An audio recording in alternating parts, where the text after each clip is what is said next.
Desktop audio. Mute. Hello. Yo. I don't need this fucking thing on here. I don't need it. I don't need it. Because it makes everything worse. Beep, beep, beep. Beep, beep, beep. A beep, beep, beep.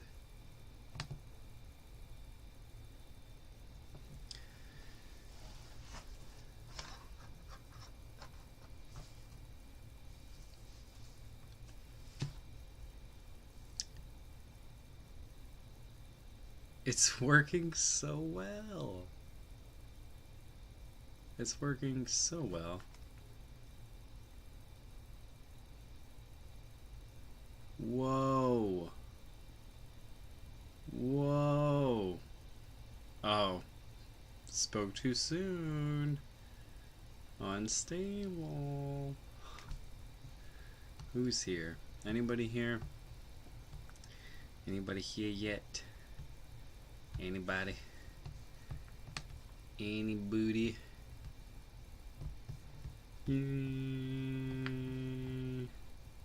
Let's see what's going on YouTube. See how it's going on over there.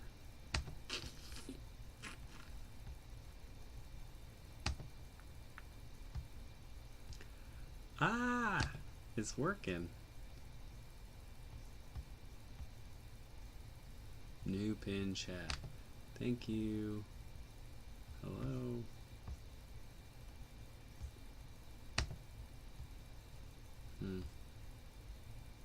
Oh, it's working.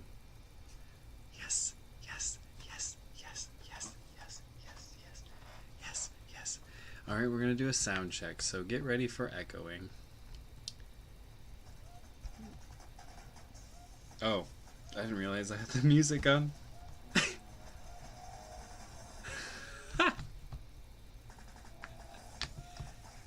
What is this? What is this music? Oh, it's working. Yes, yes, yes, yes. What is this? I don't want this. Alright, we're gonna do a sound check. So stations. Lo-fi. Oh, I didn't realize I had the music up. I'm echoing. Am I? There we go. What is this music?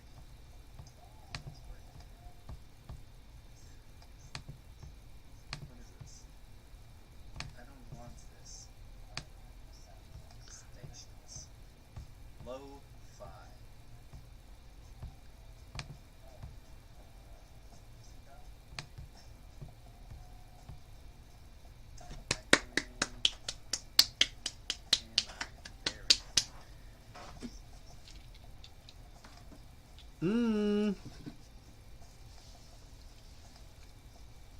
Very nice. See, my computer's a liar. It says my bitrate is horrible.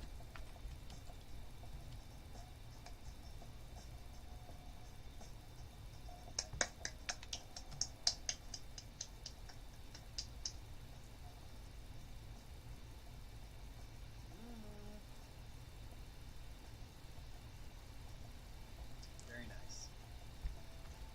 Damn, I see there's a Harris Heller song in Pretzel Rocks already.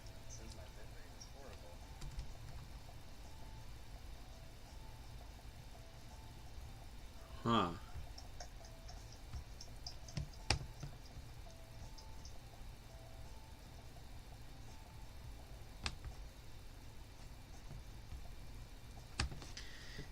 I wonder.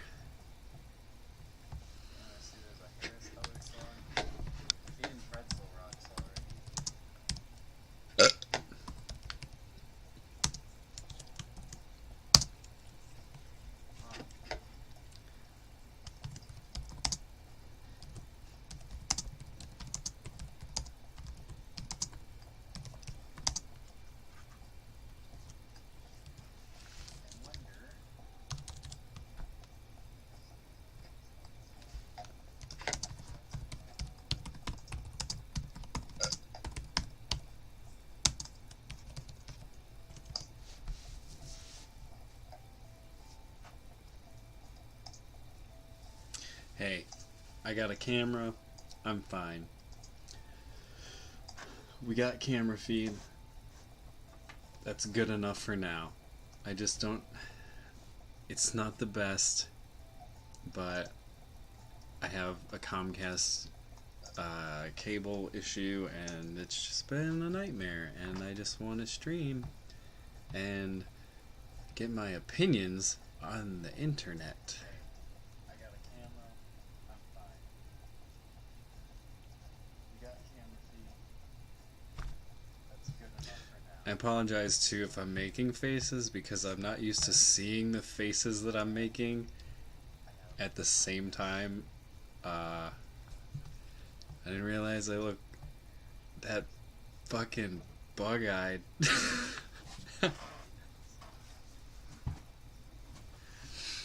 Damn. Okay, let's get some people in this chat. There it is.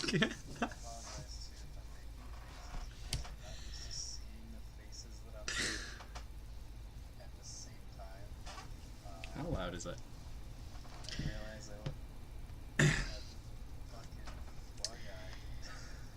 Okay, let's go. Alright, this is good. We're doing great.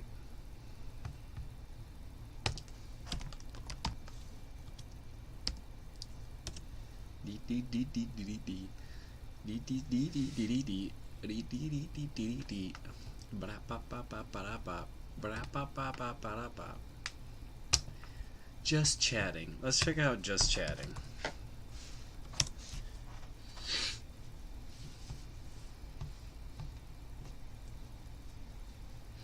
That was gross.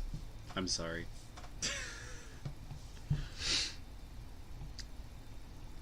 Ba-la-la. Ba-la-la.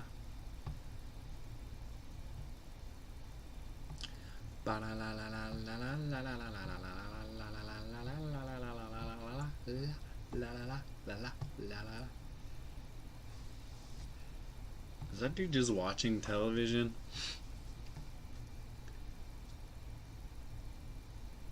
There'd just be people watching TV.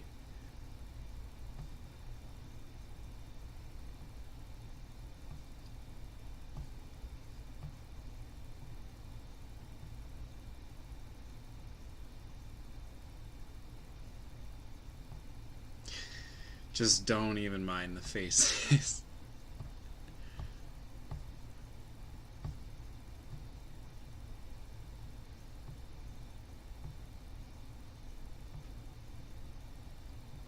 Is that like 2.5 men? What the hell?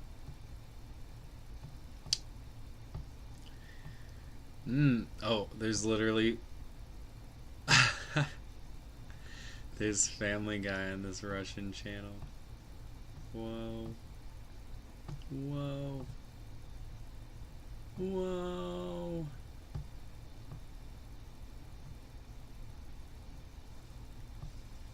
Wow. Oh, Jesus Christ. Oh my gosh.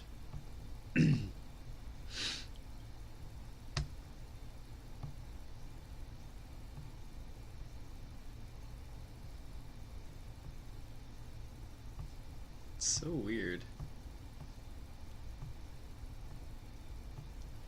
I'm really interested in the Twitch algorithm.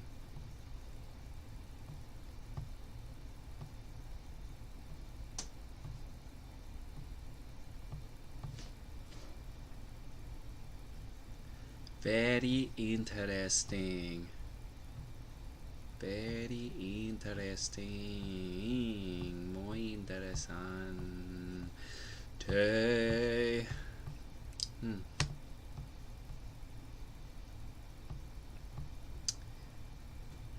Channel.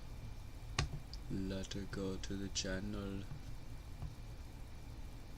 Ah, super good. Super fucking great. Alright, who's in the chat? No one's in the chat yet? We need some people in this chat. Get in here. Listen to my horrible, not fast typing. I type like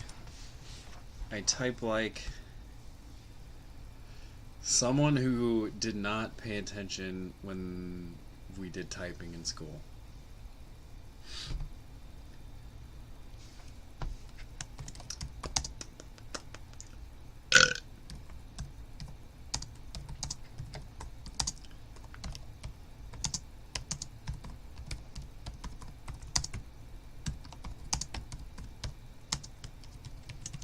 Get up in there.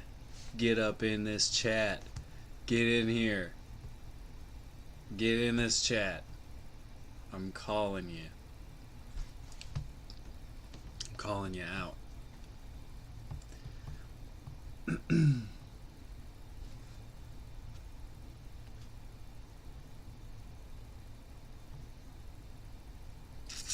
Yeah.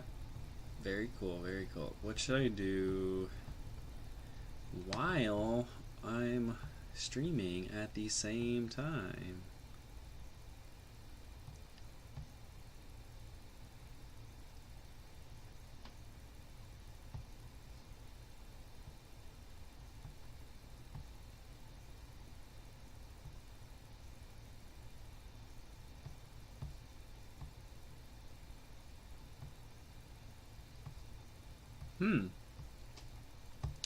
Very nice. Very nice, very nice, very nice.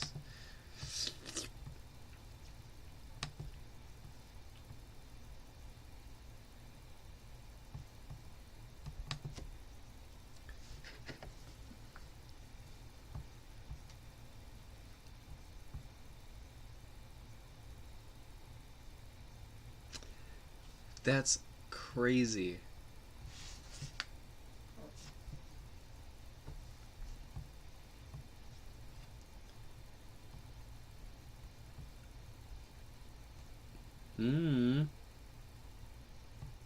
Very crazy.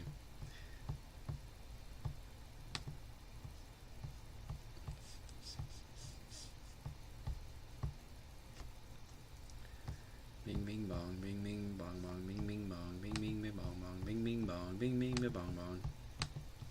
That's my song. Oh god. See, I'm already bad at this. Let's do some maintenance on the stream. Let's do some maintenance on the stream. Whoever's watching, hello. Hi, how are you doing? Please ask me some questions. I know a lot about food and restaurants and everything, and I can tell you anything. Anything that you want to know, I'll tell you for free. I'm bored. I'm bored, and I'm lonely, and I don't know. You don't even have to ask me about food if you don't want to. That when you're just starting out, you know how to carry a conversation. Because at the end of the day, Let's figure out something to do.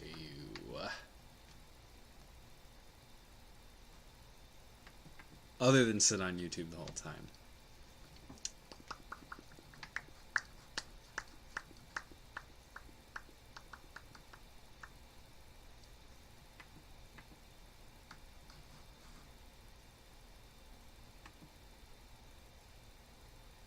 Damn. Dang.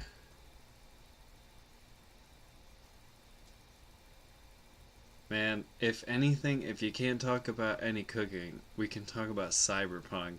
That's something else that I'm so interested in people's opinions on this just because it's so polarizing. Can I describe it as polarizing? Maybe. I don't know. I think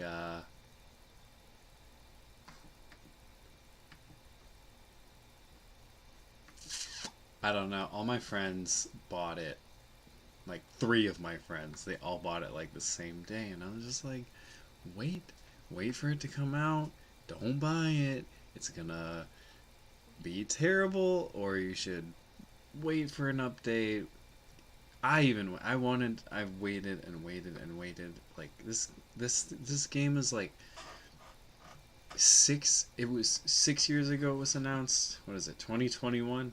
Six.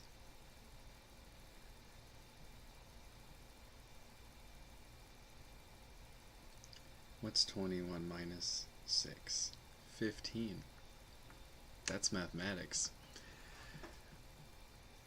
6 years ago they come out with a game, like a whole game, like, oh, we're announcing this game, it's coming out, it's gonna be fucking amazing, here's, a fucking teaser, and then like 6 years down the road it's getting like put out on this,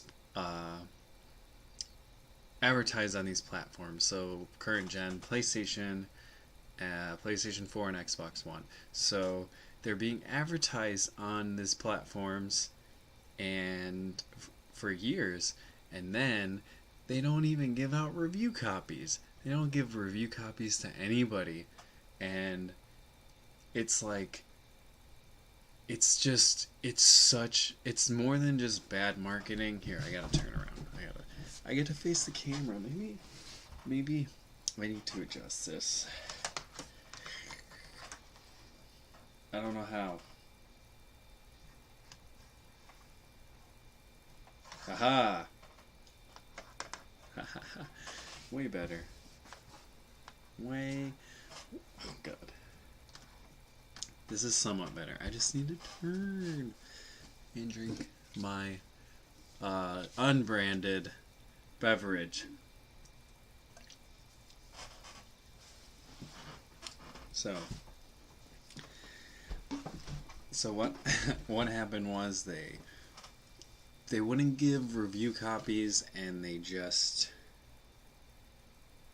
advertised on current gen consoles for 6 years. And I keep repeating that to people, and it's really frustrating because for instance, I have a friend, and we love video games, and like, we take things for what they are. We understand there's time constraints and everything, but the fact of the matter is, like, Fallout New Vegas, for instance, is one of my personal favorite games. I think at the time when it came out, I was all about it, and I was so into the Fallout series, and I still am. Still play Fallout. I use that as an example of performance and graphics.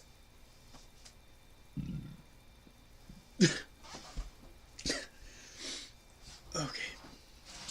Sorry, that was one thing you have to understand about this channel is I'm a nasty, gross bitch, and I burp a lot because I talk a lot. When you talk a lot, you just suck in all this air, and then it just comes out when you least expect it, like when you're talking to your mom or you're talking on Twitch.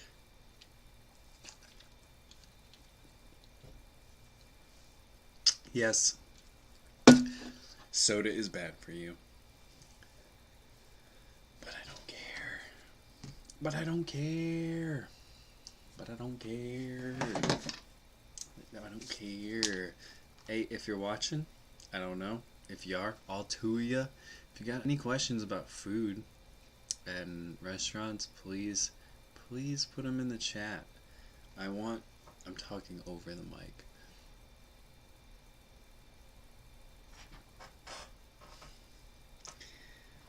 Put them in the chat,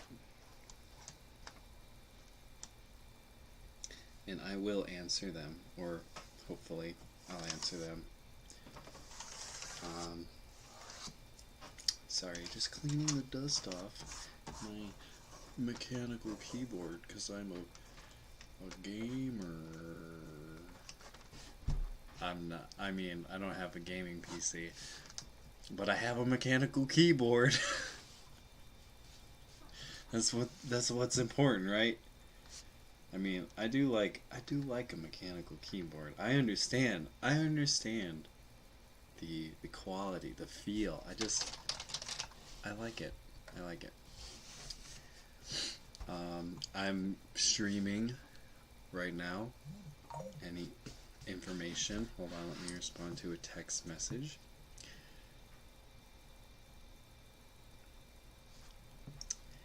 Beep beep. So I'm streaming right now. I'm using my webcam mounted on my laptop. I don't know if that matters. This will be in my dingly do down low later, and no one will watch it except for me, probably, just for quality purposes. But I'm streaming on my laptop right now. I don't know. I don't have a setup. I don't have anything cool, but I got a camera, and I got a mic, and I got a computer, and I got my fucking mouth. And one thing I can do with this mouth is talk. So that's what I'm here for. And I can't sleep a lot at nighttime, and I don't know, I need to wind down, and I feel like this is something I can do, and I don't know, it's Corona time. I don't have a COVID. I said Corona the other day, and someone was like, "What?" And I was like, "COVID," and they're like, "Oh, I thought you were talking about the beer," and I was like, "Bitch, it took like what? Not even 6 months for you to forget like what it's called." Man. It's crazy. I don't know. Let me say a little bit about myself. I guess that's what you do. I can do that. Well, first off, my name is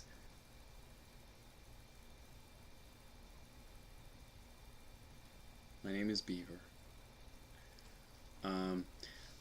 I currently work at a sourdough bakery, and we also have a cafe, and then we have a nighttime menu associated with a bar that opens up at nighttime, and we are inside of a hotel, so there's a lot going on.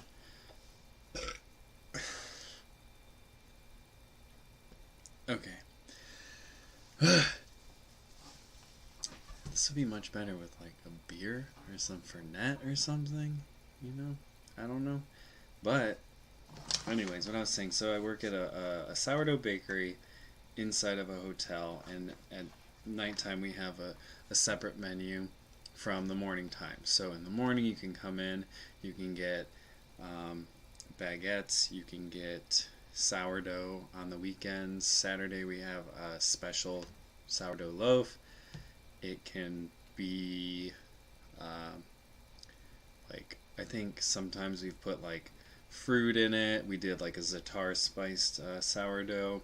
So it's really just what we have, and it's just an incentive.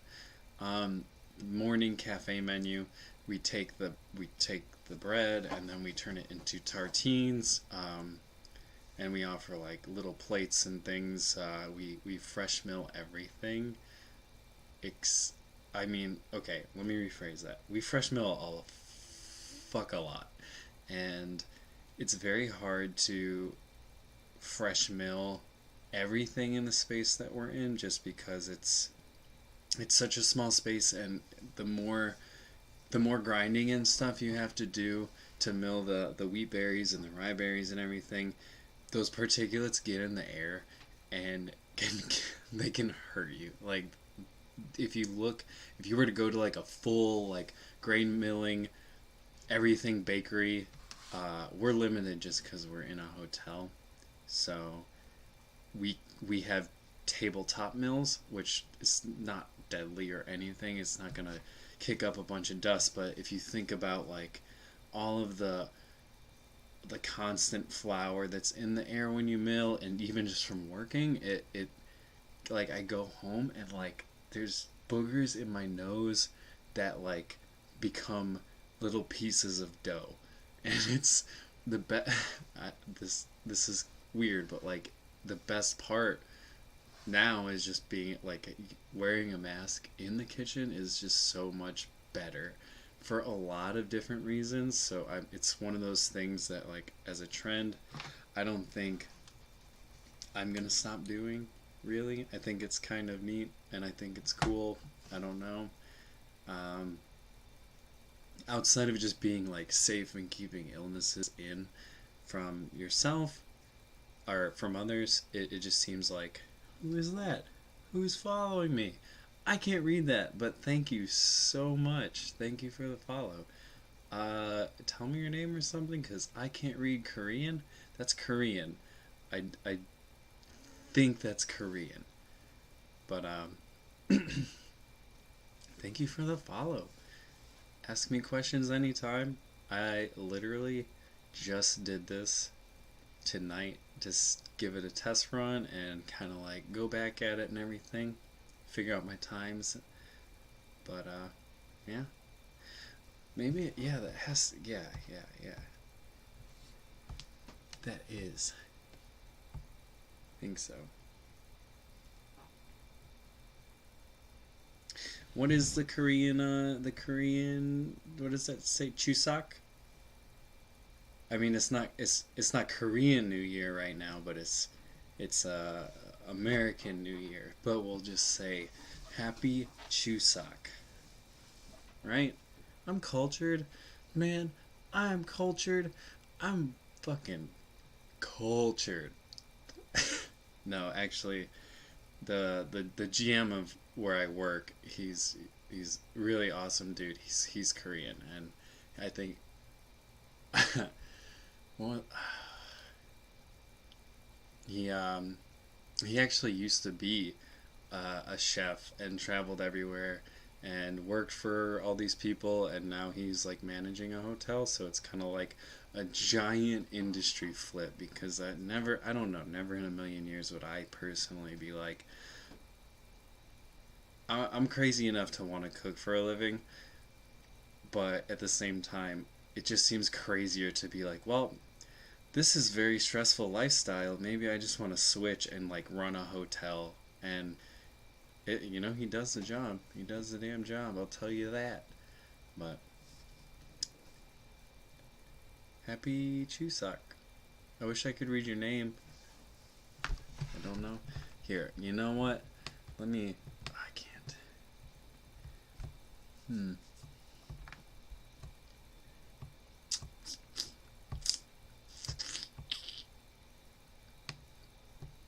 What the hell? Why can't that? Why don't it work? Ah. I see now.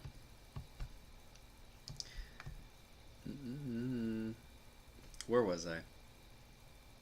Oh yeah, flower particulates, boogers.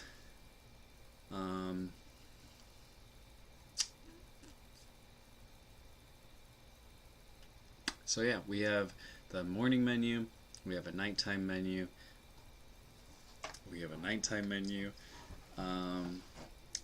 and they both serve different things. So the nighttime menu before COVID, we offered some small plates.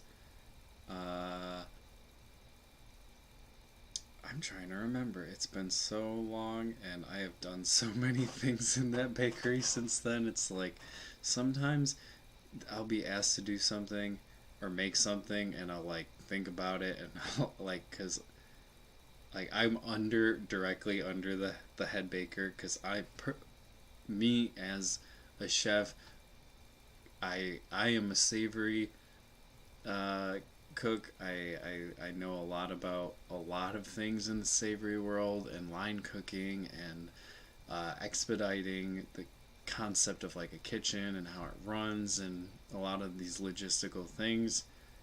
And she is the brains behind the sourdough. I don't do the bread. I can make bread items, I can make cakes, I can make a lot of dessert things and pastry things, but when it comes to like lamination and cookies, breads, pretty much most things that encompasses, like, I would say if I'm at a if I'm at like a if I'm at like I'd say if this is such a hard thing to phrase.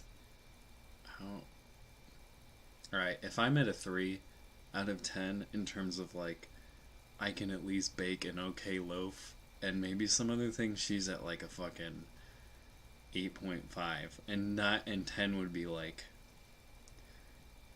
master baker. Master baker?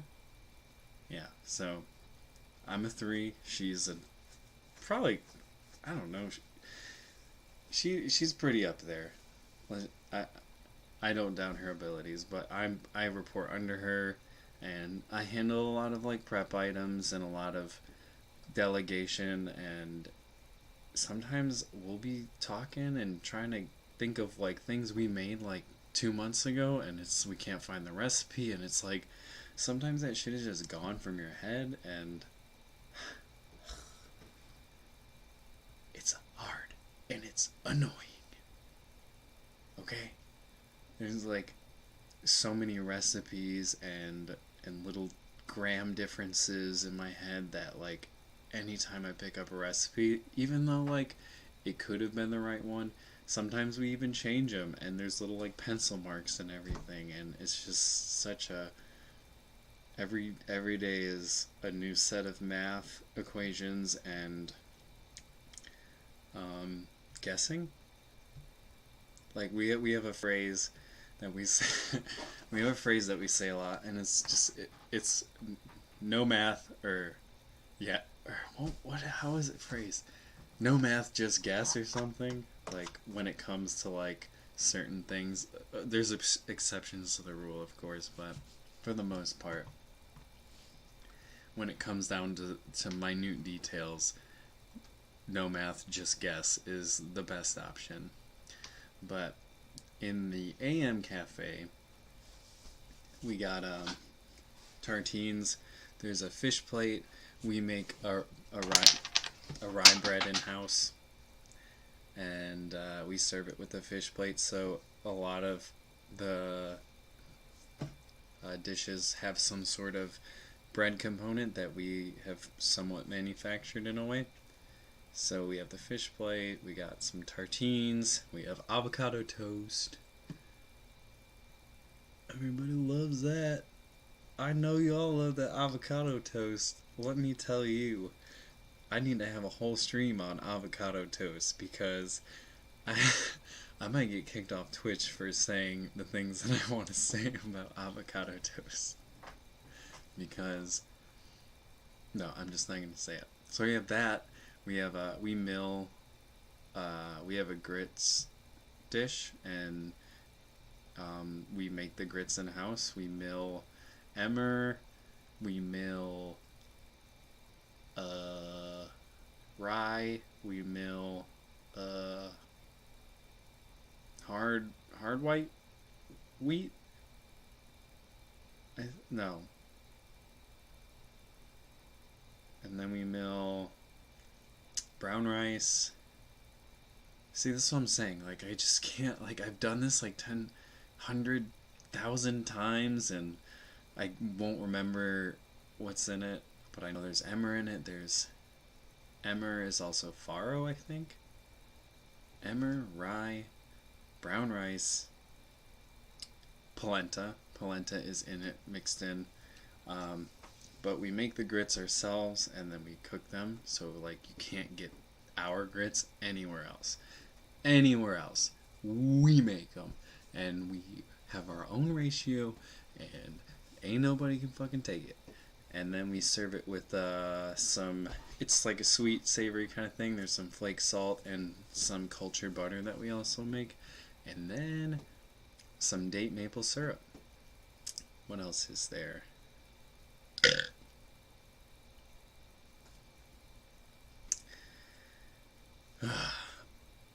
I haven't had to like hold down mornings in a minute. I've had to transition to night to run the nighttime menu by myself. So I cook, I run the food, I expedite, I wash all the dishes, I clean I'm the only motherfucker there, and it's kind of nice because what we did was we turned the nighttime into a Detroit style pizza cafe. So we have the pizzas in these pans. They're about like that big, something like that. 8 by like 9, 8 by 10, 8 by 10. So they're 8 by 10 pans, and of course we make our pizza dough. We fresh mill it. We let it sit and ferment, and then bake it. So it's essentially a way to make extra money because people love pizza, and it's a smart move, I guess. I don't know, but we have like four pizzas, and then we have a Caesar. We're trying to build it out. I think it's been like, I don't remember even when we started it.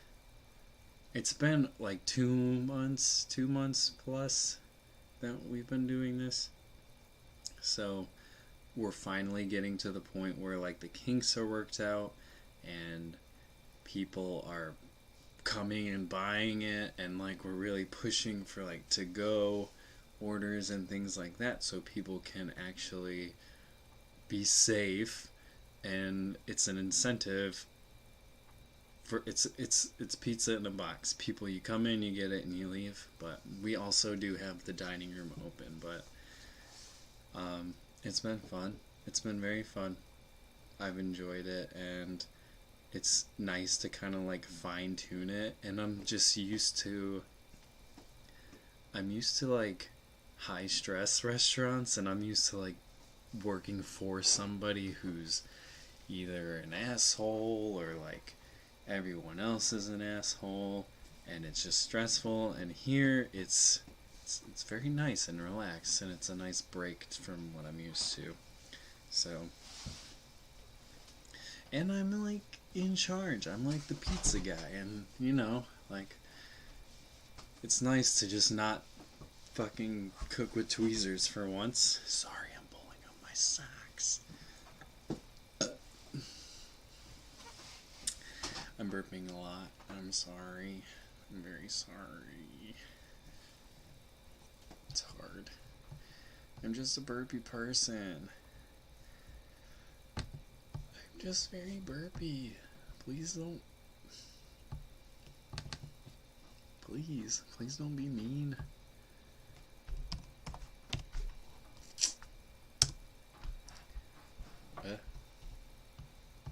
Sorry about that.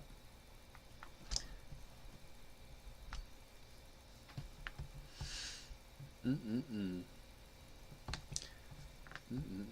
hungry. Am I? Or am I bored?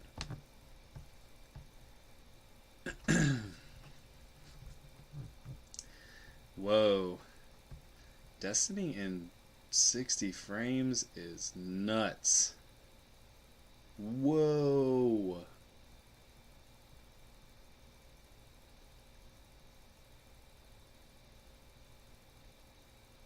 Is that a raid?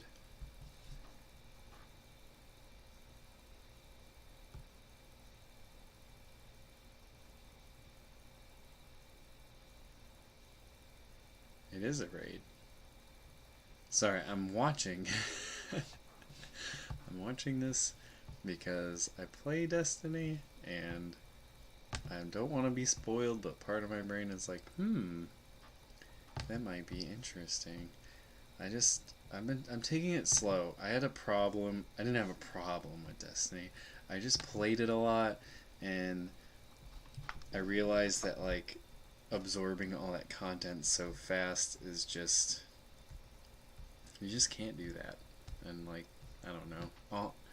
I played it with a lot of people, and you just feel this pressure to like fucking go through everything so fast where you don't even really enjoy the game. So I've been enjoying a lot of solo time with it. It's been pretty fun. Who is watching? Is that you? I don't know your name. I don't know your name.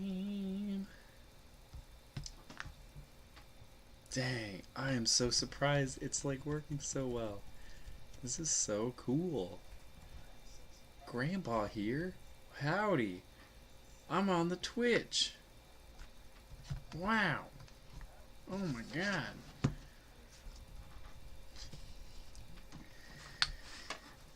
I need to find something to do while I'm doing this, or else I'm just gonna say some wild shit. So,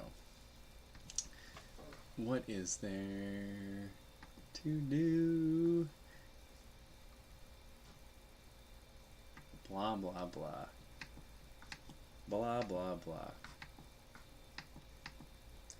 Man. What's going on in the world? What is going on in the world? Oh, let's not look at that negative stuff. Jesus.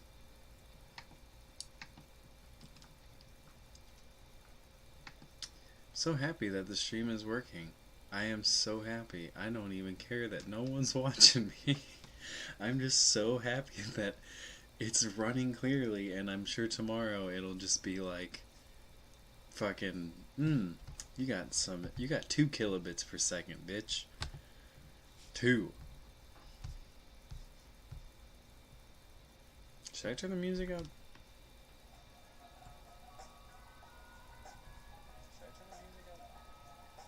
I should turn it down. I should definitely turn it down. Sorry. Sorry. How do I... Don't look at my face.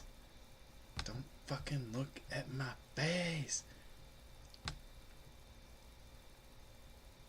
3 is the one. 3%.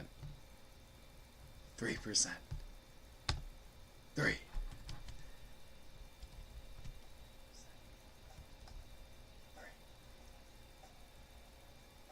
Yay!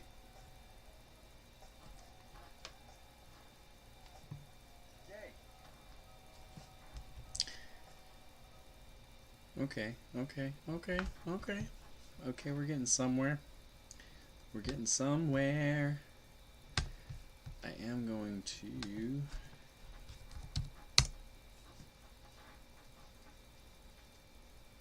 Ooh, yeah. Ooh, ooh. Sorry, I don't know what that was. I keep talking to the left of my mic, to the upper part. Should I just... I'm going to just have to hold it. Because if I hold it, then I know it's there. If I don't hold it, I'm going to be like... Oh, well, about my day, I've just been blah, blah, blah, blah.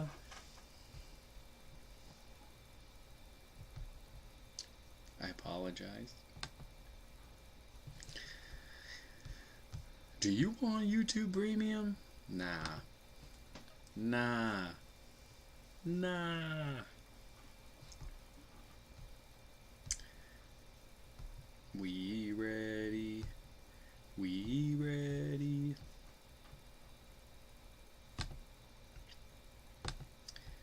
Hey, hey, hey. We ready.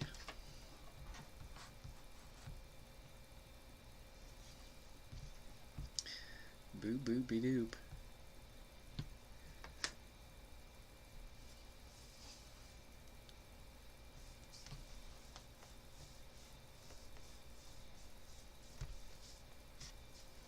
Whoa. I need to like find another. I just want to be able to turn it this way. Ah.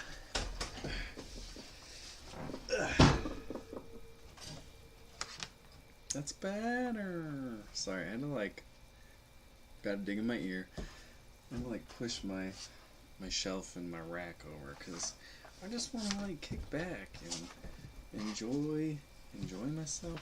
You know, I want to be comfortable when I'm talking. When they talk like these, I like to be comfortable. Wow. Ugh. So far away. So far.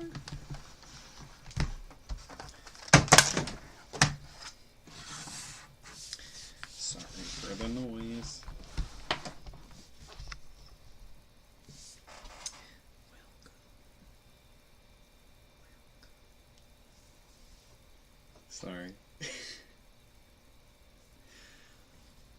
it's so nice. It's so nice. What was I saying? Oh yeah, my rig. My rig, I'm just here hooked up to my laptop, and I got my Xbox.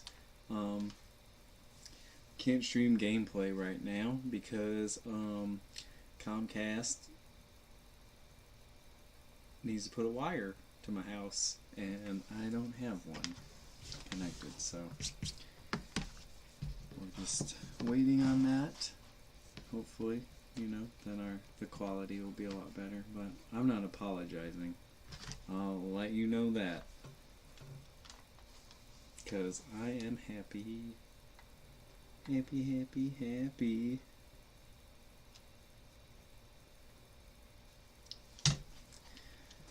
Bruh, so they're like, that, I don't want to even talk about it. I don't even want to talk about it.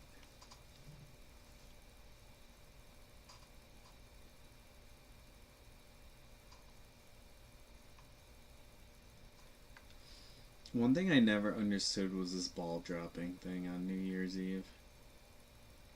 Never understood it. Like, it's a fucking ball with lights on it. It's a ball. And it goes like, okay, I know it goes more than this, but like from where you're standing, it goes like 15 feet down, and then that's it. And woo! Not trying to be a negative Nancy, or a negative Larry, or a negative Nathaniel. What is there? What can I look at? News. No, mommies.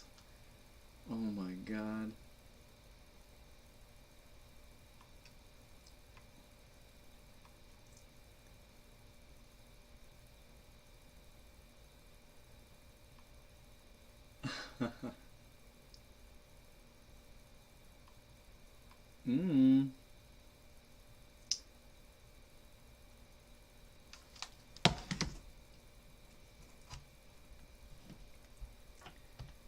Alrighty. Let's see. Sourdough bakery. Sourdough bakery. Before the sourdough bakery, I worked at a couple one restaurant in the city I'm in, and then I worked at a couple places in Chicago. I had worked at a little French restaurant called Maud's Liquor Bar for 3 years, and then I went to this place called the Vec, and then I went to Alinea, and then I went to Sepia, and now I'm here. And I basically moved up there to get the restaurant experience I needed. I dropped out of culinary school. Let me tell you the truth about culinary school. And I didn't even go to one of those fancy ones. I didn't go because I already knew it was bullshit, but I went to a community college's culinary program instead, which is just like, imagine you're like, you see like the top you just tour the top culinary school of the world, and you're like, wow, this is so cool. They have all these resources and everything, and they have all this money. They can buy like fucking French pigs and all this cool stuff for the kids to play with or whatever. I mean, exaggerating a little, but not really. And then then you're told like, okay, you gotta go here, and it's like a tiny little closet with like a person who's never really cooked as an actual independent chef, and they just, I don't know. I don't have to use names, I can just fucking spill the beans right here. I mean, it's my channel. It's my story. It's my channel, and I'm gonna speak it. So, my culinary school instructor, one of the instructors, because it was broken up into like hospitality and management, so there's like 2 degrees that you can get at the same time. And one of my instructors was this lady, and she was like the commissary chef of the hospital. And it's like, I'm not like knocking an industry professional because there's so many outlets to it, but at the same time it was just really like, it's a disheartening experience because like you know you kids who are going to culinary school are usually going because they don't want to be cooking in a hospital. And this lady was just like, she was very, very much like into the quantity over the quality and the getting the job done kind of mentality. She didn't last long. She was just it just wasn't a fit. So she left. I think she got fired. I think I'd have to ask one of my friends, but I think she got fired. Maybe. I'm not sure.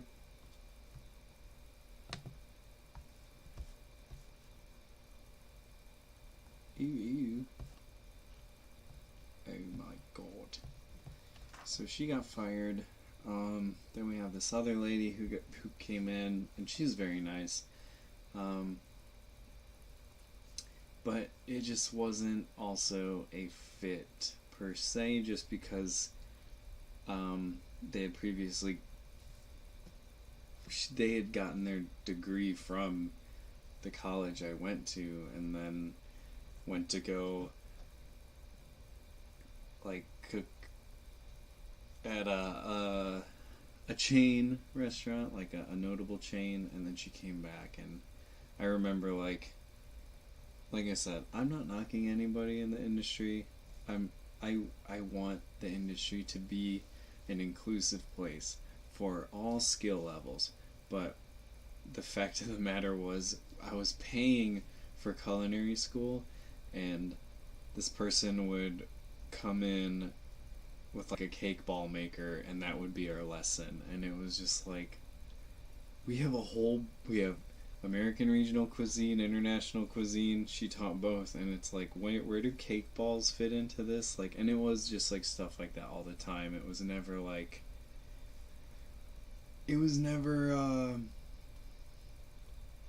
productive.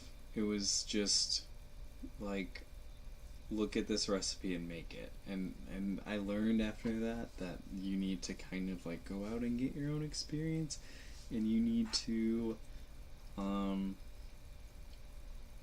learn what a fucking 8-quart container is, and a lot of the different nuances and utensils. And I feel like I'm just like, potato, oh yeah,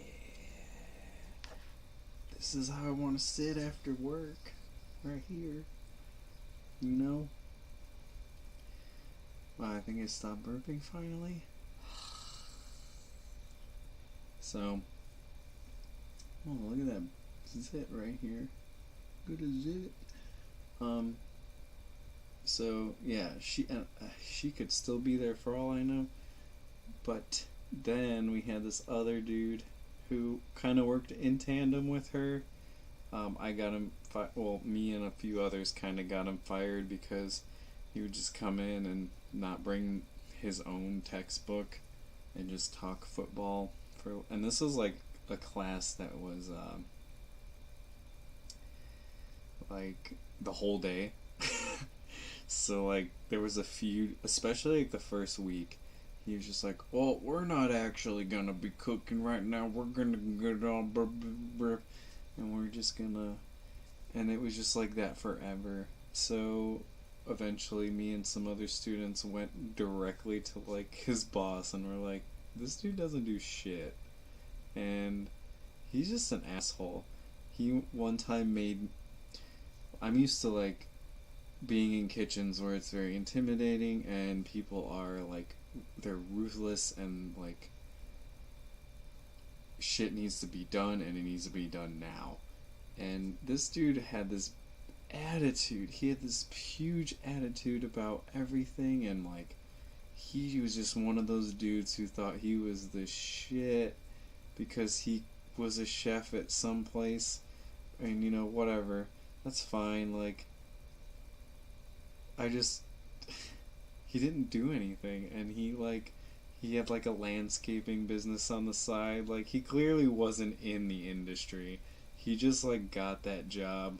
He got so lucky, and like I kind of wish I had his job because it was so easy, and to teach people it would just be like, it would be so cool to just have a group of students and just be able to go in and like, your day at work is like teaching people how to make an omelet, and that was his fucking job, and he couldn't even do it, and he wasted my time, he wasted everybody's time. So we had to give him the chop. We had to give him the chop. Ooh, I look so weird.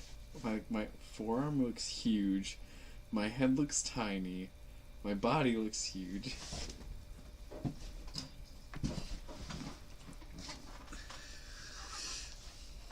That's better. Is this how you're talking to it? From the top down? Hi. I'm Brandon Burke, and welcome to the worst night of your life. I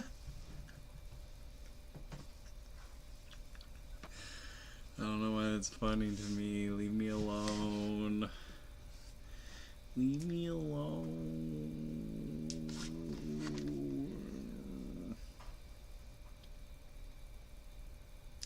I think I'm supposed to talk into the top. Right? I don't know. I have no idea.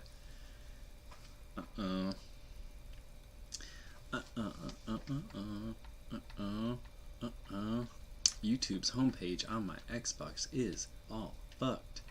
Oh my god, it's me right there. Whoa.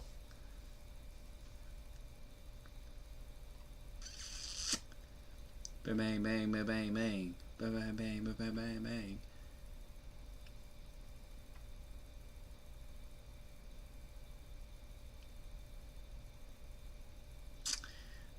The era of influencers. Influencers like Instagram.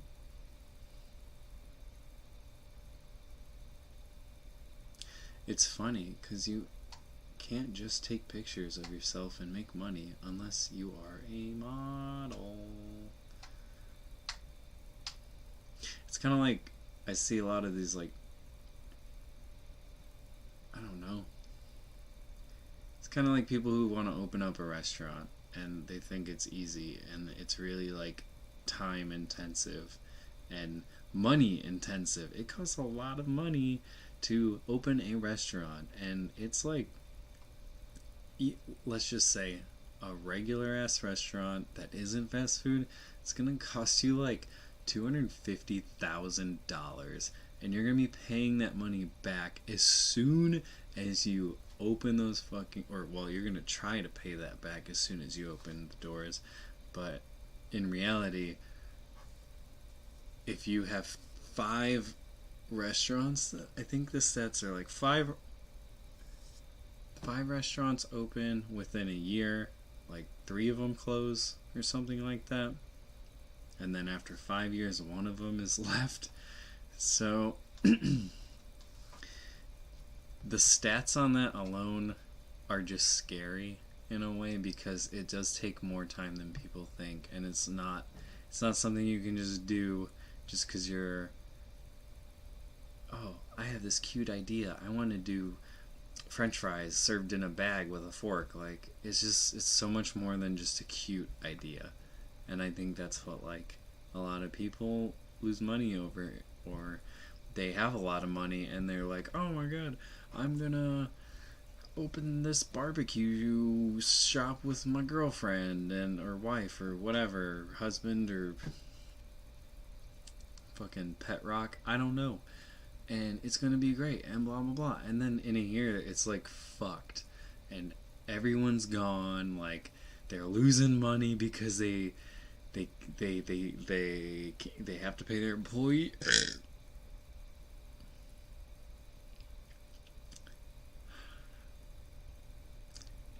They have to pay their employees, overhead, everything. Like you just can't like. And the thing is, you start the restaurant, then you gotta buy more equipment. If your restaurant doesn't have equipment in it, then you gotta buy it, and then you gotta buy even more equipment. That doesn't include like bowls and utensils and all that stuff to use in the kitchen. So the price of the equipment alone is very expensive, and that alone can put you in debt. And not to mention just like every day you don't make money, that's just one day closer to next month's rent. So unless you really know what you're doing, or you have a team that is so that it's comprised of people that really are motivated, then it's gonna fail, because you can't just have a restaurant and you can't just open your doors and expect people to come in. Even the best restaurant teams, when they open, they're not that busy in the beginning. It really never works like that, because word takes time to get out. Like when we open the pizza cafe at the night times, we're just now starting to get really busy to where we're serving like average at least 15 a day. And that doesn't sound like a lot, but we are a sourdough bakery in a hotel. So for us to make and roll out a pizza program and then start actually selling pizza in the nighttime and watch the numbers go up, it's kind of cool. But with the normal restaurant, like, you've got to build it out, you got to put it on Google Maps, you got to do all of that stuff, and then that doesn't even mean people are going to come in the door. And half the time it's just because no one fucking knows about you. And it's just like, people don't view food entirely the same way as other commerce. It's not always a novelty. Sometimes it's a novelty, but like, you know, you could be doomed for more than just lack of word of mouth. You can be doomed because you just are in a fucking example. You ever drive in your town or whatever, and then you see a restaurant, and then like a couple months later, like they take the sign off, they take all the shit out of the windows, and like it's just an empty thing. And then like a year later, it's another restaurant, and then it happens again and again and again. And it's like, it's that location itself is doomed. Like, and it's not like a superstitious kind of thing. It's doomed because that, whether it is because of the transportation involved, the location, or how people travel, or if it's on a main road that is too busy for people to keep stopping off of. There's so many factors, and it's kind of like an unexplainable phenomenon is what it is. But if you can, I know that like in everybody's town there is a restaurant in a doomed location that can't seem to get off of its feet no matter what it is. One day it's like a Teppan style, like yakitori restaurant, or it's a like one shoot buffet. I don't know, but like these also are decisions made by people who don't understand the back end, and who don't understand that you can't just it's not about like just, oh, this building is nice, this building has all the amenities I need, look how big this kitchen is, like, wow, like it's got all this equipment and everything. But if your location is doomed, it's not gonna work. And it's a product. Your restaurant is the product, and your food is also the product. So when people see your sign and people see your restaurant, that's them going to your product. And if it's not desirable enough for them to pull off in a certain location, then you're not. It won't work. And it's not even marketing. It's like I said, it's just this unexplainable phenomenon that happens to a lot of restaurants in certain locations. But even, and that's the thing. Like I said, if somebody is, oh, who is that? Josh? Hi, Josh. Thanks for the follow. Thank you. Thank you. Thank you. Hi,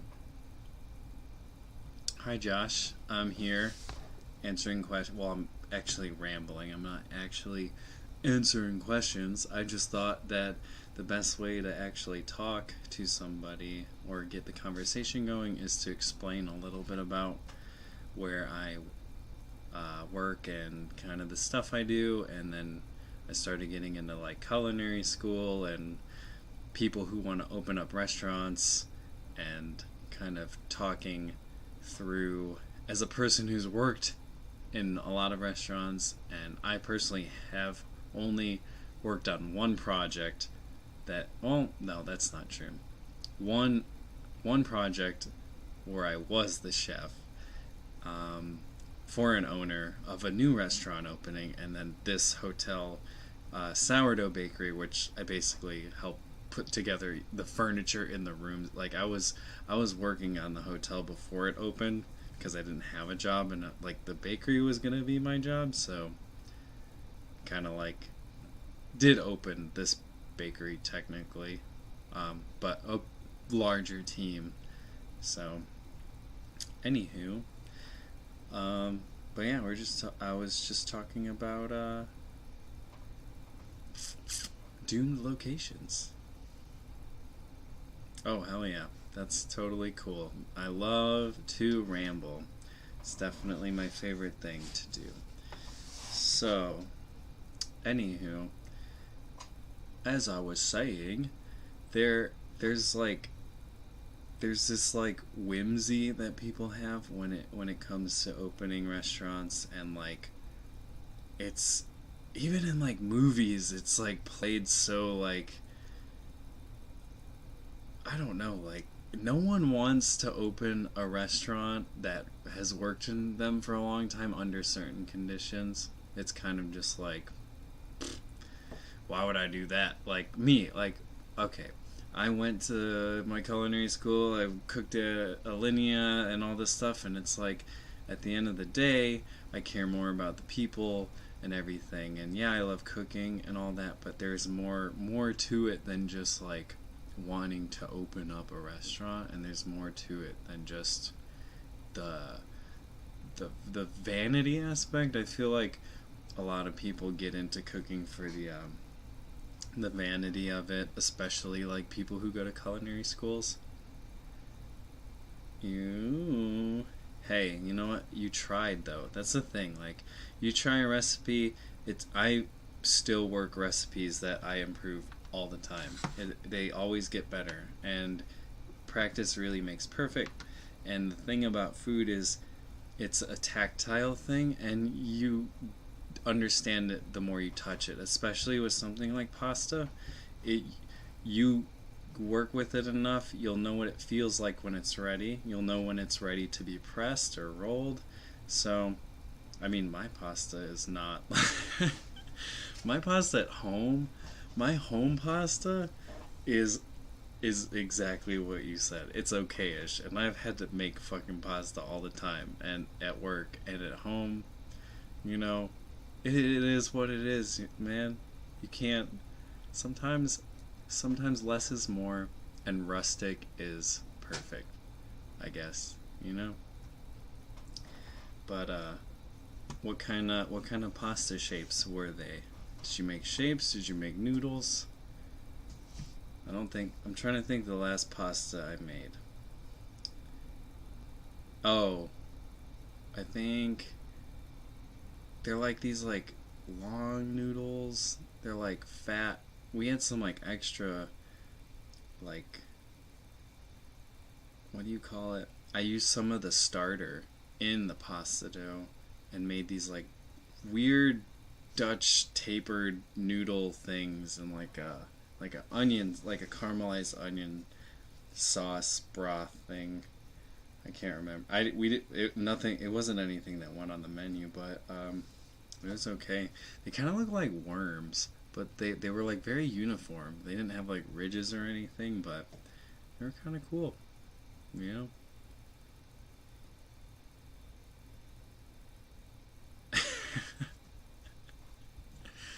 Oh my gosh, it doesn't.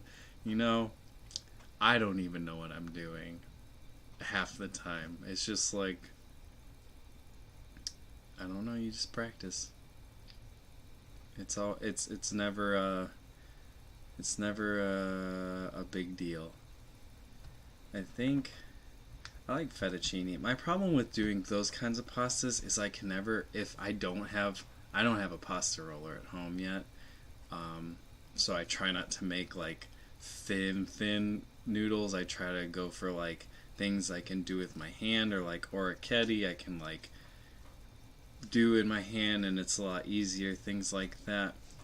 I ain't nobody got time to hand roll pasta when they already work at a restaurant. Sometimes it's hard, but you know, orecchiette is a good if you want to practice. It's very easy and like it means little ears in Italian, and they look like little like bear little ears that are on like on a panda bear. But those are super easy, and they're you know low effort, so you can make them, and even if you like mess them all up, like the shape, they just look homemade. But like doing the fettuccine, it's like you gotta get that so thin. And every time I do rolled pasta, I think I know what I'm doing, and I'll like use a roller, and I never get it thin enough. Or like my flour ratio is off because there's so many different ways you can make pasta dough. There's a lot of different ways. Yeah, gluten definitely happens. They that shit'll like roll back on you. Like you'll be working it for the first like 10 like kneads or whatever, and then like it starts locking up on you, and you're like, oh shit, it turned into like rubber.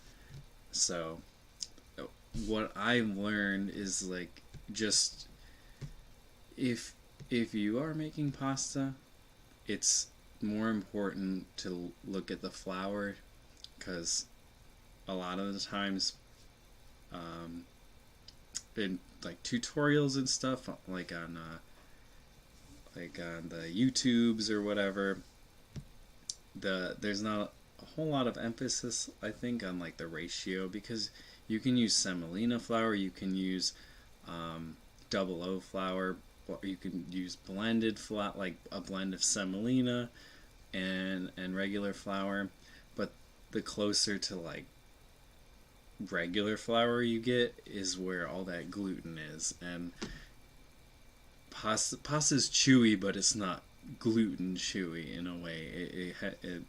It definitely has what are the so many adjectives. So many adjectives that I don't know, and if I'm gonna do this on Twitch, I'm gonna have to get a thesaurus. But yeah, no, I have the same thing happen every time I try to make pasta at home, and I don't even think like I don't know. I think full I like the yellow. I like the really like traditional like full semolina kind of pasta, but it depends. People do different blends. Some people don't blend anything, and it's all about the feel and the texture they like. But as long as you have your flour and your egg and your fat, so sometimes like putting a little bit of olive oil or an oil of some kind in with the eggs, just a little bit, can help give it that looseness, but also always, always, always use a recipe as a guideline. So even if you're like, I'm going to make a semolina pasta, or I want to make a blended pasta, go look up a recipe and then use that and look at how much of what flour they're using, and like, you know, practice. Do it 100 times. Keep making pasta. Like, if you gotta throw it away, throw it away. Or if you're gonna eat, you know, pasta, like, ugly pasta tastes just the same as regular pasta. But that high gluten pasta, I don't know. That shit, like, I've had that happen so many times and it makes me so mad. Oh, you're allergic to eggs. Okay. Yeah, so we're looking for protein. So egg gives that protein, um, and allows the gluten molecules and the water molecules and the protein molecules all interlock with each other. So when we're taking the proteins out, we're gonna lose that strength. So yeah, you're gonna get a little bread, but there should I don't think I've made gluten-free pasta. I know I probably could do it, with a little like research, but at the same time, let's see, like, there's got to be a way. So in some of the restaurants I worked at a couple Michelin restaurants, and there's a lot of modification to things, and some like one specifically like molecular gastronomy, and a lot of it is just kind of like, you know, la-di-da or whatever, but you learn a lot about like chemical composition and how waters and fats react to each other. Egg. I don't know why I said gluten. Egg free. Wow, I am cold. I'm just gonna look at the top hits of the. We'll do the breakdown. Wow, so many ads. Oh my god, what is this? You go to a website and it's just like get bombarded with. This is why I don't go to any website except for YouTube and Twitch.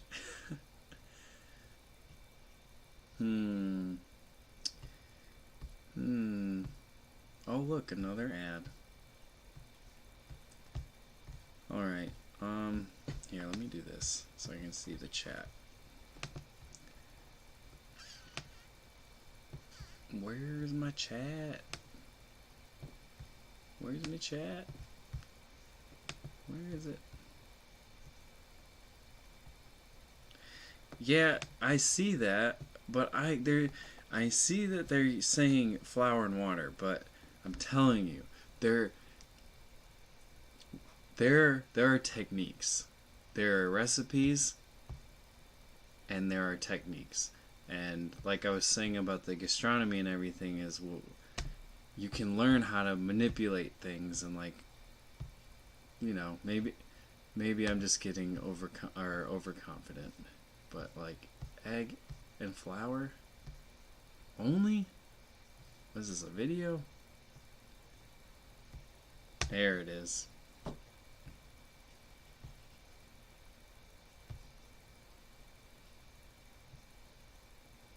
Okay, so this recipe is a blend. It's 1 1/4 cup of AP flour to 1 cup semolina. And this one has 2 tablespoons of olive oil, 3/4 cup of water, and half a teaspoon of salt. So 3/4 cup of water. Yeah, that is a lot of water. How many? 150 grams. That's not a lot of flour. Yeah, so this is a very, yeah, it makes sense, I guess, just because it is gluten free, or egg free. all the extra moisture helps to relax it. So yeah, I would say if you're gonna go for that eggless pasta and you want that egg, the richness in there, definitely adding the olive oil in there, and also at the same time blending, or even doing like just a regular semolina. Um, I also saw something at there's this like not like what's it called, like Whole Foods. There's something like it near me, and I saw like a carton of egg yolk substitute, and this is where, like, you know, you can be a molecular gastronomist essentially, because it that is a product that uses hydrocolloids and some sort of protein, and even using that to make your pasta can help because it's gonna mimic it in the same way, and you would just use it weight for weight. But that's something to look out for, because then you could make your egg-free pasta, but you can give it that texture of an actual egg pasta in a way. So I would look out for that. That would be my biggest, like, if you're doing it at home, especially, because most people aren't just whipping out pasta every other day.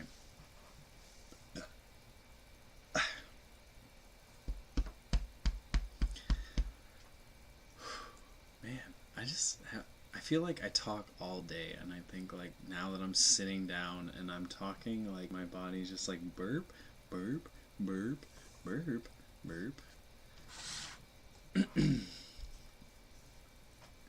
Yeah, it's definitely interesting, and I literally just saw it the other day.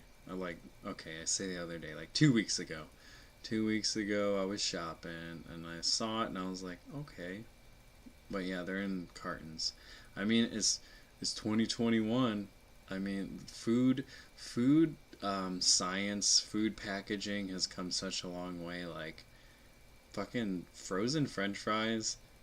That's some of the best technology in the food world, and that's coming from a Michelin cook. Like, whoever is still on that frozen French fry, like, patent, getting the science tweaked down for all these brands. They're some I don't sometimes I can't even make a better French fry than most of these. Like, you think it's just a potato, but something about how they freeze it and how it's blanched or something, it really changes it. And then you bake it in the oven, and then it's fine, or throw it in a fryer. But yeah, food science technology has come a long, long way, and there's, like, just so many substitutes for so many restrictions. I'm pretty,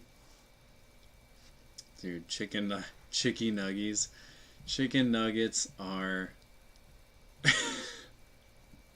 they are an innovation. They are an innovation. There was actually, funny thing, whenever all the restaurants, like, got furloughed, or, well, when I got furloughed and all the restaurants had to shut down and, like, open back up, there was, like, I'm not gonna say the restaurant, but this place that I had worked with another restaurant in their group. They were like, you know, it's after COVID, and we're all trying to make money. But these people put on the to-go menu this fine dining restaurant, $16 chicken nuggets. Like, yeah, they made them in house, but, like, it's COVID time and people are trying to get food, and you want to charge $16 for, like, your little homemade chicken nuggets. I'd rather take the dinosaur chicken nuggets over these people's gourmet chicken nuggets any day. Like, $16, like, that's the thing. It's so stupid, and I feel like people are being taken advantage of, like, just from a chicken nugget. It's crazy. It's so crazy. Like, I know we're all trying to make money and make food and, like, give. The point is to make a good product, really, and, like, not be shitty about it. but a lot of it was just, I don't know. I just can't see $16 chicken nuggets. Like, something wrong there. I mean, I'm sure there's something wrong with the whole chicken industry to begin with, but that's not my place. I just cook the chicken. I don't farm it. That's way above my pay grade. But yeah, I had an Impossible Burger for the first time. Um, I don't know how long ago. Forever ago. 2 weeks ago. I don't know any time anymore. No, it wasn't 2 weeks ago. It was like 3 days ago. I had an Impossible Burger. And apparently, Impossible Burgers are just as bad for you as beef. So not only did they make something that was like vegetarian, but they made it like, all right, you want the vegetarian option. It's gonna be just as unhealthy and fat and calorie packed as a meat patty. But it was good. It tasted good.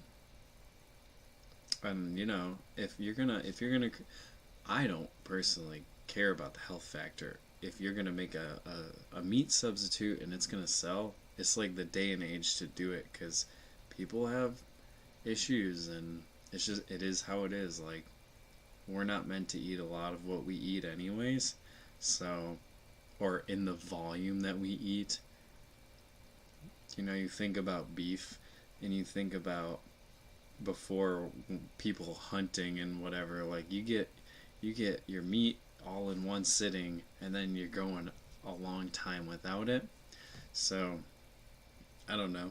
I think we're just not used to the amount of consumption, but I don't know. It tasted okay. It wasn't too bad. Like, you put a fuckaload of ketchup on it, it tastes really good. I'll tell you that. I've had Morningstar chicken nuggets, those ones like that. Yeah, apparently, what was it? Who just did lab grown meat?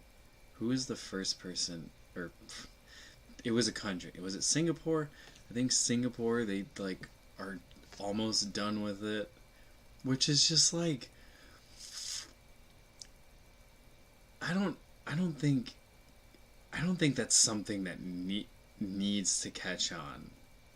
Personally, yeah, creating your own food like that's sustainable, but if you just look at the fact that, like, we're trying to create other meats when we literally, like, factory farm all this other crap, and chickens and cows, and they're all standing in their own shit, but meanwhile we're like over here trying to make animals in a petri dish to eat, like, when we got animals over here that we like don't really, we overeat and overconsume. So it's like we're going in the wrong direction. Like, I feel like we need to be like making food, if we're gonna make food sustainable, or like, we need to pay more attention to the produce and the farms and things like that. um, I think in the western side of the world, like, we need to start eating a lot more fish, um, and vegetables, but like fish in general. You look at other countries, I'm in America, but in other countries, their diet is because of where they live and out of necessity. And here, our diet is out of marketing and quantity. So it's it's weird how we're like, we need a meat alternative. We have a lot of meats, but we need a new meat. We gotta have a meat we haven't had before. Like, I mean, like, I don't know. I don't really know my opinion on it. Yeah, it's crazy. They feed cows, like, in those, like, I think McDonald's owns the largest cattle farm thing in America, and with farms like that, they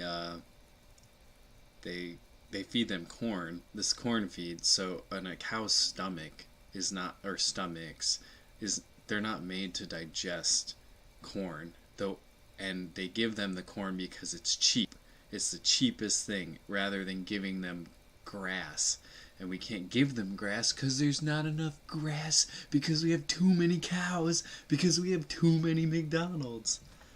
So, but yeah, and that's like all them cows shitting and farting is busting up our ozone. I guarantee you, if we got rid of the farms, we'd still be able to have our gas vehicles, you know? It's crazy. Yeah, water, carbon, all of that stuff. So they feed these cows corn that they can't digest, so they develop abnormalities. They're in pain, their stomachs are fucked up. That's why you got all these cows like with the hole in them, and the farmers can like reach in there and check them out. Like, it's because they're like eating shit that they are not supposed to be eating. It's like imagine if you were just made to eat raw meat. Like, let's just say you wouldn't get sick from it, but like your human body cannot digest raw meat the way like a dog's body can. So it would go through our system and not get broken down properly, and like it would fucking make you shit, and it would make your gas like smell like god awful, and it's just like a noticeable sign that your body can't deal with it. But they feed these cows all this corn because it's cheap, because of the demand. And it's like, I know I sound like I got a tinfoil hat on, but it's literally like, this is a fucking like big old circle kind of thing in a way. And it does what was I had something else to say about the McDonald's ranch. Sometimes I lose my train of thought. Sometimes I lose my train of thought. Yeah, I know I can cook, and I know a lot about a little, but a lot of the things relative to the industry I know just because of books, documentaries, just like everything. I'll say it once, I'll say it again. How many... Yeah, you gotta put... Those things are so fascinating to me. I need to like... I'm gonna look up a video now, because I gotta watch this shit. What is it called? Cow...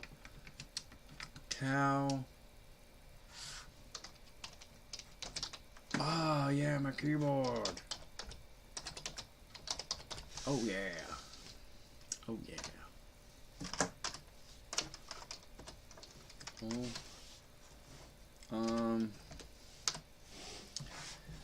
Yeah, what is it? Porthole. I literally was gonna say porthole, but I didn't think that that was the right term. Oh, God. Okay. Wowee. Oh my god. Whoa. Whoa. Whoa. Holy cow. Now that's what you say when you see a cow with a hole in it. You point at it and you go, holy cow. And then you just don't say a word. And then everyone laughs and you're the funniest in the room. Yeah, I typed in cow stomach hole.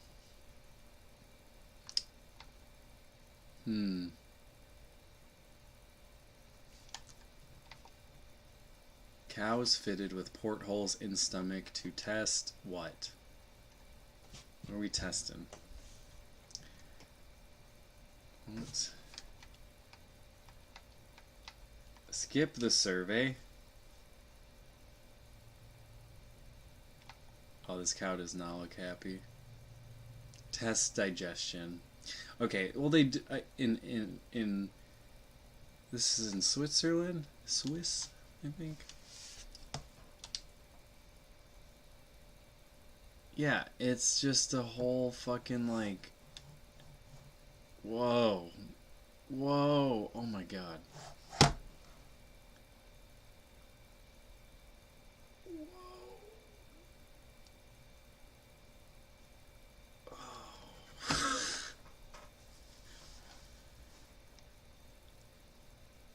Oh my god. I just feel that thing on me. I just feel it like right here. It looks like a earring like gauge. Oh my god. What the hell? They do it to test the digestion? Why are farmers in Switzerland drilling holes in the stomachs of cows? Is it just in Switzerland? No, they do that in more places than there.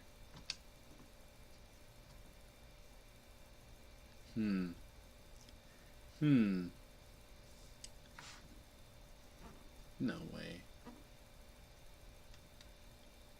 That's crazy. Oh my god. This one has like a pipe attached to it. Oh. Whoa. Oh man.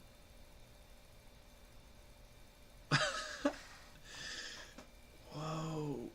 Okay, so there's a stopper you take out. Oh. Ugh.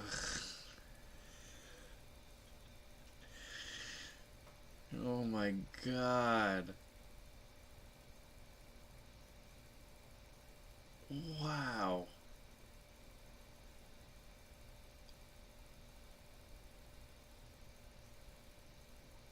Dude.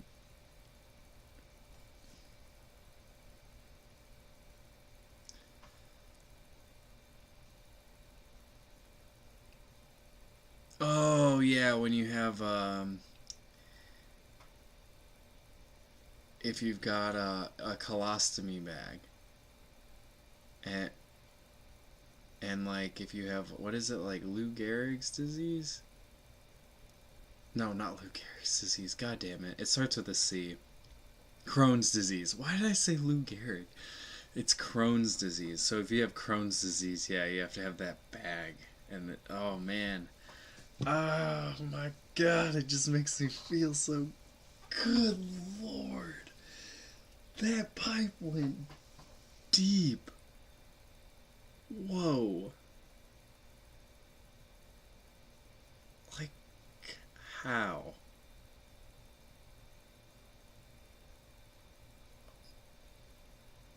And now I think they're like emptying this cow's, one of its stomachs, and he took the stopper out.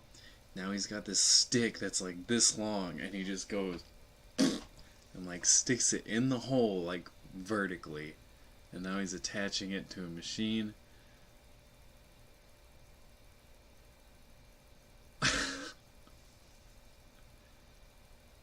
Wow. What we do for research is holy cow. Wow, I did not mean to say holy cow. It'd be funny if the cow just took a big shit right now. Damn, I can't watch that anymore. It's making me. Ugh. Ugh. Ugh.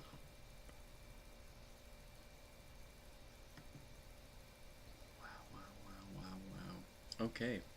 But yeah. That. Not. I can't. I can't do it.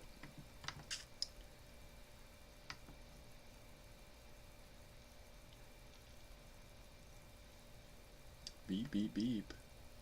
Wow. I can't even believe that conversation went to that spot. But yeah, factory farming. Same thing with like fish too. Like fucking tilapia. Like is gross because they literally just like eat their own shit and swim. Like farm raised tilapia is like the same thing as like cows. There's just a million of them in the tanks, and they're eating each other. And the ones that die, they're like floating around, and then there's like carcasses on the bottom, and it's like it does affect the taste. A lot of like seafood is like, since like water passes through everything and is so, it's everything in the ocean and sea and water is so osmosis based that you really fucking taste if something came from good water or bad water. You taste something that came from a farm, it's gonna taste fishy. That's just how it is, and it's because of the diet. And same thing with the cows. They just eat shit that they're not supposed, like tilapia. They're not supposed to be eating their own poop and stuff and each other.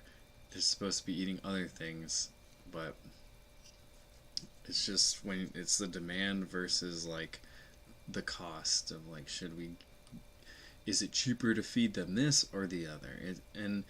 And like McDonald's and tilapia and all these things, they don't think of things like from a, if you were to put like chefs into these roles, things would change a lot differently, because the way a chef is to think about opening up a fast food restaurant is a lot different than how a dude in the what is it, one the 50s, a dude in the 50s, or two dudes thought of a hamburger restaurant that aren't chefs. They're just good marketers. There's a difference between that, because you know, I think Sean Brock is an example. He created a restaurant called Joyland, and he's got accolades, James Beard awards, he's got an episode of Chef's Table. Like, he's the man of the South in terms of chefs. And he opened a restaurant in Nashville called Joyland, and I got to go to it a couple months ago. And he has great restaurants that are fancy and expensive, but he made a fast food style restaurant, and it's literally like you walk into like an old pizza joint. It's got those press board like booths and stuff with the cushions, and it's like, but they're brand new. They look nice. The colors, even everything down to like the designs on the little seat cushions are original. And they do burgers, they do milkshakes, they make their own biscuits. Like, the cooks wear like the cooks wear nice shirts. They're not like just a polo with a collar and everything. They're buttoned down like like chef they call them dishwasher shirts, but like they use them. Cooks use them. I've used them. I personally love them because they look nice. They're clean. They're white, and they're run by linen services. So, he's all the cooks, everyone. They look nice and everything, and it like the kitchen is kind of open, so you could get to see, and all the food they make is from scratch, and they make their own patties and everything, and it may cost a little bit more, but you what he's doing for the industry is like priceless, because not only is he showing that you can make food that is sustainable in terms of like menu, not like he's not making sustainable hamburgers, but he's taking an idea and he's putting his hard work behind it. In a way, he's showing that you can do something like that and bring it up to a very high quality level. Like, they make and batter their own corn dogs and do things like that, and you get it all on a tray, but it's like you get to see the cooks in the kitchen instead of like I worked at a fast food restaurant for 4 years while I was going to culinary school, and it was probably the most like humbling and, I can't say best because it was bad, But what I learned from there in terms of skills and like mental uh, quickness and hindsight and like remembering orders, like so many different things. Like fast food gets a bad rap because of a lot of reasons. But if you are going to cook, I'm not, or anyone for that matter, if you're not gonna cook, or how do I word this? I think working in a place like that is going to give you a lot more experience than going to culinary school in more of just than cooking. There's more to it than just like picking up a pan and calling it a day. You gotta wash dishes, you gotta clean the equipment, you gotta boil out the fryer, you gotta know how to turn off all the lights, you gotta know how to work them, you gotta know what chemicals are for what. You got to know all these different things, and in the meantime, you're learning those and how to run a line, how to set up a line. Like, yeah, you may not be working with like super fancy ingredients, but in my case, we did hamburgers, and I had to set up my lettuce, my pickles, my ketchup, and everything. But like, it taught me how to be clean, and it taught me how to set up my station and how to break it down in a timely manner over and over and over and over.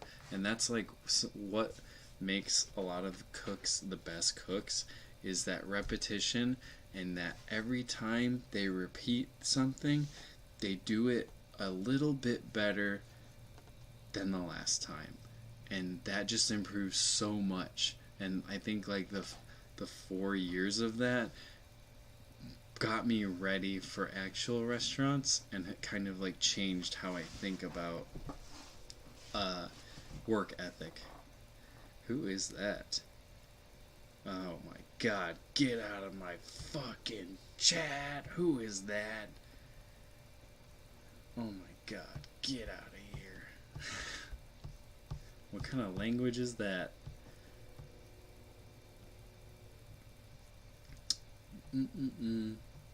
But yeah, I would never be like, yeah, you can't be a chef unless you work fast food. But I'm saying, like, if you worked, I know there's some people out there that have worked fast food and then made it to like places like me similarly, I guess.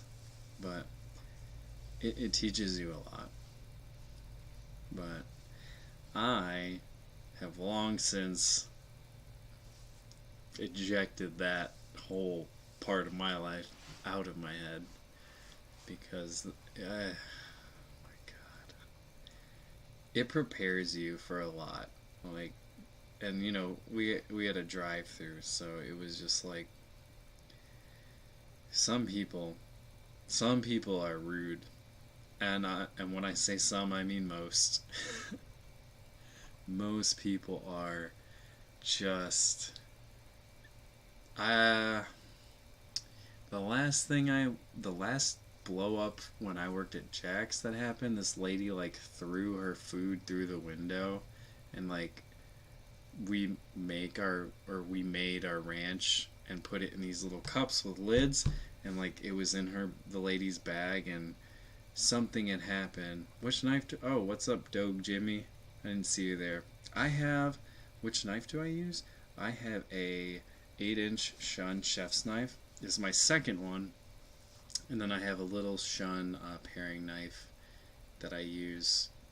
I have an 8,000, 1,000 grit stone, 6,000, 1,000 grit. That's about it. I don't really like have fancy expensive knives. I stick to my Shun because it was like the first knife I gravitated towards, and like I loved it so much that I kind of like kept it. And then when I didn't lose my first Shun, but I had moved from Chicago and left my knife at the restaurant I worked, and like I looked everywhere for it, and then I called my friend and I was like, oh, blah blah blah, And he's like, I have your knife. And I was like, cool, can I get it? He's like, oh, well, I'm moving to blah, blah, blah. So I just let him keep it. And then I just got another one. It's, what is it called? Let me look it up real quick. It is...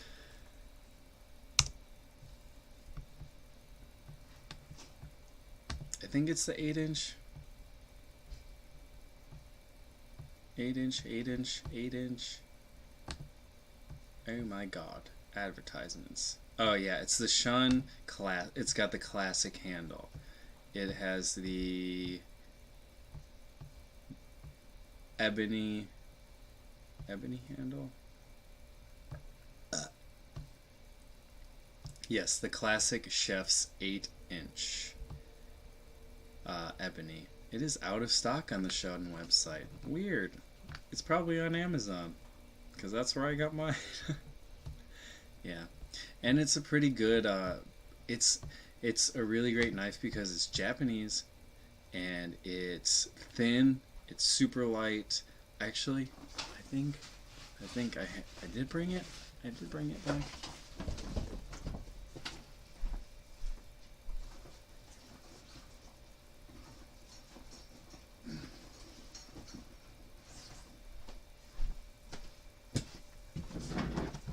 Yes, I do have it. I thought I left it.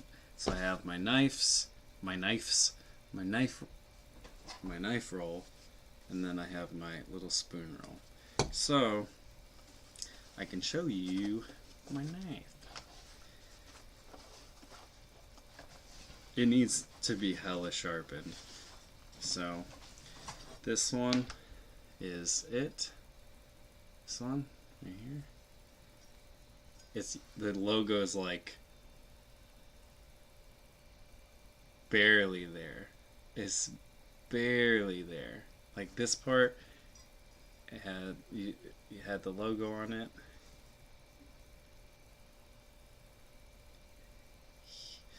It looks way more polished on camera than it does in real life. I have a little polishing kit too, but it's not sharp. It is, I'm embarrassed. Actually, I've been kind of lazy. I've been making pizzas, okay? So, Damascus? No. So, it is folded. It is folded steel.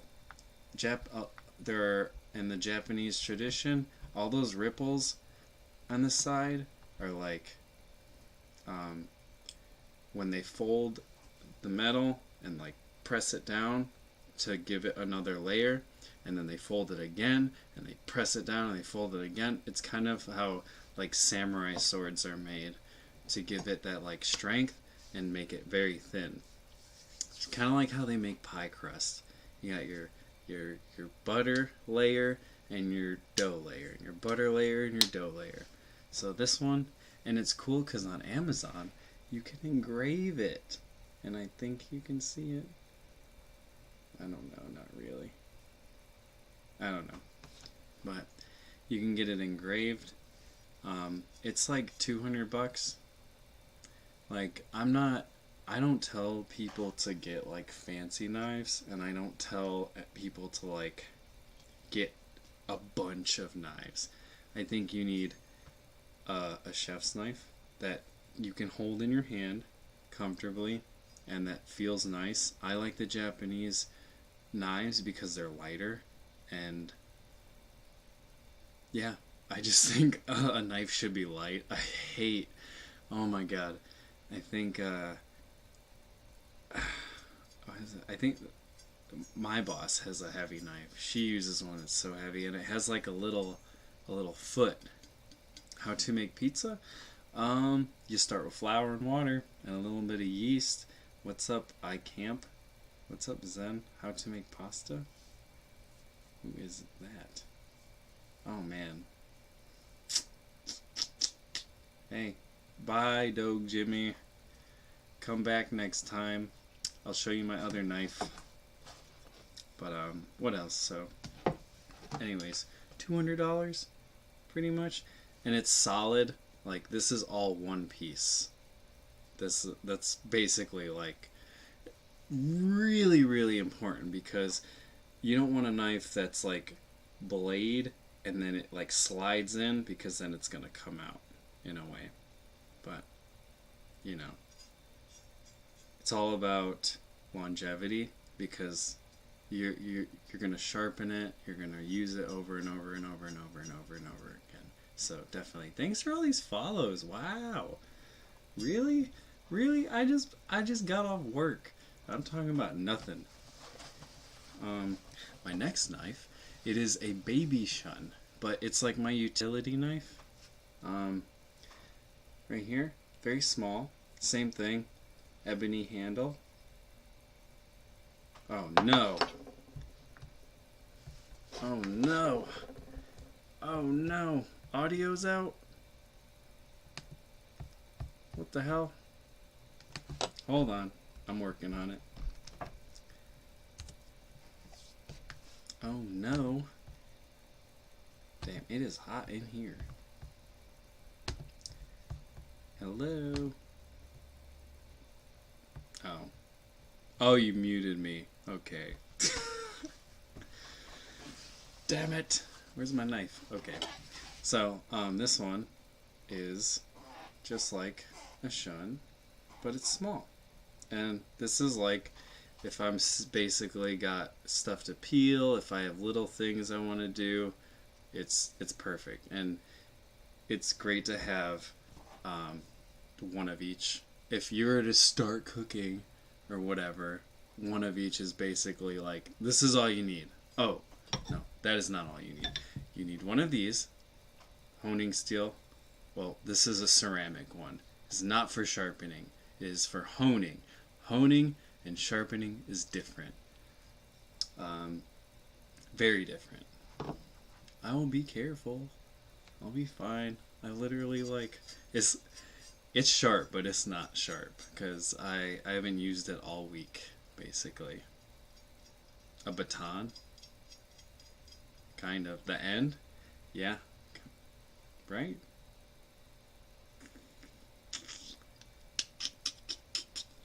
But yeah, it's cool, because this one too, if you order it, see how it's like, it's not fully round? That's right-handed style, basically. Right-handed, in a way. I'm left-handed, and I didn't know that when I bought it. I didn't know that, and I have a right-handed knife, and it sucks. So. Oh, no. I don't know. It's been a while since I've cut myself. I think I've been in restaurants, this is my 10th year. From working at fast food all the way to now, 10 years, and I'm 28. So I think after the 8th year is when I stopped like getting like nicks and cuts and stuff, or like fucking up really bad. Japanese. Sorry. I like Japanese knives. But it's all about feeling. I have big hands, and you'd think I tend to use a lot of force, but it's just how I'm used to holding it and using it. But German it's just the steel is so heavy. That's the thing. If you're used to carrying a heavy knife, then oh dude, burns. I got some fucking burns all over me. Like, if it's hard on the camera, but you can kind of see like some marks on my arms. There's some new ones right here. I also have like these weird fucking burns I got from the oven edge. Like, what the fuck is that? And it's like I got one, and then I burnt it the next day, and like this right above it in that spot. And it's like no protection there, and it's the softest part of my body. So yeah, burn. It's a lot of both. The thing is, like, you get cut and you're gonna get burned. Like, that's just the name of the game, baby. It's the name of the game. So yeah, 8-inch chef's knife. This is 200, 190. Can last you. Can last you a long time. And this one, I think I got it on sale on Amazon. So, tips for making lasagna. So, my tips for making lasagna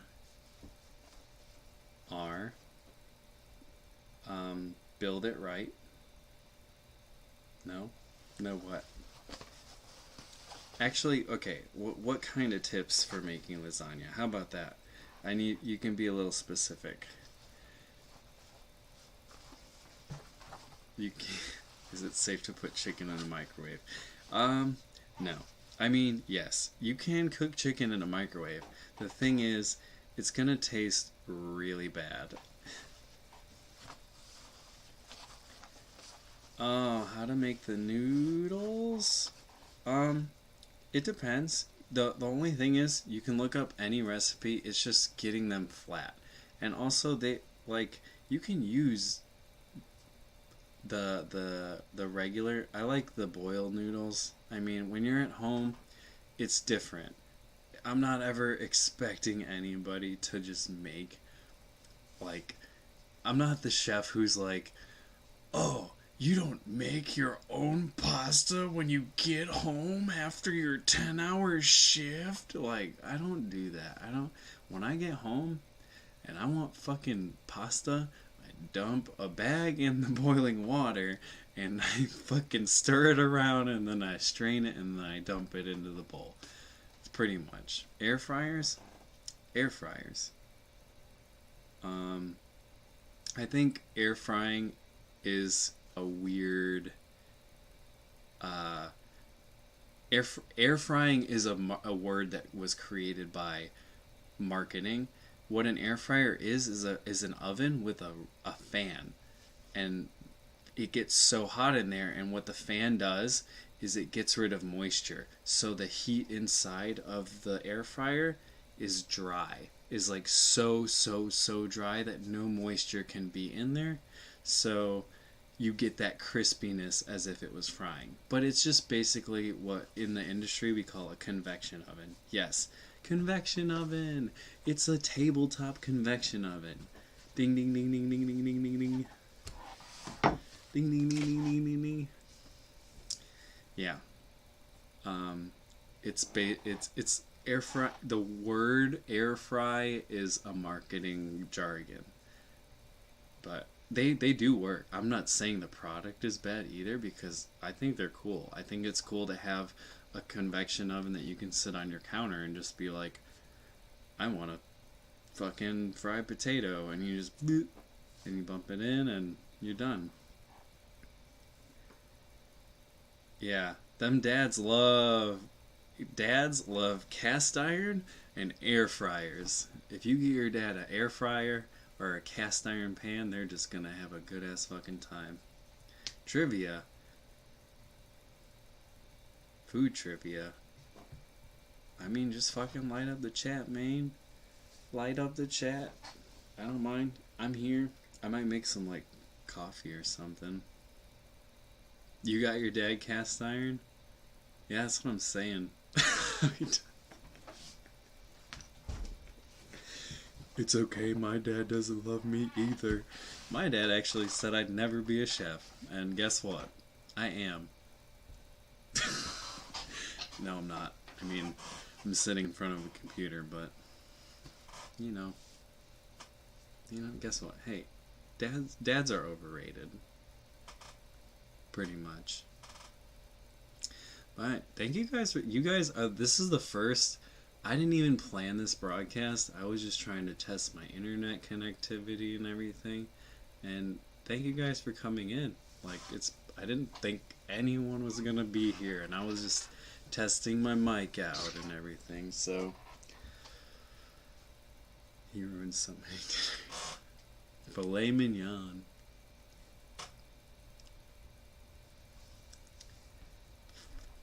Sous vide. Sous vide, okay. here's like the thing about sous vide. It's a technique. It's not something that you can just like, it's not a revolutionary thing. You're just cooking something in a controlled temperature. And that's why it has to be in a bag. I'll ban him. I gotta figure out how to work this thing. Really? No, I don't give off the vibe of anybody. I literally cook my whole life. But thank you. That's a great compliment. Wow. One day I would love to be a big cooking talk show streamer. That'd be fucking cool. I don't think there's a big market for that, really. And honestly, like with coronavirus and all this, it's like, I don't know. Might be cool. But yeah, thank you guys. Thank you guys so much. I love making friends. But anyways, sous vide is you basically cook something in a water bath, and the little doodad basically tells you what the temperature of the water is, and then you put your product in there. So it's not worth buying for the home cook. It really isn't, because you can get such better results from just really like steak. Everyone's like, oh, sous vide steak is so good. It's so much better because it's always perfect. And like, but if you eat a sous vide steak, so you pull it out of the bag and it's like medium rare, and then you just put it on the grill like psh, psh, psh, psh, and then that's it, like very quickly, and you just get the sear and then it's done. But like, it doesn't taste like a medium rare steak that you've basically just like cooked wholly by getting that sear. So there's a lot of interesting like videos about like the differences between regular steak and sous vide steak. But oh my god, P-Man, thank you for following. But there's a lot of differences. It's just sous vide is kind of like making sure you're getting that optimal cook. But there's a lot of different things you can do with a sous vide.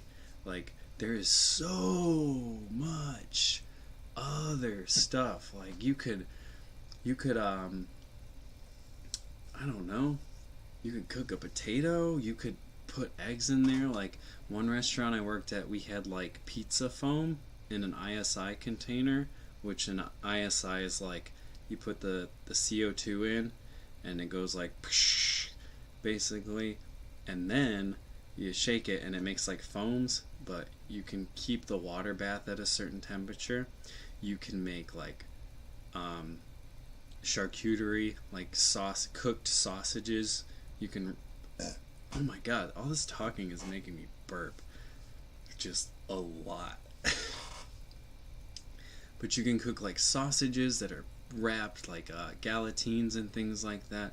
It's just where it's a tool for like serious cooking. It's not like I'm not knocking home cooks in any way, but they market it in a way where it's like, oh, it's just so easy and it's just something you can do. But really, it involves a lot of like planning in a way, and a lot of like, even just putting a chicken breast in the sous vide is like a process, and you have to know like how to cook it. You also have to know what to put in the bag at the same time. Ooh, let me see. I need to open my window. It's fucking cold. It is cold. How do you ban these bots? How do I do this? Oh my god. Wow.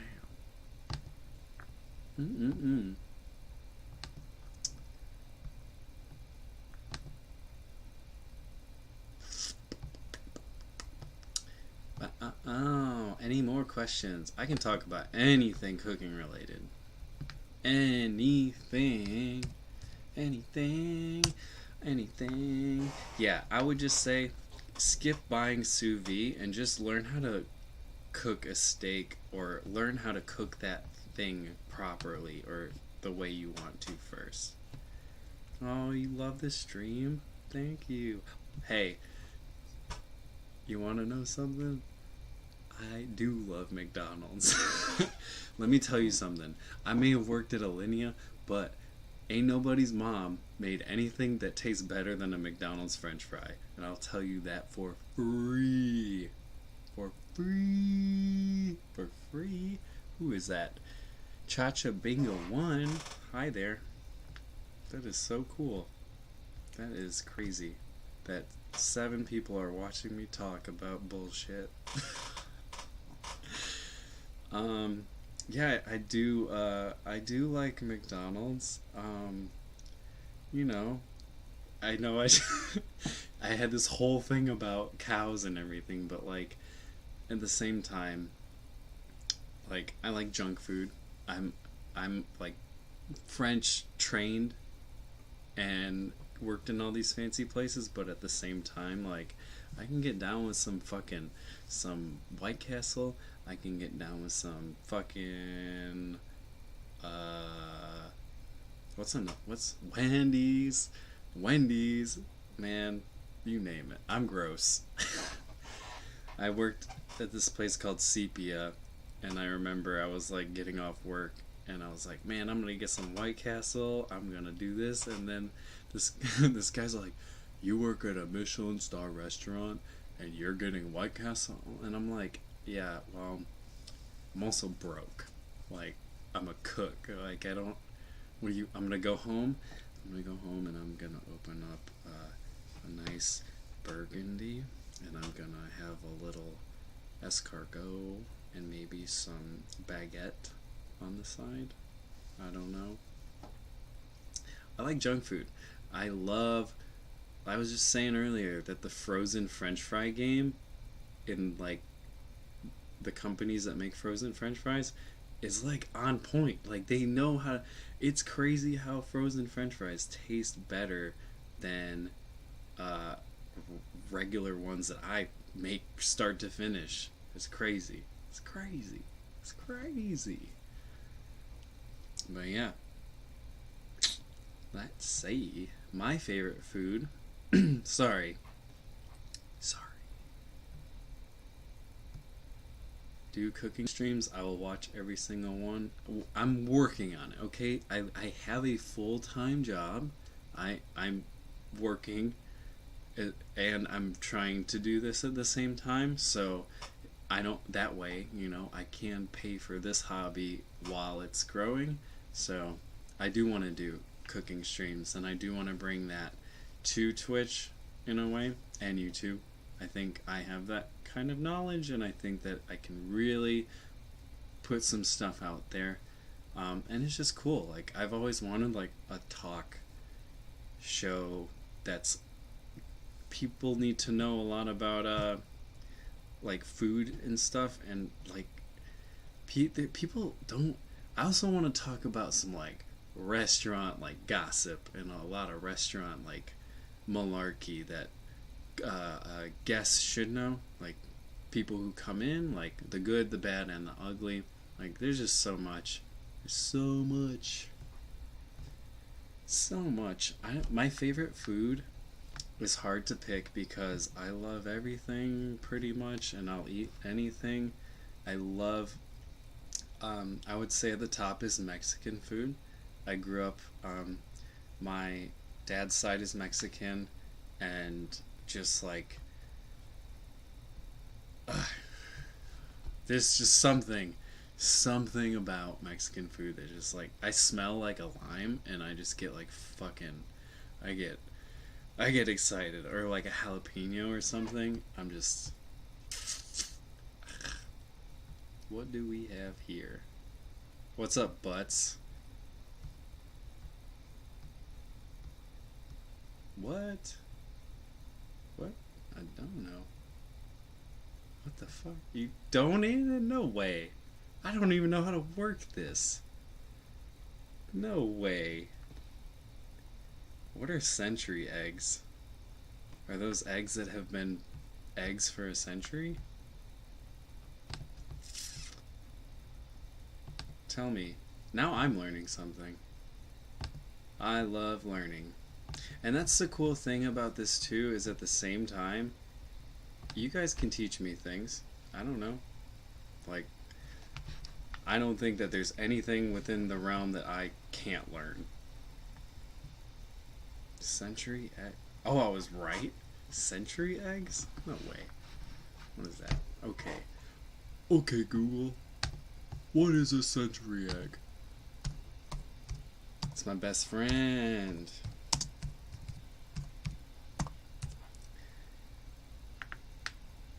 Oh. What? Oh, my computer listened to me when I said that? Oh, shit. Oh, yeah, yeah. Okay, chew. Yeah, I don't think I've had these, but I've seen them in like the freezer sections. There's this like what's it called? Asian farmers market, but international farmers market. There's an Asian and an international one. Check donos. Look at your PayPal. Show the money. Okay, I will check it. I'm figuring it out. I have to look at the chat too. Okay, this is like my first thing. I'm thirsty. Okay, take it easy. Yeah, they're like black and you can like see through them. I don't know. Yeah, I do love. There's one by me that it just has like everything, and like I just I just want to spend all my money there, and they have like all the different like misos and like just seasonings and spices alone, and different types of flours and starches, and it's all cheaper for, like for the most part. Depends on what cities you're in, but you know, yeah, they definitely are they're blessed. They're blessed and cursed.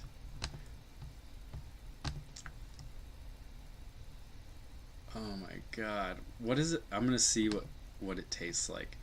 Century eggs taste like a regular boiled egg whose flavors have been supercharged. The gelatin doesn't taste much like anything, but the yolk is egg turned up to 11.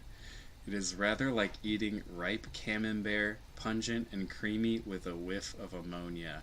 Oh my god, I just love smelling ammonia. Oh, the lobsters? Yeah, the lobsters are pretty cool. I remember my mom worked at a Red Lobster when I was really little, and when she would take me to work, I would just like, hey. The yolk becomes dark green to gray color with a creamy Yeah, like, if you overcook a hard-boiled egg for like 2 seconds, it smells like asshole. Like, 2 seconds. There's like a fine line when you hard boil an egg where it's like good, good, good, good, good fart. Like, you gotta pull it out at like 9 minutes and 30 seconds. Don't pull it out. Okay, yeah, 9 minutes and 30 seconds. People say 10 minutes, but you gotta think. It takes you time to get the egg out of the boiling water and put it into something cold to cool it down.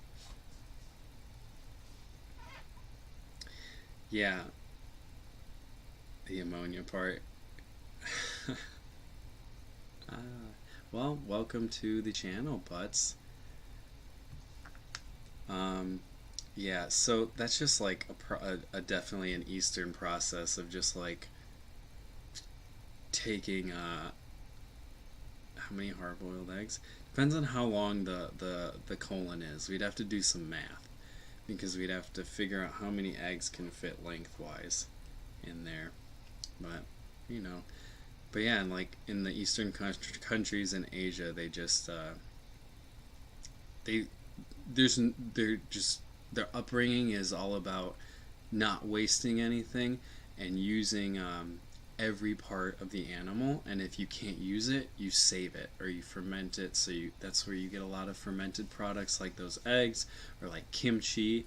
Like earliest kimchi records, they're just like put it in jars and they bury it underground. Like no refrigeration, no nothing. Like just naturally. So And that's just like when I was talking about sustainability, like in the western end of the world, we don't look at things like that. We just basically consume, and we don't think about saving and using all of the animal in a way.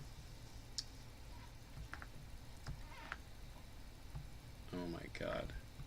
Dude, Josh, you're allergic. So a century egg would be like a big no-no. That's like a super egg. What if you made pasta out of century egg yolks?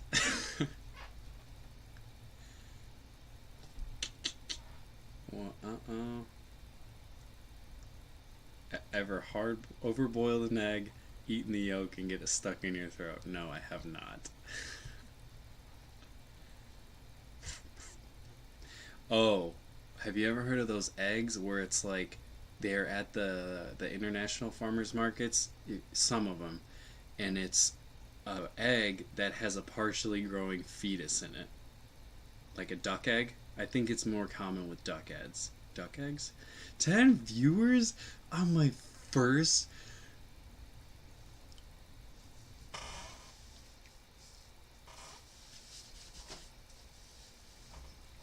Why? Why? Absolutely not. This is absurd. I'm turning red. Do you see that? I am turning red. I forgot what I was saying. Now I'm embarrassed. Thanks. Thanks, guys. No buts. No. No, no, no, no, no. No. I don't know. There's a lot that I will eat, and I don't think that. Thank you, Josh. That's so nice. So nice. Balut. I just saw that. Yeah, that's it. Oh, it's Filipino. Bruh. Bruh. Oh my god. The length of incubation before egg is cooked is a matter of local preference, but generally 14 and 21 days. Wow. Wowee. Oh my god. Yeah, no, I have a funny story about that because my I worked at a Babalu a while back, like forever ago, and the sous chef there was making fried rice for his like girlfriend, and he got eggs from the Asian market, and he got like the eggs. They were in like a small pack, and they were in like the produce area, and they were the balut eggs. And he went to crack the egg in the fried rice, and it cracked weird, and then he opened it, and it was just like bloop. And so in his rice is just like this fucking baby duck. Like it's the most I just think about that like at least once a year at the same time. Babalu. Babalu is like a chain like taco place. It started in the south of the United States, and they're kind of spreading out. So um oh cool, you're Filipino. Hell yeah. Yeah, yeah. I just couldn't. I can't, and like I'm a carnivore. I eat meat, and I understand that I like love meat, but there's just some things that like there's a mind stomach connection that like I can't get past with some things. But me, I'm originally from Illinois. When I graduated middle school and was going into the ninth grade, my family moved to the south, in Mississippi, Tennessee, kind of like right on the line in a town there. And then after I graduated high school, I went to a college near me and did culinary school, but I ended up dropping out, and I like packed all my shit in my little Ford Focus, and I like hauled ass to Chicago and like got a place there, and I ended up working in some really nice restaurants, and that's like what you should do instead of going to culinary school. If any of you are listening to or are thinking about that, you might be or you might not be. Definitely, it's a waste of money. So I moved back up north, but I'm in the South right now. I moved back because my family moved to Memphis, so here I am. Here I am. Ooh, ooh, ooh. It's been a fun time. I gotta burp again.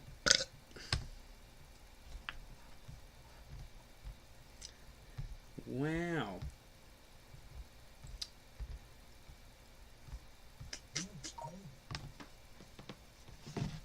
Who is that? I gotta turn my phone off.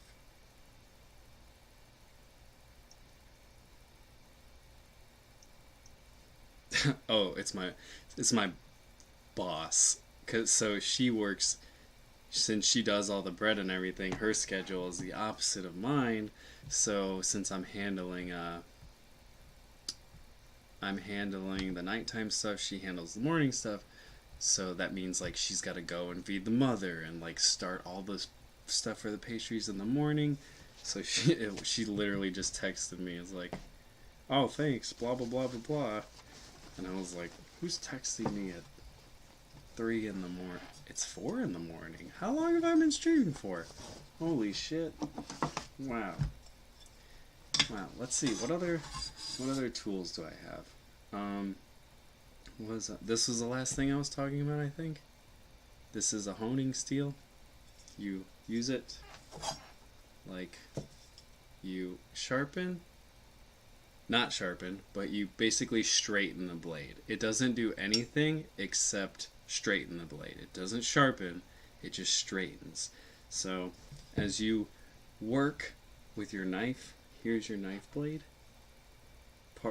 How do I get, there we go. Your knife will start to, like, microscopically, the tip will start to do that.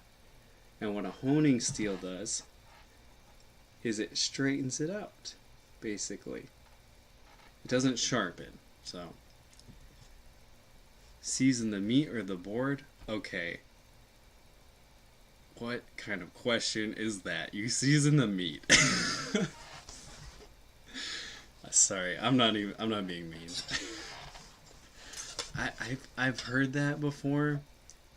I'm not familiar with it because you just season the meat. Where are you at? 5 a.m. Oh, I'm getting the other time zone. I'm getting wire edges. Wire edges. What is that? Thank you, Zen. That means a lot. And it is my first stream. And I've tested it, like streaming like my camera and microphone. I have like my like laptop, and I'm able to stream through like my PC onto the thing and my Xbox, but I haven't had like amazing internet like luck, and I'm trying to get them to run a cable so I can like get that fucking chingon fucking quality. But right now it's gonna be talk show time until we get that working, but it's a great way to like build up an audience. I don't know, and I'm having friends. Like, I got 9 viewers and I'm not even doing anything. Pennsylvania. Oh, well, I could have done that math. Okay? I'm smart. I have big brain.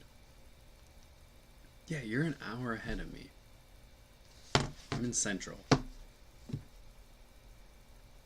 Oh, you're just messing. Yeah, I've never, like, I'm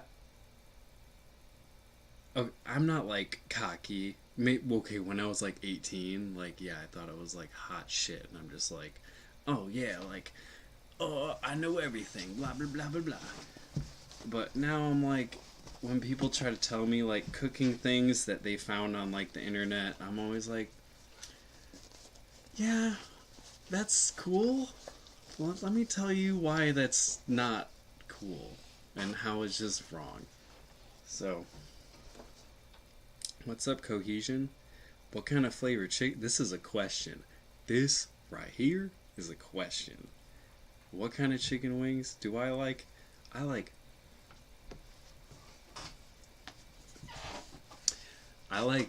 that fucking like, I don't know, man. This is hard. You broke. Thank you. You broke the stream. You broke the stream. I don't want to sound like an old man, but like I just love like buffalo, but I also love like a spicy barbecue. Like, man, I remember a long time ago when I would go to Buffalo Wild Wings. I haven't been to one in like years. I would get the mango habanero. That shit was good. That shit was good. Mango habanero and buffalo, I think. Dunkin' Donuts. As a person who lived in Chicago, Dunkin' Donuts is up here. It goes Dunkin' Donuts, Starbucks. They got them $2 like any size iced coffees in the summer. $2. Chicago. Hey, where are you at in Chicago? Where you at? Oh my God. You're going to bed? Alright, I'll teach you how to make lasagna. I will.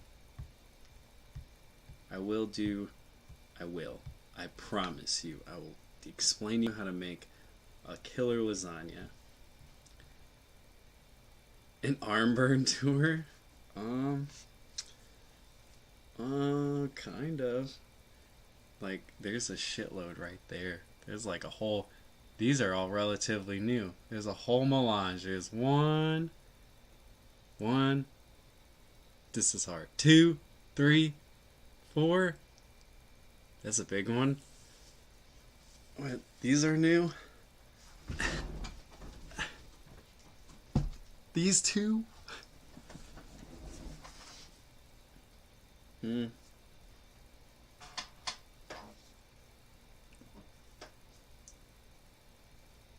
that one's pretty clean. Oh, there's... If you, like, through the camera... Poser, Chicago?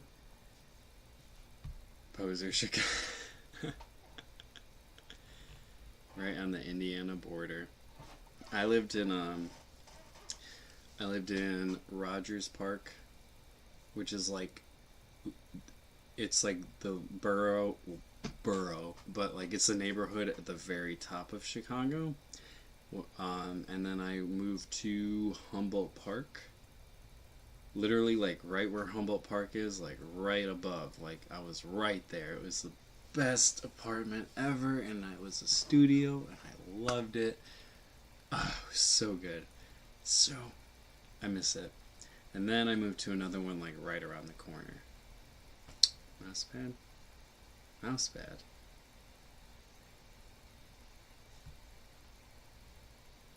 Oh, you got that rig headset? You got that rig? This one right here? You got this? It's pretty good. I like it. I got the warranty. It's got the Atmos in it. Pretty nice. Alright. We have the same mousepad. It's a good mouse pad. It's big. I kind of wish I had one that was like my whole desk, but I need a wrist thingy. I've learned like I really like big hands, and like it's just a lot of work to do this like all the time. I don't know, and I'm always working with my hands, but I have this shitty Logitech M185. Fucking beat that. I'm master PC level right here.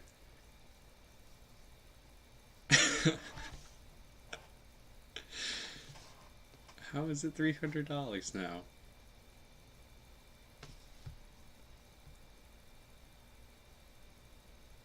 Dude, that SteelSeries mouse pad. This shit has lasted me years, okay? That ain't fucking basic. That's called quality right there. Quality.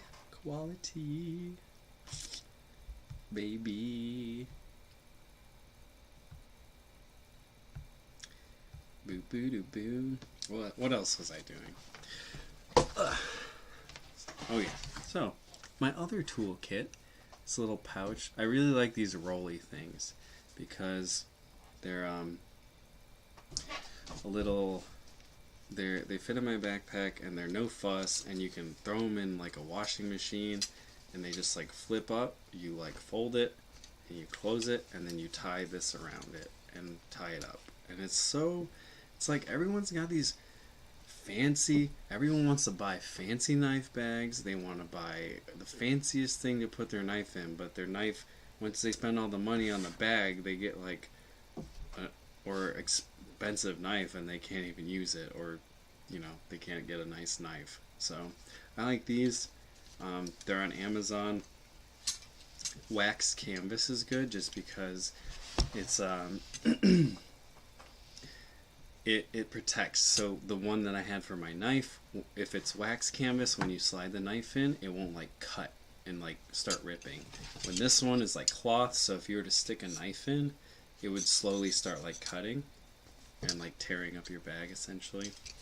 But this little bag is like my tools that I use the most.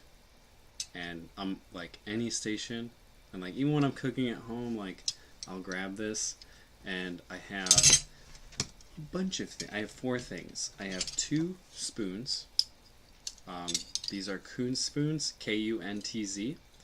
They're a specific brand, but they're 2 sizes, and they're just good stainless steel spoons, and they're not for eating. They're mostly for like working with things, or if you need to make like quenelles or like specific things that involve spoons. Having a set of spoons like this is like a cook's dream in a way, because you essentially like you want to have the tools that you need for the job, and spoons are very like underrated in a way, because you gotta taste with them, you gotta mix with them. Like you can do a lot of things with a spoon, and like not everything has to have its own specific tool, like in a way. But good thing to have. Another thing I have is a little offset spatula, and I use this for. It can be used for mixing things. I use it for like picking things up and putting them back down into another spot. Like if I'm plating like really delicate things, or like even like small form pastry, you can just be like bloop and just drop it right down, and then boom. More so like pastry applications get more use out of it, but it's used a lot for moving, straightening things out, things like that. It's always good to have. I think for not a home cook, but the larger versions of these you've seen probably plenty of times. People use them to like ice cakes, like around the outside. So,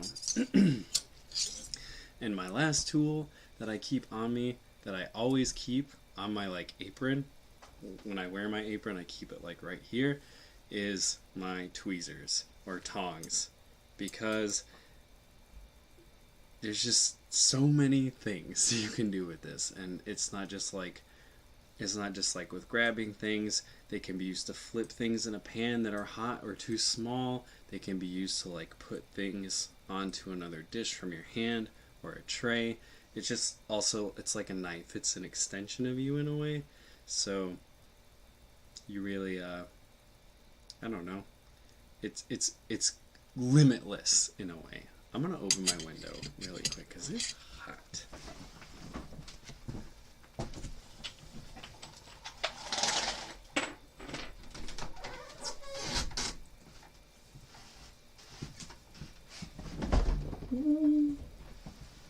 Whoa. Oh shit, now my light's messed up. Or is it that light? We're good. That's fine. Okay.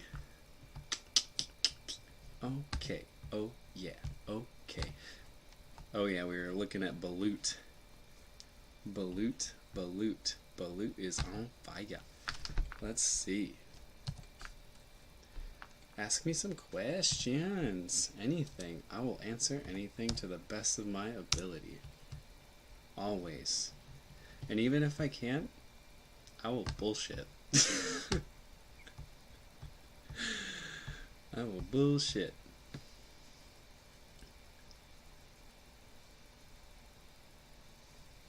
Does pineapple go on pizza?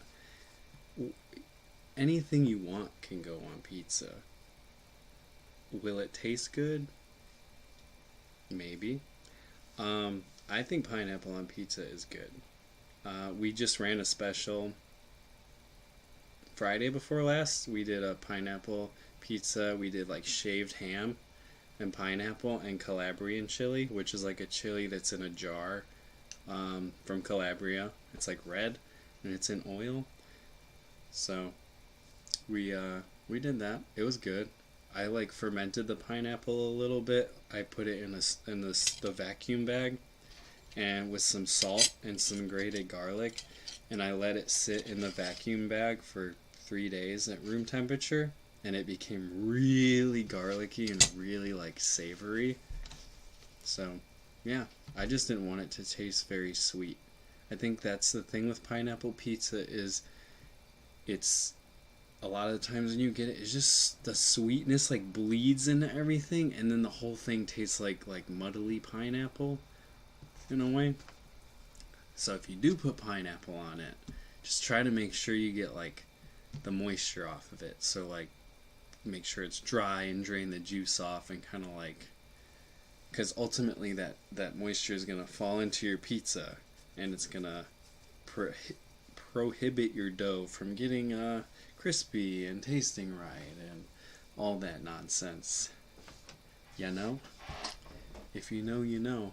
I'm not a pineapple pizza hater by any means at all, but I think it gets a lot of hate that it doesn't deserve in a way. You know?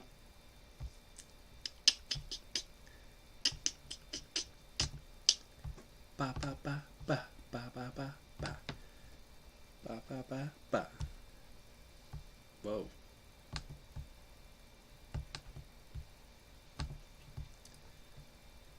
Ooh. Yeah, we did like anchovies on pizza. Yeah, you can do that. That's not crazy. I mean, like anchovies are kind of not really too fishy, and when you kind of cook them, especially at a high heat, they kind of like melt away. Kind of. Like there's still like there's a little fish funkiness, but it's definitely it's an acquired thing. I don't think I really care for them on pizza. When I think pizza, I don't want like I don't know. Maybe if it was like a really thin like slice or something and they were like really like caramelized on top, I think I would enjoy it. It just depends, and like that's a lot of the things. Like same thing with pineapple pizza. It has to be like done right, because most of the time, who wants fish on pizza? Yeah, I've actually had like a pizza with like flaked whitefish on it. Sushi pizza? Sushi pizza probably exists, man. I saw them like sushi burritos, and I love sushi, but that much fucking raw fish just at once makes me like fear for my digestive tract.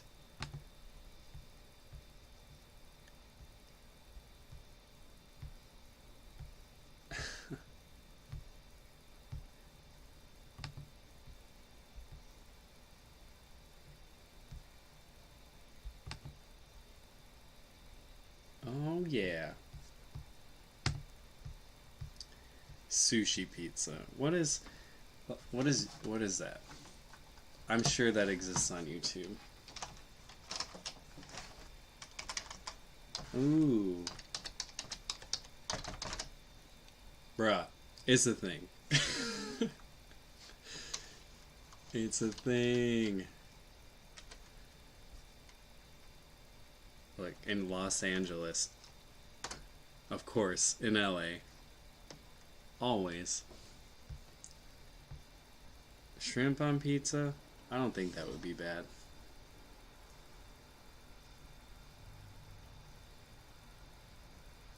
Oh my god. Sometimes, like, watching YouTubers on this shit is exhausting. They're just, it's too much energy. Way too much energy. Oh my goodness. I have it muted and I can hear it. Are you a shrimp slut? Shrimp slut? I'm a shrimp slut.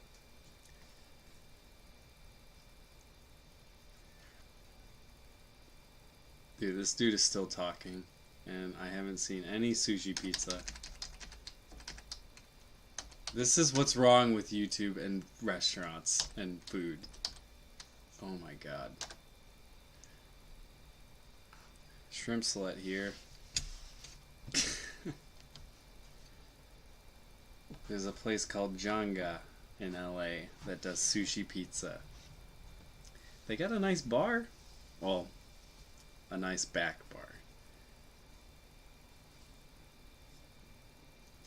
Imagine, it's so, you know, when you as a chef and you see like from that inside perspective and how these people film this stuff in restaurants, it's kind of like these people be doing some crap and probably annoying a lot of the people at the restaurants. Oh wow. Let's see what this looks like. I just want to know what the crust is. The crust has to be like rice. Oh, this dude just eats food.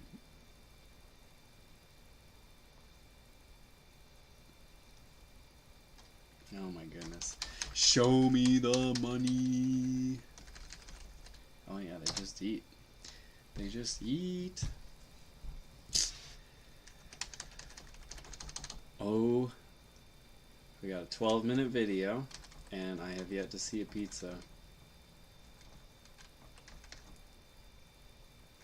Oh, there it is. It's at the fucking end. They got me. They got me. Kitchen nightmares? You know what? Funny story. Everyone likes to say that Gordon Ramsay is like, it's all fake, it's all this and that, but the real matter of fact is Gordon Ramsay is a goat. He is absolutely a goat, and I'm going to tell you why. Because, well, first of all, to answer your question, I do like Kitchen Nightmares because I love how they get, a lot of it is casting and stuff like that. Raw! It's fucking raw! Raw. I like the one where he's like digging out the spaghetti from the trash can. That meme. Yeah, the thing is, like, Gordon Ramsay's been cooking for a long time, and Gordon Ramsay cooked and worked for a decorated chef. His name was Marco Pierre White. Marco Pierre White was a chef who was... You think Gordon Ramsay is bad? Marco Pierre White, he's amazing, don't get me wrong, but he's a total piece of shit. Like, he is, you would not want to work for him, and at that time, when restaurants were around,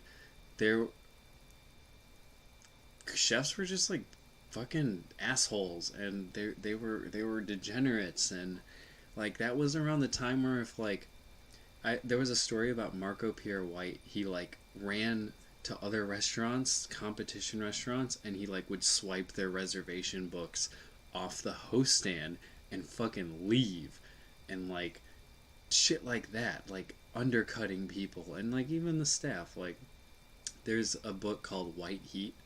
It's about Marco Pierre White, and there's like pictures of Gordon Ramsay in there, and there's recipes and everything. But like when Gordon Ramsay was young, like there's a story of like when Gordon was working in his kitchen, he was like complaining about being hot, And like in a kitchen like that, there's one thing you don't do, and that's complain. And from my experience, like complainers don't make it in this to this level in this industry. People who complain and people who don't work hard don't make it as chefs. It's just the matter of fact. But Gordon Ramsay was working for him, and he was complaining about being like hot. So what happened was Marco came up and like took his chef coat and cut a big ass hole in the back and went and cut his pants and turned them into shorts and basically cut all of his clothes up to make him like look stupid. And he's like, "Are you fucking hot now? Like, are you gonna keep complaining?" You know? But it amazes me when people are like, "Oh, Gordon Ramsay's not like a chef. He just screams." It's like this dude has so many Michelin star restaurants, and to open those, it's not easy. It's not easy, and yeah, he may have like restaurants in like 50 of them, but they are all good, and they all are Michelin quality. So it's just like it's it's hard to say those things when you look at his accomplishments in a way, and it almost seems ignorant when people are like, "Well, he's not really whatever." But I love Kitchen Nightmares. This is hard.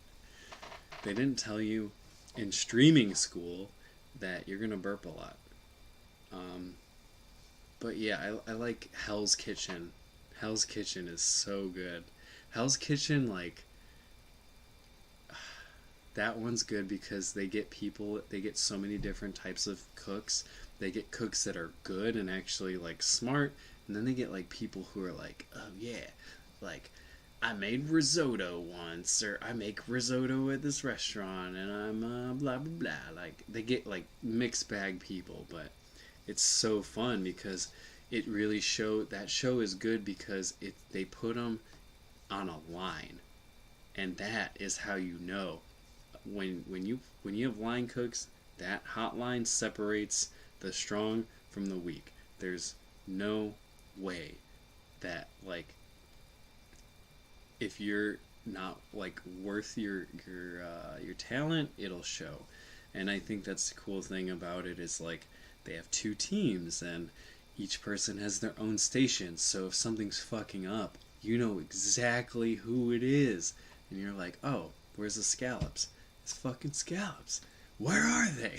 Like, it's such a like, it's like watching work while I'm off work, but like I don't work at a place that's nearly that stressful anymore. But you know, I make pizzas now. It's kind of an easy life, in a way. But yeah, he is now an actor, and also at the same time, like, if you're a chef, like, there's only so high you can get before reaching like the end, before you get to that like celebrity sort of like I don't even want to say like Food Network. Even like there's chefs that aren't on television that make a lot of fucking money, and it's because mostly because they have restaurant groups and they kind of like spread their fingers into different projects. But the reality is that there isn't really a lot of money in being a chef, and people just think it's like all accolades and all, "Oh, I just wear my coat," and I like there's so much you have to do to be a chef. You have to be an accountant, you have to be a marketing person, you have to be a PR person, you have to know the ins and outs of like different systems. Sometimes you can't like if you can't get someone to come fix the dishwasher, like you gotta sometimes try to fix it yourself, or if that goes for any, you know, reasonable piece of equipment, you've got to do a lot. And it's a physically demanding job. It's working every weekend all the time. You don't get weekends. You miss holidays. You miss family time. No one tells you that. Um, you don't get to hang out with all your friends because they all work other jobs because you're working at the place that people go to on the weekends to feed them and give them drinks and all that. So it's a very it's a very different life than what people think it is. It's not a it's not all sunshine and rainbows, but once you get to a certain point like he did, it becomes like people use the term like sellout. Like, oh, he sold out because now he has show and he's on TV. It's like, how do you think he got there? Like, if someone came up to me and was like, hey, we want you to host a cooking show. You've been cooking for 30 years and you blah, blah, blah. Like, hell yes. Give me that check. Give me the pen right now. Like, it's so, there is nothing wrong with that, and there is no loss of integrity, and there is absolutely nothing wrong with that. Like, take the money and run. Especially if you're like, if you are talented and you have like a skill or something like that, take the money and run. Really. I would. I couldn't. One of my friends was saying he was a sellout one day. I was like, man, let me tell you something. You mean to tell me you wouldn't take that multi-million-dollar contract to host 10 episodes of MasterChef because your integrity? Please. What is this guy? This sushi video has 250,000 views. Oh, it's in 4K. Wow. 5-star review. Oh, there's an episode of Kitchen Nightmares. Wow. Uncensored. So the sushi pizza, the crust is the nori roll, and it's just a triangle piece of sushi, and it's rolled at the end where the crust is, or a triangle piece of nori, and then the rice is on it, and then it's rolled at the end. But like, there's no like weight to it. Like, you have to hold it like from both ends, or else, and the middle's just like dipping down. Like, I'm like watching this dude hold it. Oh my god. Y'all remember Epic Mealtime? I saw that dude when I was walking to work in Chicago. I was walking to Mott's, and I fucking walked right past Harvey Morenstein and his girlfriend, and I like looked at, like, I was just like walking, and I look up, and then I'm like, and then like he looked at me, like I think he like looked at me and noticed that I gave him the look like that's a dude from the internet. And I didn't say anything. I was just like, what's up? Like, I didn't ask for like no picture or anything, but like, I don't know. I remember watching Epic Mealtime so much. That was 7 years ago? That's not even the first episode. The first episode I watched was like so long ago. 1.9 million views.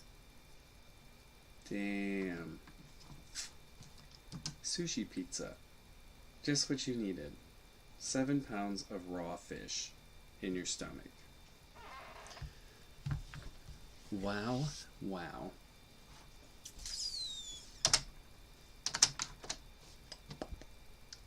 Yeah, and the burritos are even, like, don't get me wrong, like, I like sushi, but something about, like, a big tube of raw fish is just, it's just not, it's not appetizing. Like, I like all those components in small composed bites, but eating them in a burrito is just not too appetizing. I'm sorry.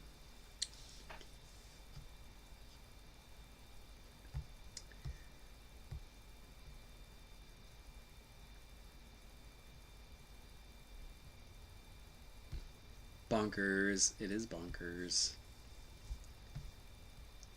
Fish tube.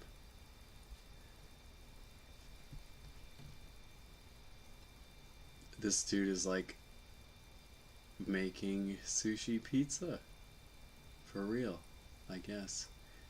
Nice, he's got a nice little setup. These are the things I love. Like, I'm not a hater. Not a hater. I just like looking at cooking shows because I think a lot of them are just bullshit. Like, in terms of, I love some cooking shows, but other ones I don't like. Not a total hater. There's some things I don't like. Mainly just with, like, the things that they tell people that just kind of, like, aren't true in a way. But, like, these YouTube ones are even, sometimes cringy. Should I just make my channel based off of roasting YouTube cook channels? Artificial crab? Crab sticks? They're pretty tasty. I think that if you are allergic to shellfish, I think you can have them, so that's kind of cool. It's just like white fish that's been like pressed, I think, into some sort of like tubey kind of thing. Oh, this guy's got a German steel knife. Oh my god, look how he's holding it. Oh my god. What the hell? Holy, oh, who subscribed? Who is that? Thank you. Lav Tats, thank you for subscribing, following. Same thing, it doesn't matter. It's all YouTube, Twitch jargon. I don't even know how to open up a donation. It's great. But this guy's got a German steel knife. And he's just... oh my god.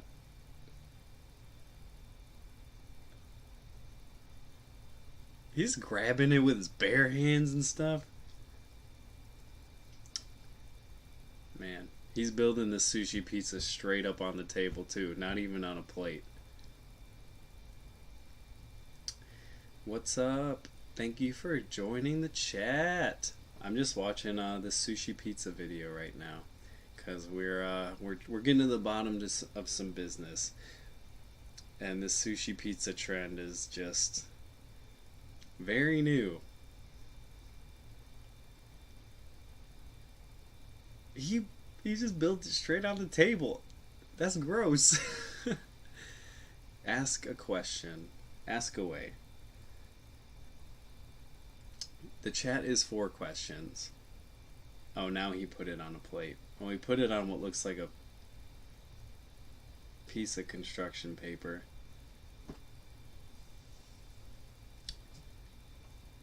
Oh my goodness, great. And he's gonna try to pick it up now. He's like shaking. Oh my god. That's so much fish. That's like... oh no. I don't... yeah, it doesn't even stay together.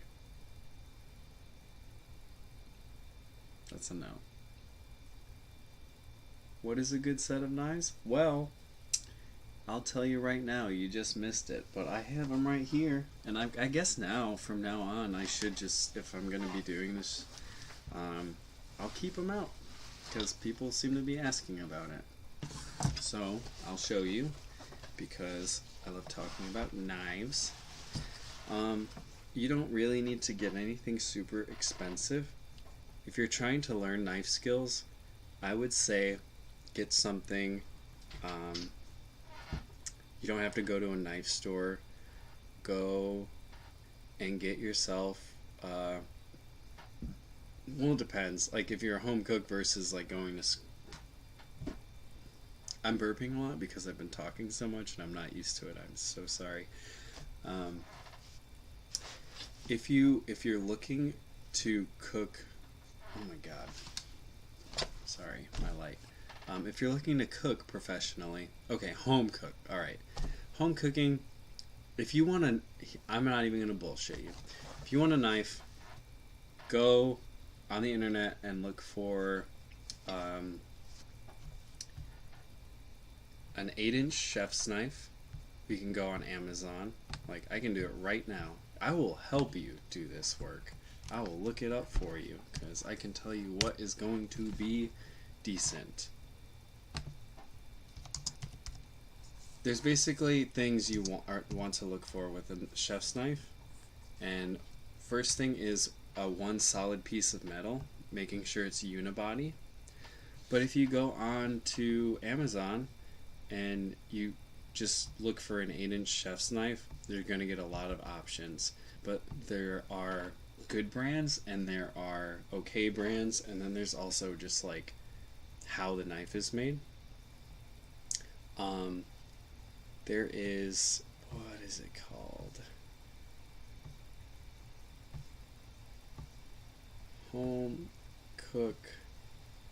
I would recommend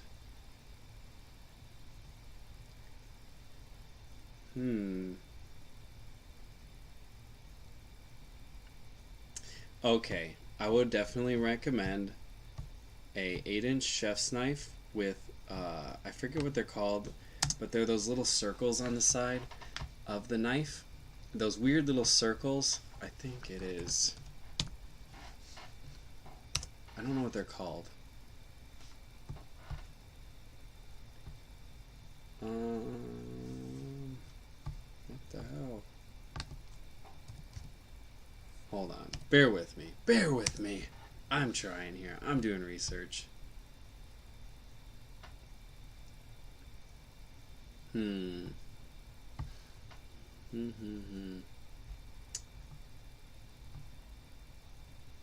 What is it called? Oh my god, I don't know what it's called. I am so sorry right now. Okay, I would basically look for a like a chef's knife that is 8 inches or a Santoku 8-inch knife. They're both relatively the same, but a chef's knife will give you it's pointed at the end like this one here. Here's an example. This is an 8-inch chef's knife. It looks very tiny. My hands are just really big. This is an 8-inch chef's knife, and it's an chef's is always pointed. A Santoku has that like curve that goes down and more of a flat side, but this is basically the shape and size you'll need. Dimples. Dimples. That's what it is. Damascus. No, a home cook does not need Damascus steel. That's just not a thing. Damascus also, it just takes upkeep, and it's just kind of like, I don't know. I just like stainless, man. Like, I see all these Instagrams and stuff, and people be like showing off their Damascus, and I'm just over here with my like I don't know. I don't need like a $600 knife because I work. Like, lo and behold, a chef actually uses the fuck out of their knife, and like those knives that have a lot of upkeep, like when you're switching between proteins and stuff, is kind of like, it's just hard to keep it clean, and sometimes they can't be too wet or cut, like it's just a whole thing. But an 8-inch chef's knife like this with a full tang, T-A-N-G. Tang means that this piece is all one thing, other than the like slight difference in the handle. So it's gonna give you durability in the handle. So a lot of times knives are, this is one piece and then it tapers into a skinny little piece that goes like into the handle, and then it's like either glued or secured with like a weird little like screw or something, but then they like end up coming out. I would say spend no more than a knife that you want to keep at home that you're going to use all the time. One knife. Don't spend any more than $100 if you're a home cook. Don't even you can probably go lower than that, like 80. You can find a really good chef's knife, stainless steel, full body, for $80, and as long as you can get a sleeve for it on Amazon, and it'll keep it even longer. Super and it's like what I was talking about earlier with like Damascus steel, and I was and like knife bags. People will get like, you think an expensive knife is gonna get you more. It's not. Like, especially also if you don't know how to sharpen it either. But also, if you get a good knife, get a honing steel and a stone. I would say learn how to, if you're going to get a knife that you're going to upkeep, learn how to sharpen it, because a dull knife, a sharp knife is only sharp for a little while. A dull knife is dull until you sharpen it. So your your cuts, everything are only going to be as good as how sharp your knife is. And these alone do not sharpen all the way. It gets your knife like straight, your knife blade, but otherwise you're not getting an edge on there. And like, once you have a really sharp knife and you feel it, I don't know, you get so used, I don't know, maybe it's just like the fucking cook part of me, but like something about like when my knife just, when it's just sharpened and it's just like, I just get like, ugh, it's so good. It's just nice. And then like 3 days later I've got to sharpen it again, and then it's like over and over. But then winter comes around, fucking butternut squash season, and then my knife lasts like a day and I gotta hit it on the stone like once. But you know, it also depends on your use, or how long you use it for, or what you're cutting. So it's a minor investment, but it's a good utility to have, definitely. Yeah, and then just don't you don't need Damascus for a kitchen, but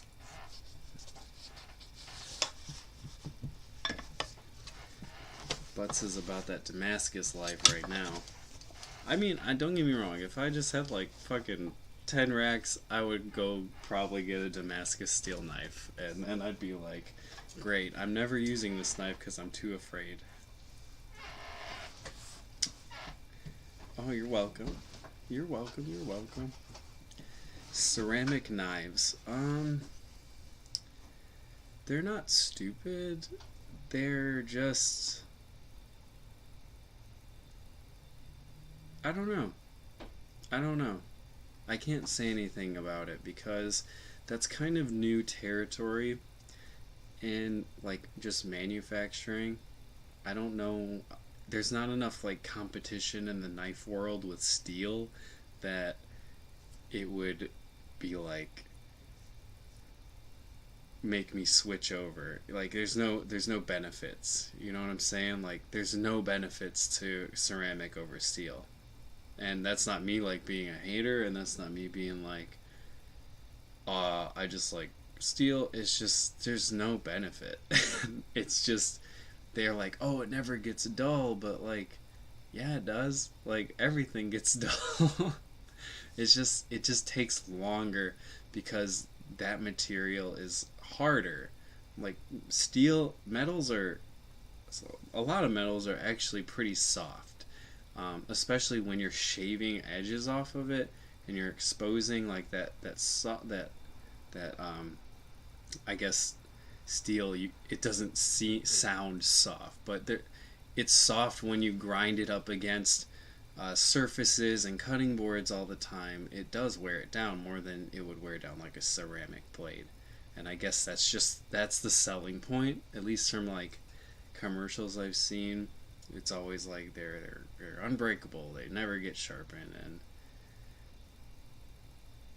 yeah, I think yeah, they're not terrible. Like they're good for the home use, like for like light cooks, I guess, like light home cooks. If you're just like making like salads and you're making you're not like breaking down proteins or like doing anything, you really you really wouldn't tell the difference, I guess. So I don't know. I'm trying to think of the last time I used a ceramic. I think my parents have a ceramic knife somewhere. Yeah, that's just like I wonder. Let me see. Let's do some let's do some research. Ceramic knife pros and cons. Pew. I don't know how to internet. Pros and cons. I'm gonna play that and pay attention to it. At the same time, no I'm not, because this is not a video.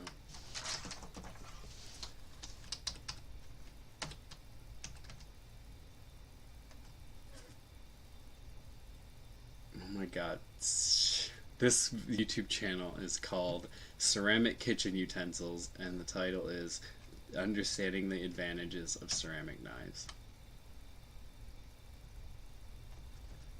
Man, this is... I didn't know it was this heated in the world. Oh my god.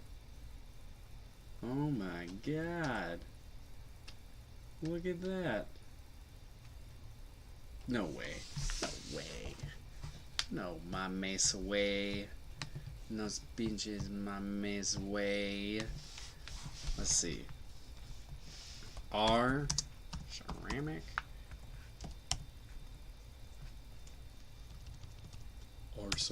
knives good?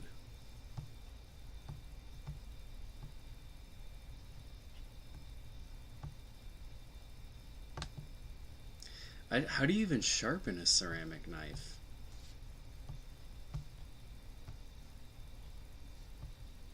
What the hell? They're affordable, lightweight, and very, very sharp. Blah, blah, blah. Super sharp, lightweight, brittle. The hardness makes them really sharp, but like, yeah. But they are like super hard, but it's so weird how like the ceramic, how they temper it, how hard it actually is, but how easy it is to shatter it. You can, but that's a, yeah. You can't.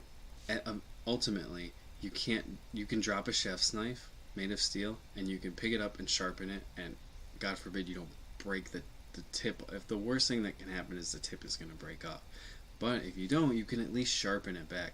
Ceramic knife will just straight up break. No, I don't think you can hone, or I don't think it can be honed. I feel like that would just break it. I don't know. That's crazy. Damn, that's crazy. That's fucking crazy. Yeah, I don't know. I'm interested though. I mean, I'm not gonna buy one. I want to see like what the most expensive ceramic knife is. What is the most expensive ceramic knife, you ask? What is?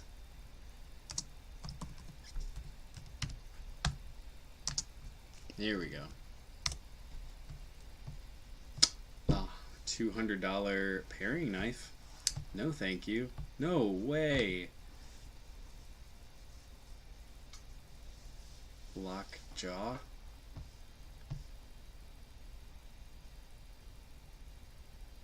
Oh, no. This is steel. High carbon steel. Oh. Yeah, no, carbon steel is the fucking one that is like, you can't even like, if it's wet and you let it sit there wet, it's like fucked. This person makes it in New Orleans. I'm gonna bookmark this shit right here. This is nice. Holy cow. That's a $200 paring knife, but it's not ceramic. It's just so pretty. Oh my god. And it's a local crafter. That's the shit I do like. I'm gonna save that one. Sorry, I'm over here like, I'm not gonna pay $200 for a paring knife. Oh my god, it's handcrafted. I go into Hank Hill mode. Really? That's crazy how they're like at 8.5 hardness. I don't live in New Orleans. I live like 8 hours from New Orleans. I don't know. I could take a... It's not 8 hours. It's like 5 hour drive, like straight down, basically. Yeah, but the hardness doesn't mean that the knife would, the edge would last longer. Or would it? Would it? I feel like I need to break some ceramic knives now. I feel like I just need to go buy a bunch of ceramic knives and just psh. Alright, this one is yeah, this one sucks, and just psh.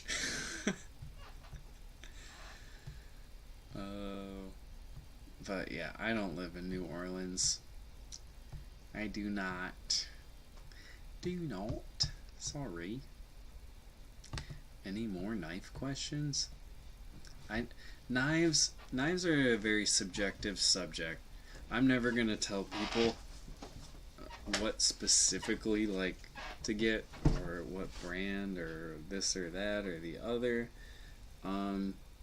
But there are some like good bits of advice to give people, you know, and then you kind of guide people. Like I'm not gonna tell the home cook the same thing I'm gonna tell the line cook that's just starting out. I'm gonna give them two different recommendations. I think that's just how it should be. And a lot of the times, the people I've known are just like, you gotta get this knife because it's cool, or like you gotta get a Masono, or you gotta get a fancy carbon steel Japanese knife that's like $600. But like, you know, sometimes it's just about doing the job and not about all the fancy tools. You know. What other knives do I regularly use? Did I show you my other one? I use 3 knives. The other one, I think I left it. Oh no, I think I have it. Let me see.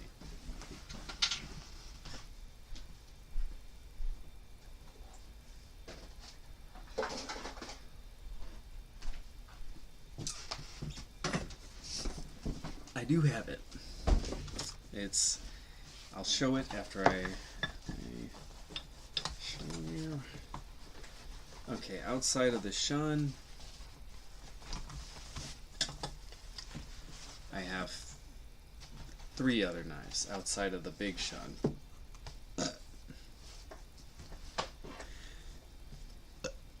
Sorry. So, I have this guy, the paring knife, right here. Paring, utility. That one's actually way sharper. You can kind of see the line of the blade. That's what you want. That line, see that like gleam off that line? That's how you know that bitch is fucking pew. Yeah, this one I don't use a lot anymore, at least since the whole pizza thing, but it's still sharp. This one's sharp. And then I also have another just regular, this is like my beater, basically. If I'm doing a task, this one I also sharpen, but it doesn't keep an edge nearly as long. But it's just, you know, another small utility knife to have that isn't as, what's the word, like luxurious? It's not as I don't know. Sometimes I just don't want to like bust this one out and I'll bust this one out. Or you know, whatever. And then like the other knife that I use a lot, and it's this right here. This is like $20. It's serrated. It's dirty, a little dirty. I had it on my shelf over here. I haven't brought it to work because there's like 50 of them over there, but it's serrated and it's just good for bread. It's good for tomatoes, cutting tomatoes, cutting lemons, but bread. I think like cutting, especially like where I work, cutting bread is like underappreciated. Um, at this one place, every day I had to cut like 20 loaves of sourdough for the service, and I bought a knife like this because I just prefer the L shape, and it's really good for like a lot of prep projects. Like you can break down heads of lettuce with this. Like as long as you're not getting into the fine details, this is a very good utility knife, bread knife too, and it also is $20. So if you break it, you can get another one. But it's just a handy knife to have, especially like, you know, like you think about bread and you think about like people always buy sliced bread, but no one buys bread in the whole loaf because they don't have anything to cut it with usually. So having something like this is very, very handy, and it fits into most knife bags. It fits kind of it. Yeah, it fits in mine. Yeah, it's a little beefy, but it kind of fits, I guess. I like it though. That's it on the knives, and I'm like, I've like I said, I didn't get a knife until kind of after, or yeah, after I was working at that fast food restaurant. So you just really need a few good knives that are going to keep you efficient. A knife that you can sharpen easily, a knife that you can hold easily. That's another thing. If it's too heavy and it doesn't feel comfortable, you're going to cut yourself most of the time. Most of the time. What kind of restaurant? I work at a sourdough bakery, and we specialize in fresh milling, fresh milled sourdough, and hybrid sourdough Polish baguettes. So we make baguettes, we make sourdough, and then we also have like a morning menu. We have we sell the sourdough, and then some of the sourdough we make into tartines, and we have like an avocado toast tartine. We have a mushroom and like a oyster mushroom and maitake mushroom tartine. It's got like pine nuts and stuff on it. Alright, bye Josh. We got like, we make our own grits and stuff. Pretty basic in the mornings, basically utilizing the bread, and then we do like Detroit style pizzas at night. Like we mill the grains and everything, and then we make the pizza dough. So we kind of like use that as a way to make more money after the whole COVID thing happened, because everyone likes pizza. But yeah, it's kind of like it's a step back, you know, like step back from like my normal stressful life in a way, restaurant life, I guess you can say. I don't know. I like it. It's very it's mostly nice because at night times I'm by myself and I basically run the kitchen, and I basically don't have to fucking answer to anybody. And I can play my music, I can do whatever I want. What? Damn, it's 5 already? Dude, I can do a whole year's worth of streams about the restaurant industry and COVID. I Man, you don't want to hear. It's depressing. It's depressing, and the most depressing part is that people are acting worse to us, and we are being demonized for no reason, but everyone else is like, so we're getting demonized because people go out and they get COVID from restaurants. And yeah, it's true. It's contracted through the air and everyone comes to bars and gets close. That is a fact.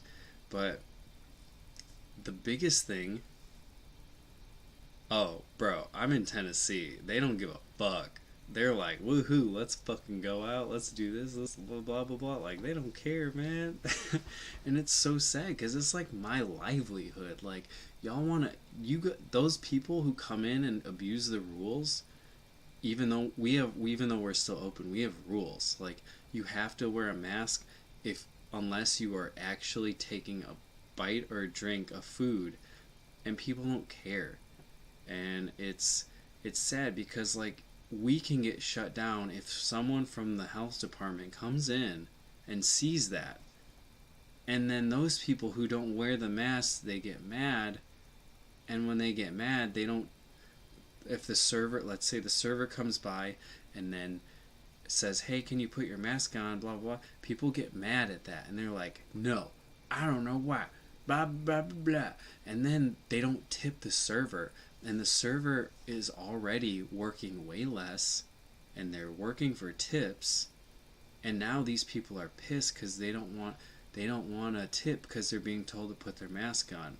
And I'll tell you another thing: people who do wear masks are also tipping less. So if you go out to a restaurant that has tipping, that needs to be understood for a lot of people, that these servers are working less and they're not getting tipped because everybody's broke. And if you're broke and you're going out to eat where it's tipping, it's kind of like you should tip. Now it's an archaic system, but it's what we have. And until it's changed, people should tip 20%. 20. That's outside of a global pandemic. You should still tip 20%. And that's for, not saying like, if they're like dog shit to you, if that server is dog shit to you, don't give them 20%.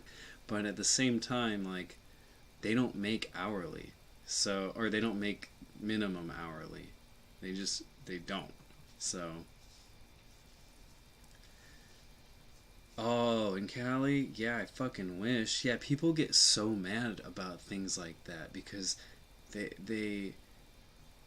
yeah, 15, bro. People are straight up leaving like $2 on like $70 tickets because our bar is open. Tennessee, Shelby County, they didn't close bars. We have the most, we broke a record for cases week before last. They're bringing in like refrigerator trucks for bodies. Like, it's like embarrassed. Like, the governor, who's an idiot, is like embarrassed about it and shit. Yeah, it's wild. And like, I wish, it is my job and this is what I do forever and a living, but like, I would much rather just not be working than deal with these people, because it's so sad that like my pay is like cut, my way of living is at stake, my livelihood is at stake, and people are just like, oh, can we bring our group of 6 in here? Oh, you guys have to close at 10 because why? A government mandate? That's stupid. Like, and people like just spit on you. But they're coming to you for food. So it's real. The restaurant industry is just decimated in a way that's beyond just like money. there's a very specific thing that's going on, and it's going to really be on the backs of like restaurant owners that have a voice to talk about these things and to change, like tipping. This is a perfect example because restaurants are also at fault, because there ain't no fucking way that your server should be walking away with only tips in a pandemic when you have them working 40 hours a week. You should, and they're only making $2 something an hour. If you expect that server to be there, you need to make sure that they're getting compensated. And this whole thing is like opened my eyes to that, and to, like, I know I said it's crazy that I would never open a restaurant, but if I did, I would not have tipping, and I would find some way to fix it, or I wouldn't open a restaurant, because it's just archaic, and it's not. It incentivizes people to pay your employees very shittily, for lack of a better word. It's just shittily. And yeah, in the pandemic, like, these servers aren't making anything already because everyone's broke, and now you gotta tell them stuff. Yeah, you gotta be crazy. Yeah, we haven't had an outbreak. We've had a couple people get it, but like, we're fucking like, let me tell you something. People don't understand this, but just because you wear a mask and eat at a restaurant, where the hell do you think that those dishes go? Like, who do you think's touching them? All that shit's been in people's mouths. Me. At least where I work, since I run it, I don't have a dishwasher, because we can't afford a dishwasher. Like, we can only staff me at night. Like, I'm competent enough to run it, but at the same time, I'm literally, since I've been back to work, I haven't had COVID, but I've been wearing a mask, but I'm washing all these people's dishes with not touching on purpose, but I have to touch things. Like, even if you're wearing gloves, you're spraying the dishes, like, the particulates are just like flying, and you've got to assume that somebody has been in your restaurant eating with COVID.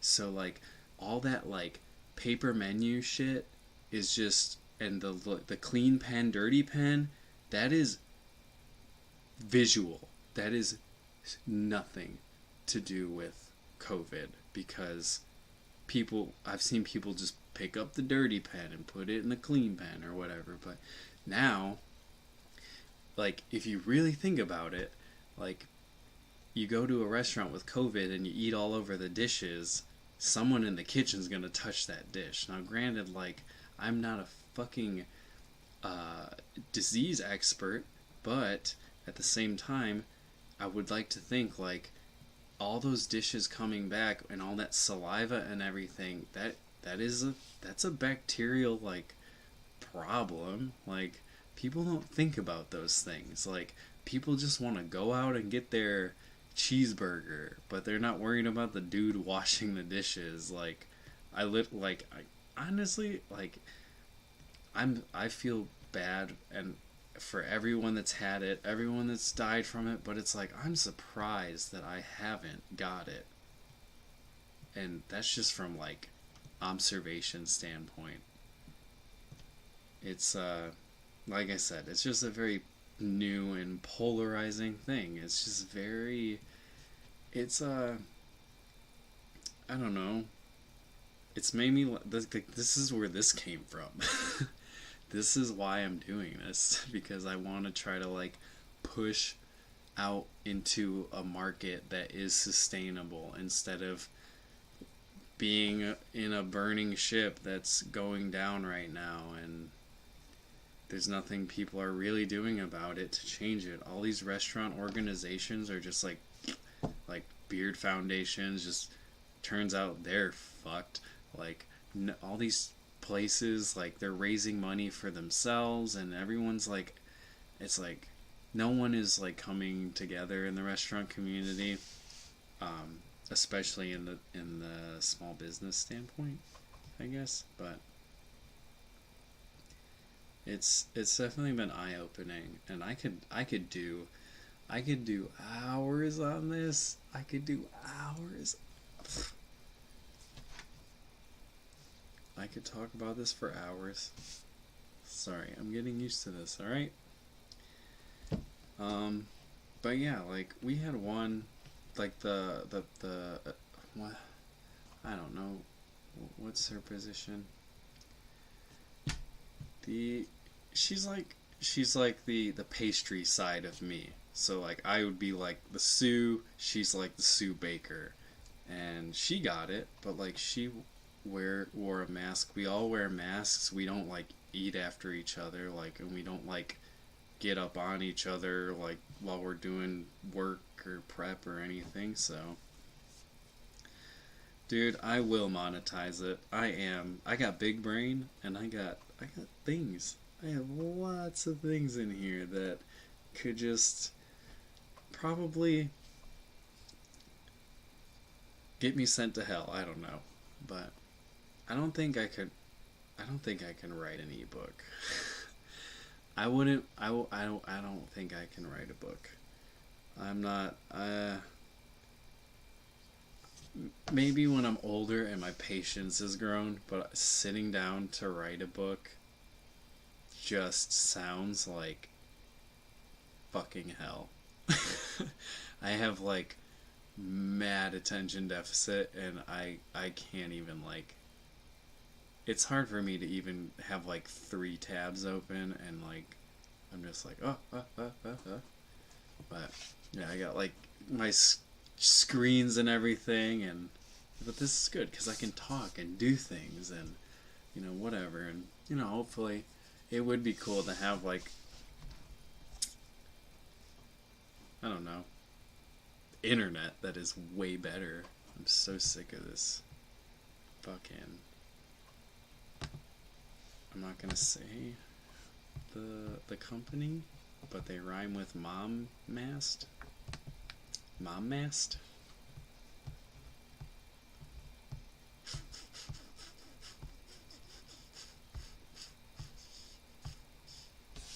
Whoa. Wow, wow, wow. Wow, wow, wow. Yeah, I don't think I can write a book.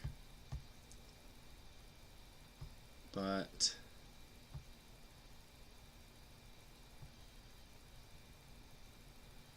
yeah, all that stuff, like the 6 feet apart, like the tape on the ground, like no one follows the rules anyways. And it's just all visual. All visual.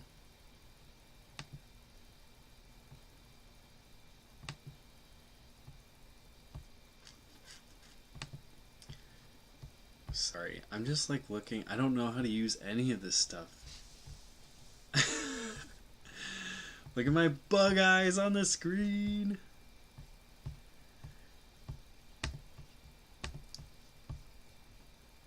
I have to figure this out at some other point. Some other point.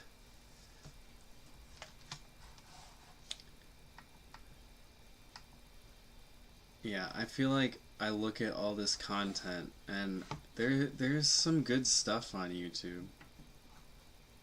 And you know, there's some good stuff on Twitch too. I haven't really like experimented with the Twitch cooking side.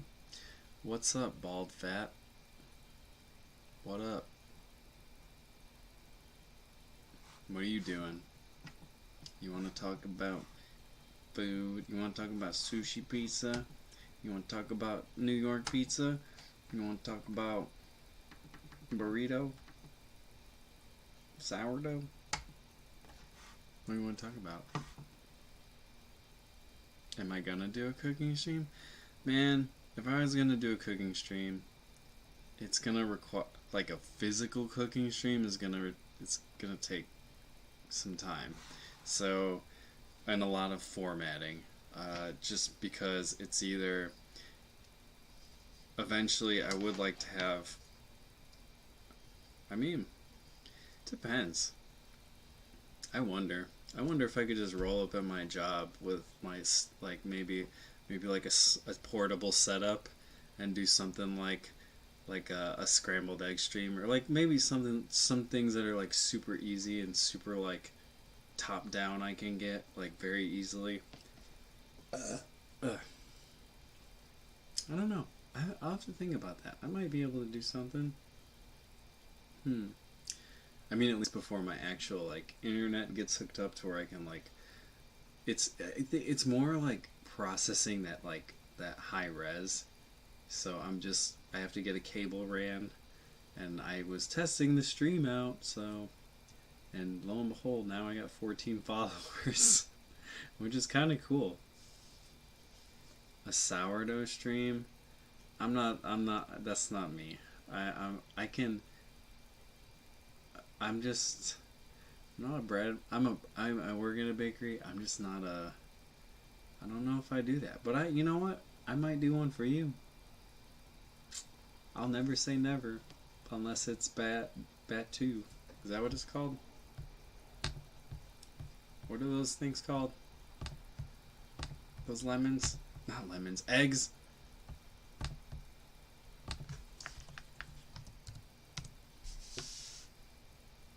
No. What the fuck were they called?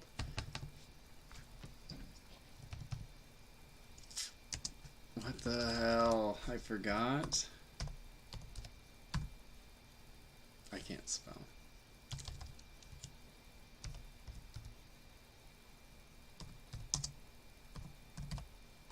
Sorry, my computer's very far away. Balut. I said Batu. What the hell? Balut. Sorry. I got lemons on the brain. I got lemons on the brain. I'm sorry. I'm sorry. I'm sorry.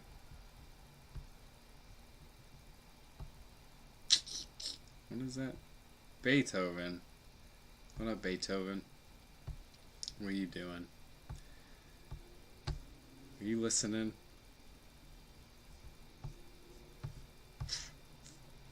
I don't know why I said lemons. Hmm.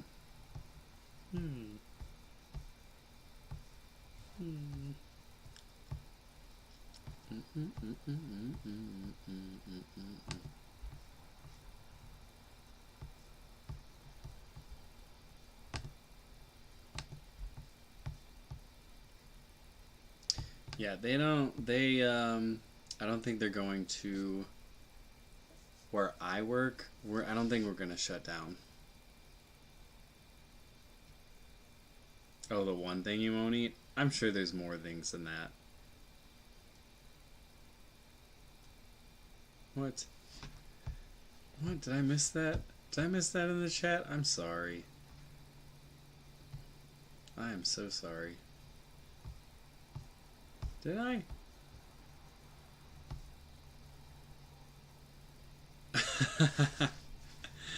Oh, okay. I was like, what the hell? Yeah, Balut, it's I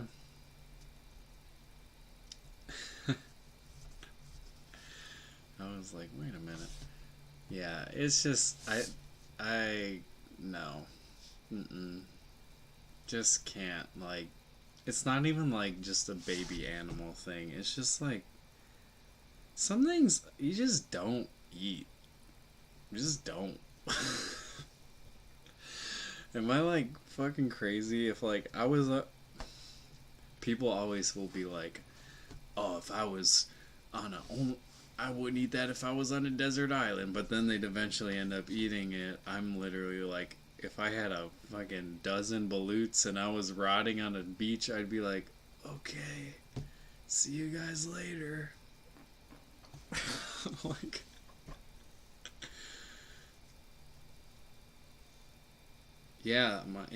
my old sous chef, he was making fried rice with his lady, and he got those, and he cracked it in his rice to scramble it, and there was a fucking duck.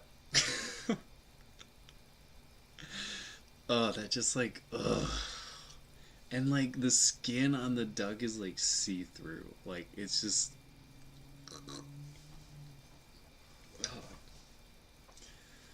It's making me like jerk. It's making me jerk. Beep, beep, beep.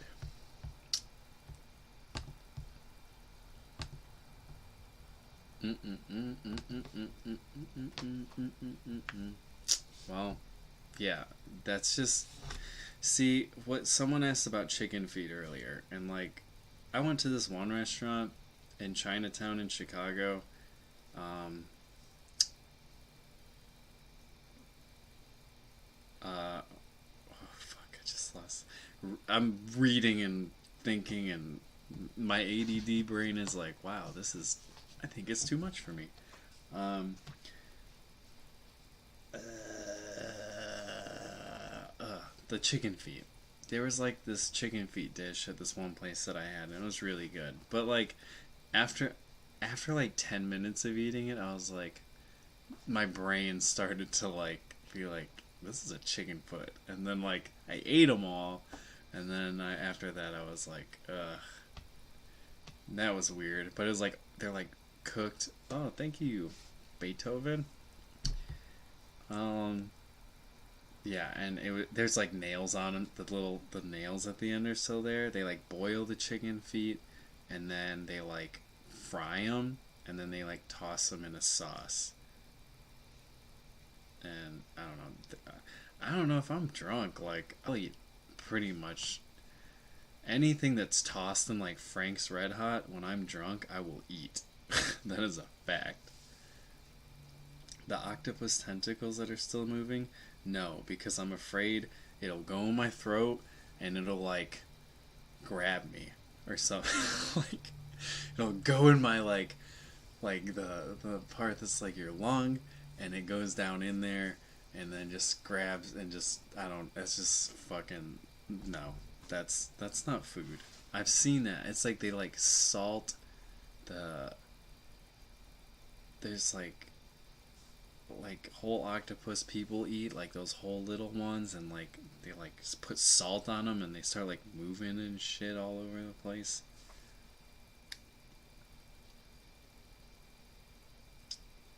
Yeah, man, you can't get a better fucking demi-glace than you can with chicken feet.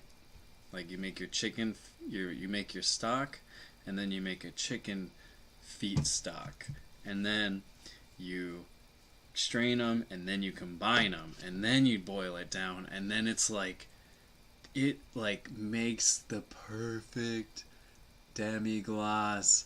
Chicken feet is the answer to everything. But yes, that is the best way. If I were to say what's the best way to consume chicken feet is by making a stock. But yeah, you'll get that nice like glossiness too. Um, it'll like be jiggly when you cool it down and everything like that. Yeah, they taste good. It's just like it's like a lot of work and a lot of like I was saying, if I was drunk and I went to Triple Crown and got the chicken feet, I would be fine because I'm like occupied and I'm like, oh, this is great. I'm fucking drunk. Like, I don't know. No, I'm not ever gonna go out for chicken feet normal. But also, like, I don't live near that, like, good things like that really right now. So it's like, I feel like if I lived back in Chicago, I probably would be ordering chicken feet. Probably. I don't know. Fucking probably. Probably. Boy. Mm-mm-mm. What else do you not eat? What are foods? What are some common foods that are just repulsive to you guys? Are you guys cilantro haters? What's good in Tennessee? It's a lot of barbecue. People do barbecue around here. They like that Frank's Red Hot chicken. Fuck yes. Frank's Red Hot is good. It's so good. It's so good. Yeah, beets taste like dirt. Beets taste like dirt. They taste like vinegar dirt. I mean, if you like shave them on a mandolin like raw, like really really thin, like shave them thin with like some other stuff, it's pretty good. When they're cooked, you can like roast them. They just really taste like dirt. They taste like dirt. Same thing with baby corn. Baby corn tastes like dirt too. Like a whole lot. I'm gonna fix this light really quick.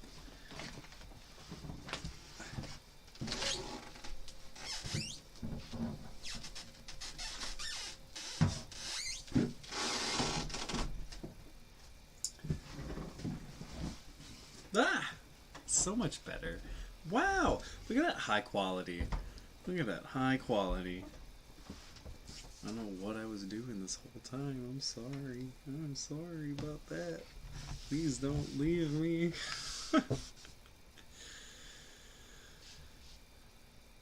Cod millet? Cod sperm? Earthy. Yeah, see? Look at you. You're using the terms I'm supposed to use. Earthy. I love like when it's like when people describe like wine, sometimes it's like a little too nuancy and they're just like, I'm getting notes of garden hose and barnyard. You could go without roe. I like roe. Salmon roe is pretty strong. I like the smoked trout roe. Smoked trout roe is really kind of good because it kind of tastes like bacony. Millet. Millet is that's like the sack, right?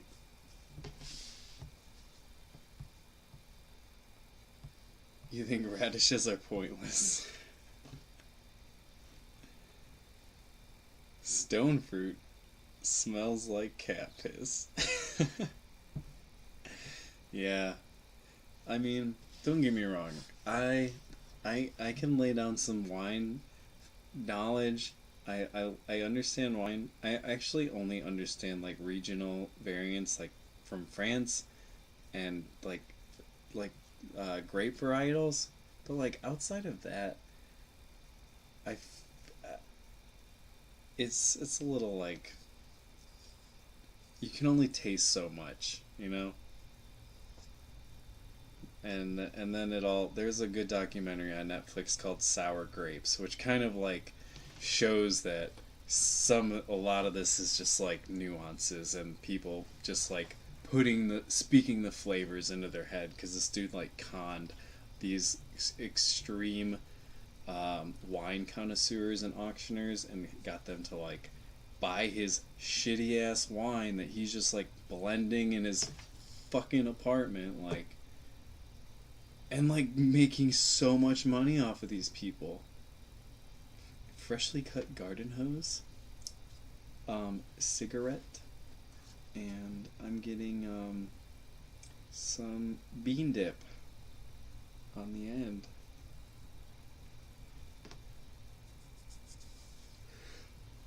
Woo! Man, I'm like, this is a double for me.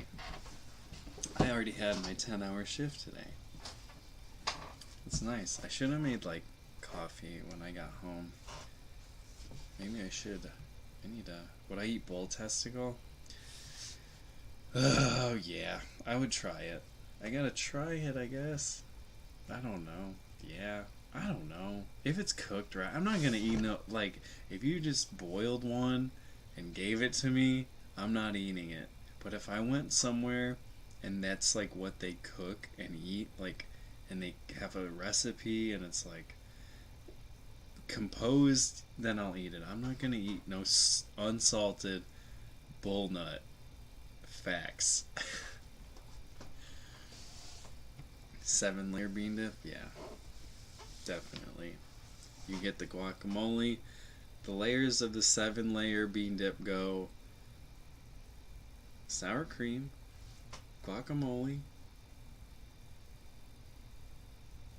bean, cheese. That's 4. Gooey duck, unsalted. Yeah, gooey duck is good.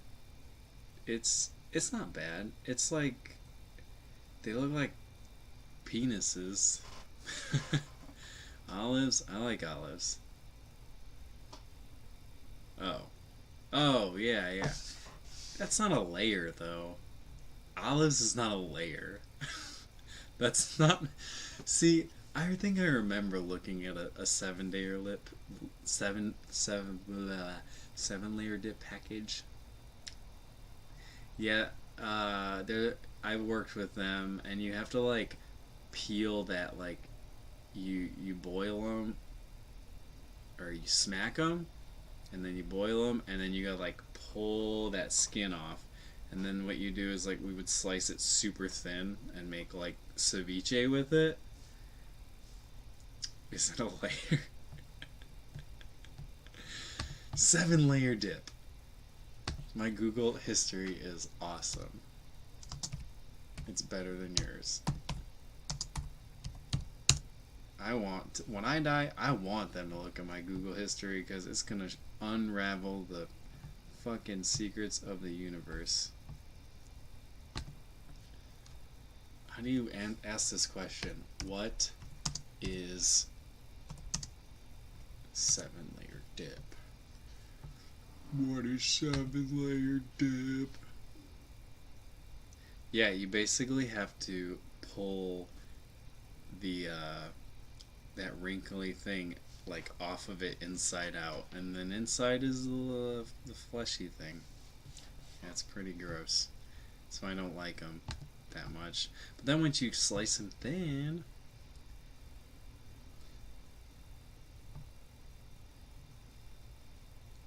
the first widely published recipe called it Tex-Mex dip without reference to any layers. Wikipedia. Oh man, Wikipedia has all 7 layers. 1. Refried beans. 2. Guacamole. 3. Sour cream. 4. Pico de gallo, salsa roja, salsa verde, or chopped tomatoes. 5. Grated cheese. 6. You were right, olives. 7. Optional ingredients such as chopped onion, cooked ground beef, shredded lettuce for texture. That's not layers. I need.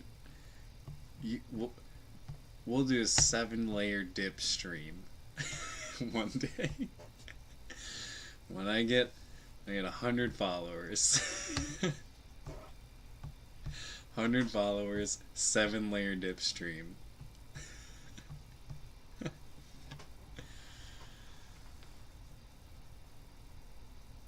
Yeah, it's really a fucking why you lying layer dip. Why you always lying?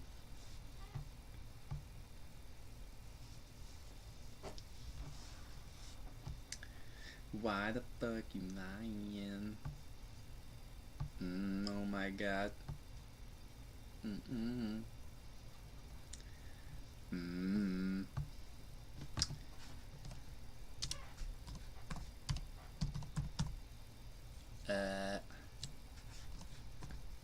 I want some 7 layer dip now.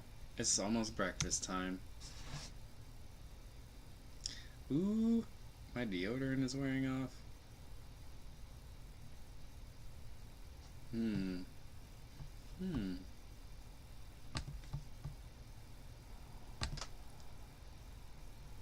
Yeah, that's a good one. I'll make my own 7-layer dip. Bruh, I had background music. Where'd it go? Is it not there?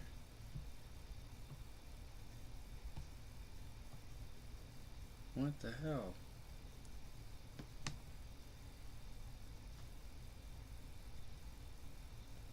Dude.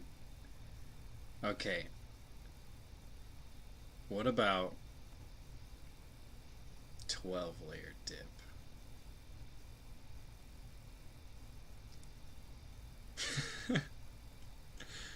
I thought I had music playing. What? No way. No mames way. Sorry, I gotta push up my glasses. Doing some big brain stuff. How do I do it? 12-layer dip, baby. We go 12. The other 6 layers are just different layers of jello. The 7-layer dip is under the jello.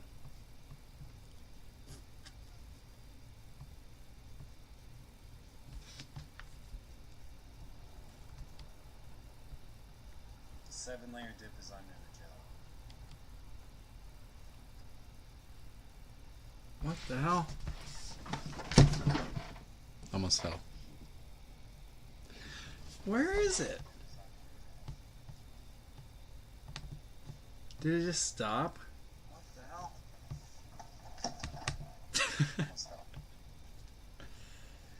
Where is it? Did it just stop?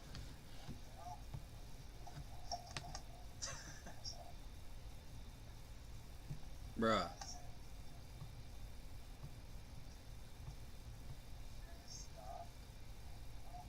I don't know why my music's not.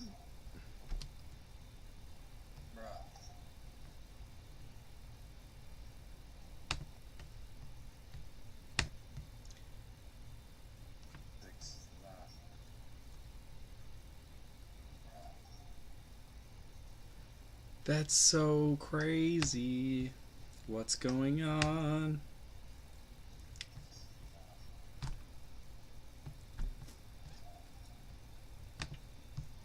That's so crazy. Man, I had music. It was working for a second. What happened?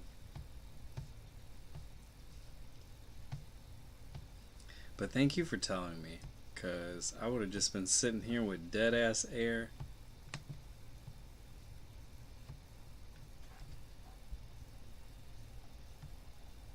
But thank you for telling me, because I would have just been sitting here with dead ass air. Oh, okay.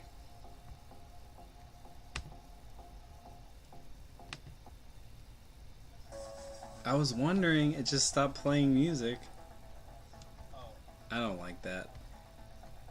What do you want to listen to?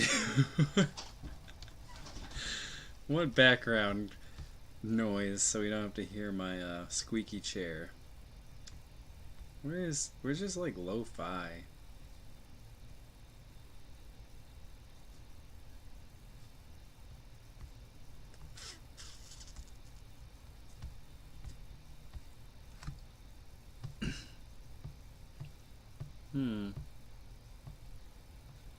Wow, there it is.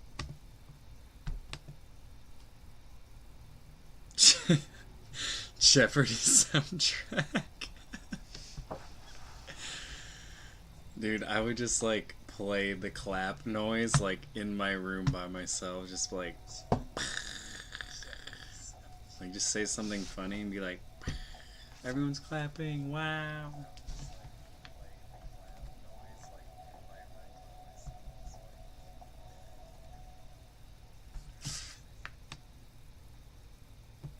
Okay, let's regulate this fucking volume.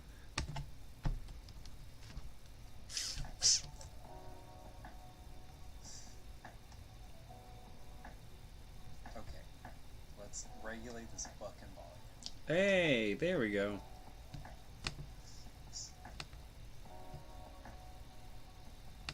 No? Let's regulate this fucking volume. Hey, there we go. I'm working on it. Working on it. No?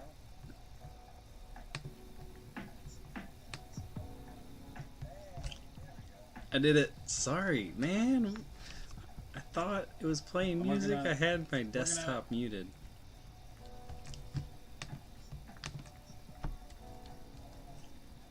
I did it. Sorry, man. I thought it was playing music. I had my desktop muted. Mm-hmm. Okay. I did it. Sorry, man. I have to answer all your questions with what is or who is. Mm-hmm.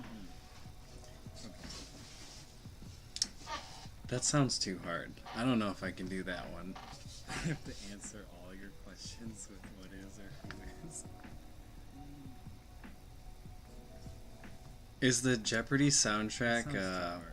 I don't know if I can do that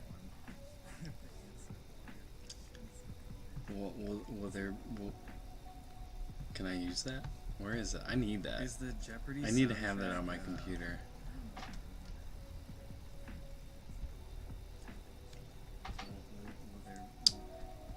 Hey, is the music too loud? Where is it? I need You gotta tell me, cause I need to have that on maybe my I'm computer. stupid. I feel like it might be or no. Hey, is the music too loud? You gotta tell me, cause maybe I'm stupid. I feel like it might be or no. I don't know the copyright situation. Me either. I don't know. It's Jeopardy, man. That's domain. That's public domain. That's like Bram Stoker's Dracula domain. Copyright situation. Me either. I don't know. Oh, it might not be It's loud Jeopardy, man. enough. That's like- you that's know what? domain. You're That's just public doing That's like Bram the Stoker's Lord's work. Dracula copyright situation. Mm-hmm. Oh, it might not be loud enough. You know what? Mm-hmm. You're just doing the Lord's work. Mm-hmm. Oh, it might not be loud enough. You know what? You're just doing the Lord's work. It's that sweet spot. Oh, the power of Christ compels me. It always compels me. That sweet spot.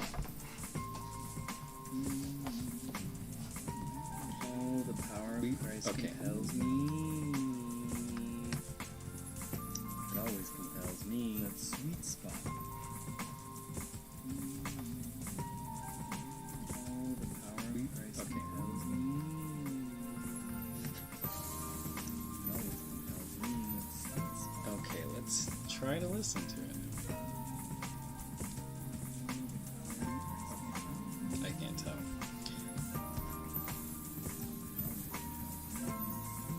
Okay, let's try to listen to it.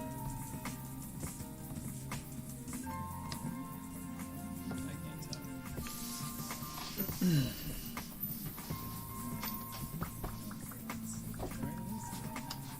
Ooh wee.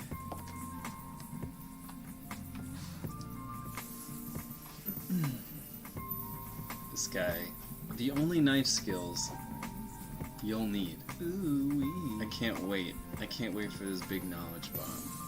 Honestly.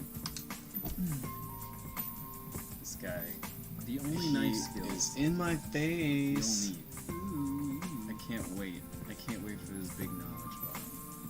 Honestly, he's got a stripy apron. Oh, he's got them in my knives. face. He's got them like expensive knives. Can't wait for this big He's got a stripy apron. Oh, he's got Ooh. them in my knives. face. He's got that's really nice. Expensive knives.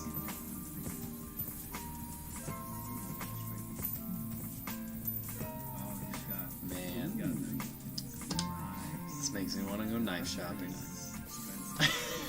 with my whole with my whole chef paycheck. Yeah, I'm gonna. It's the middle of a pandemic. I'm gonna go buy a $600 knife with my whole with my whole chef paycheck. Yeah, I'm gonna. It's the middle of a pandemic. I'm gonna go buy a $600 knife with my whole. I wonder if there's any people out there telling home cooks to get Damascus knives. Yeah, I'm gonna. It's the middle of a pandemic. I'm gonna go buy. That's too. No, I turned off the. I had to turn my computer volume on it to like check the stream volume, and I had it on for a minute on accident. No, I turned off the. I had to turn my computer volume on it to like check the.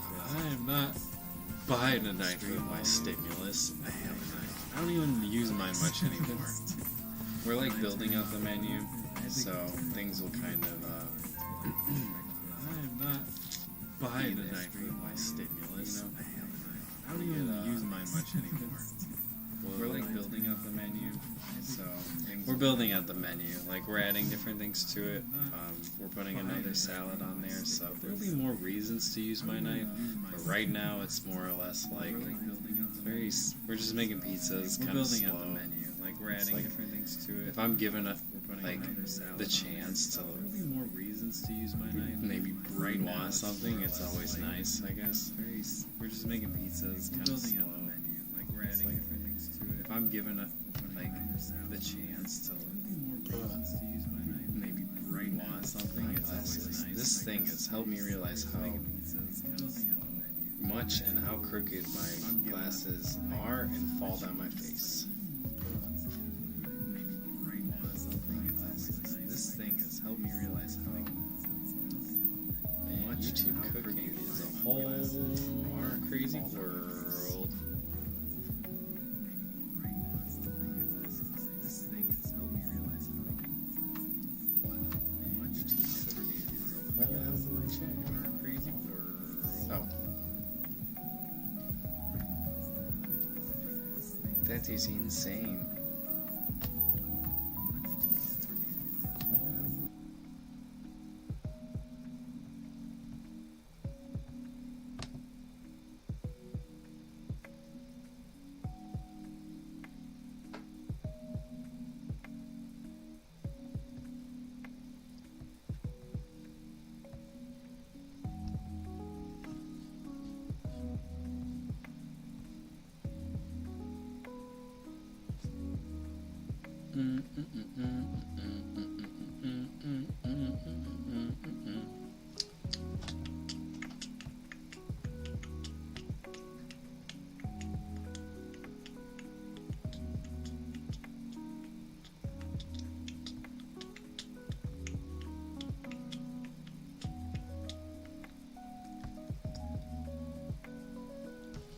Man, I don't even know how to use half these features. I don't even know how to use this damn website.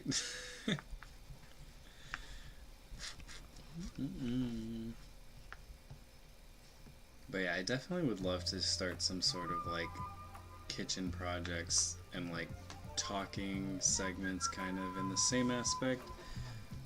I think there's a lot of value in that, and like it's just easier to like the cooking on the Twitch the live cooking is cool. It'd be really cool to kind of figure out how to do that.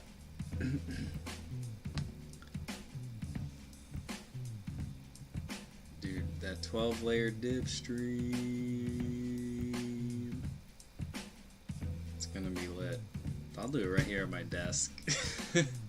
If I don't get Comcast out, if I don't get Mom Blast out here to fix my cable situation outside, you know, I'll just do the 7-layer dip right here in front of my webcam. I'll just make it. But I'll see you later. See you later. See you later. See you later. We'll see how tomorrow is. I can probably do it around the same time. This is the time I get off work, so. Dude, no problem. I had a blast actually. It's been so fun and just like, I don't know, it's kind of a nice post shift like decompressing talk. It's nice. It's like going to a bar and hanging out, except not really.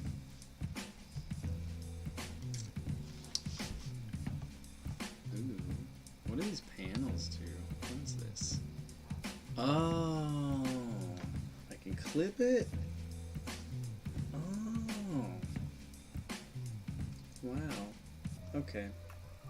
I promise I'll get better at the Twitch. I promise. I promise. It's just,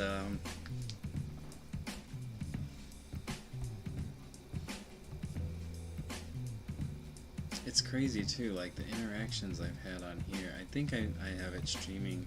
I have YouTube account, but like on the Streamlabs, it streams to both, but I don't think absolutely no one has hit on the YouTube.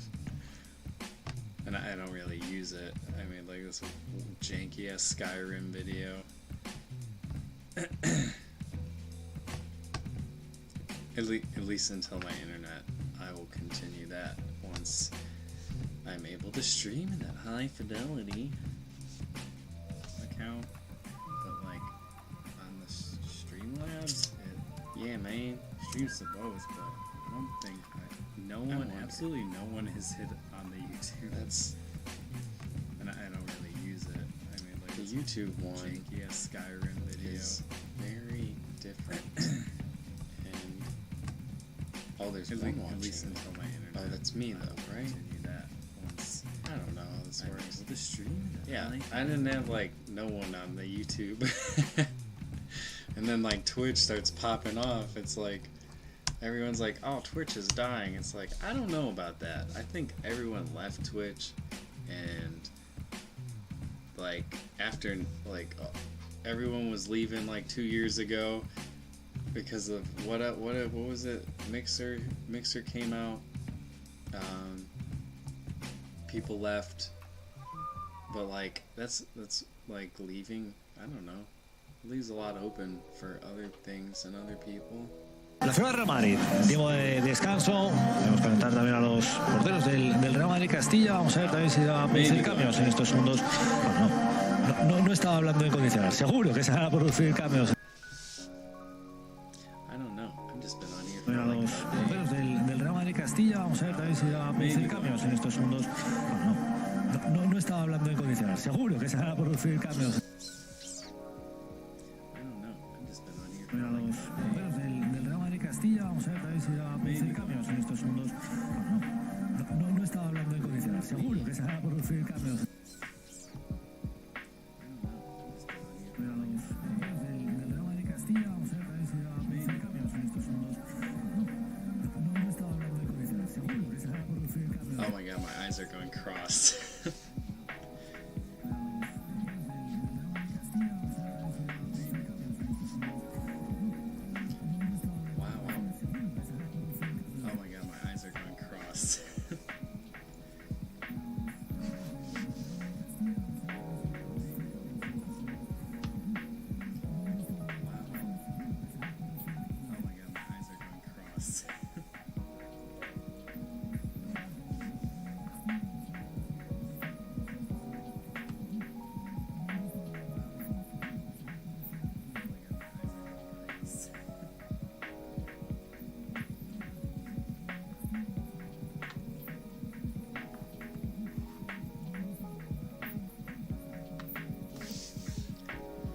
Welcome. If you're still watching, let me know what's up in the chat. Don't be a stranger, and if you're lurking, say hi. Say hi. Ask me some questions. Still watching, let me know. I'm just here in the chat. I'm not sure how much longer I'm gonna stranger, and if you're lurking, say hi. Or I might just keep going. It's 6 a.m. right where I'm at, so. I'm not sure how much longer I'm a stranger, and if you're looking, go. Or I might just keep going. It's 6 a.m. right where I'm at, so. wipe rags I'm not sure how much you while cooking. Okay. This is one that I always, when I talk to cooks, this is like, this will show you how clean a person is.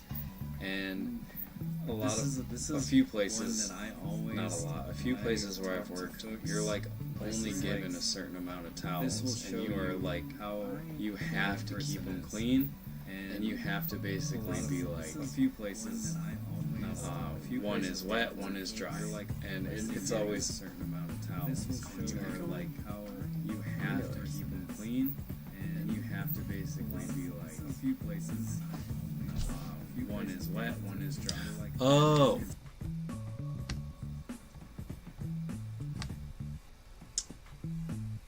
Is it echoing now?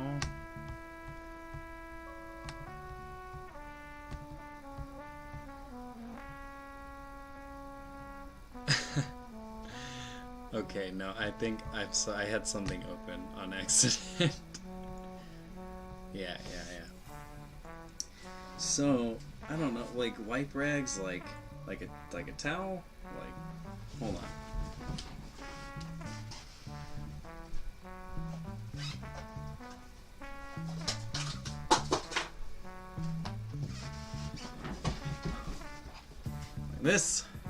This one right here, like that boy. Keep it folded neatly on your station at all times.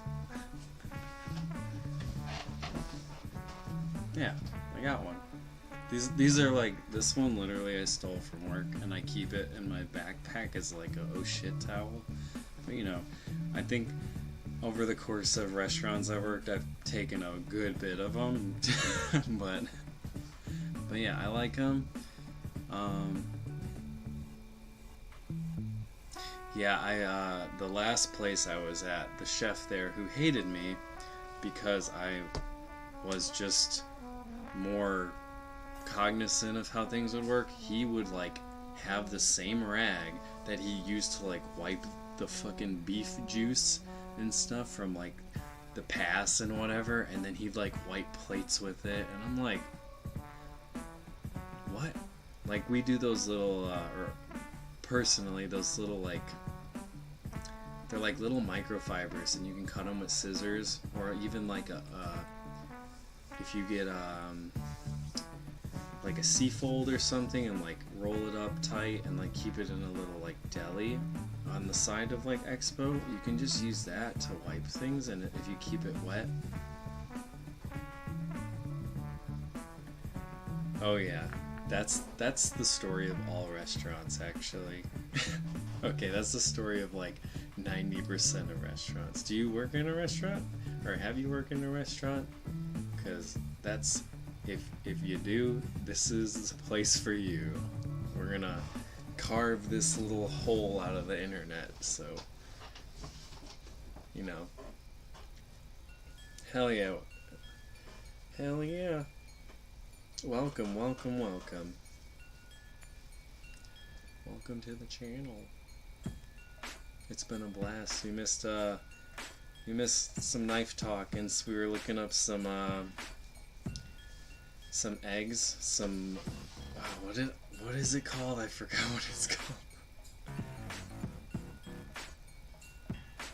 The Bus Boys? Yeah, you gotta. Oh man, everyone just talks shit though. Oh, are they complaining? We had some, like where I come from, we don't say busboy, we say porter, like Portor, Borter, I think. But yeah, they're pretty cool.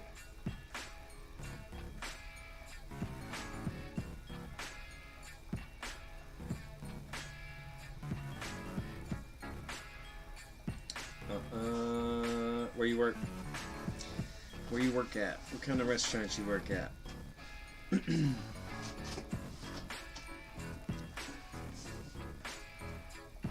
Oh, you know, fancy is overrated. You know, I've worked at fancy and I've worked at fast food, and I mean fancy, like chef's table fancy. And you know what? We're all the same, and we're all just I like restaurants because of the people, and I don't think I could do anything else because I just love I don't know. I like the brotherhood, the sisterhood, the brotherhood, the familyhood, American style. Okay. I've definitely worked at a bunch of different places, and I think I worked at a Ruby Tuesday for a week. When I was working this fast food job, I was like so mad and bitter, and I was just like, I'm gonna fucking go work here. Blah, blah, blah, blah. And it's like in Mississippi, and there's like nothing around, and like the restaurant wasn't the problem. It was the people. They were like smoking cigarettes like in the hood vents and shit. It was wild. It was some wild shit. I did not fit in. But then I like later realized like, okay, like this is, you can fucking be whoever the fuck you want when you're in a kitchen, like totally, like as long as you're cooking the food good and you're like on your shit, like it's a really good place to be. Like my best friends are all from restaurants, and like most of my friends are restaurant people, or either that or they've left and done something else. But yeah.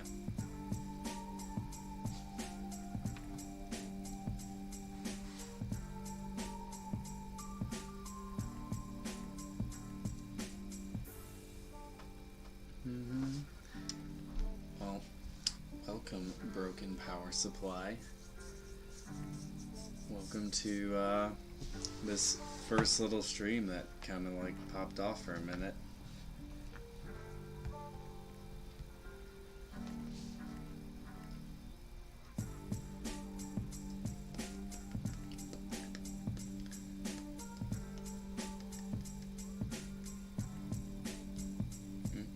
Yeah, we were talking about preserved duck eggs and like, oh my god, what's it called? Balut. The partially like growing duck egg yolk things that are just, they look so tasty. So tasty. Dude, I literally just got off work got home around like midnight and booted this up and have been just going. So I'm sorry if I'm yawning. But this has been, you know, pretty cool, pretty fun.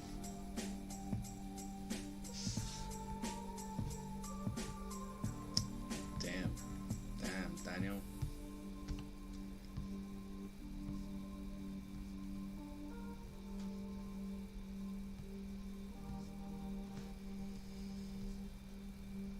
Daniel.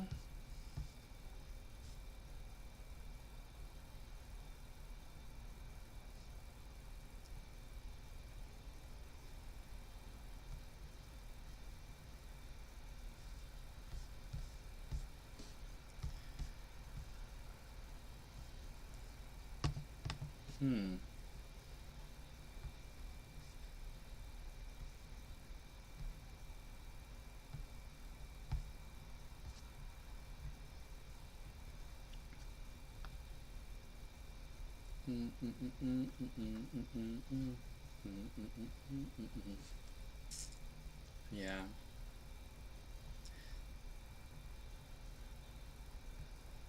This seems like a pretty good spot for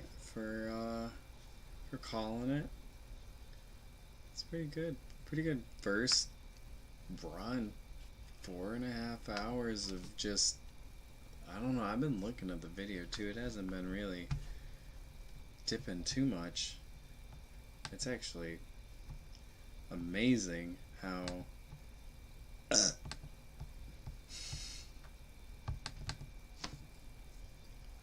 actually I'm sorry. Talking makes me burp a lot. Maybe I'm not cut out for this because I'm gonna burp all the time.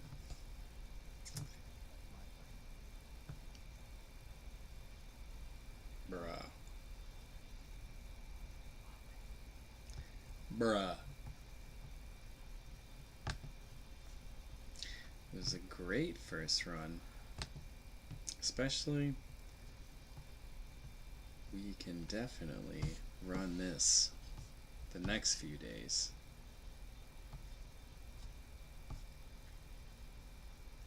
Damn, that quality is so good. You can see my tattoo. Wow.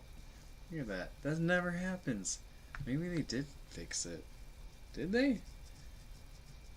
Oh my god.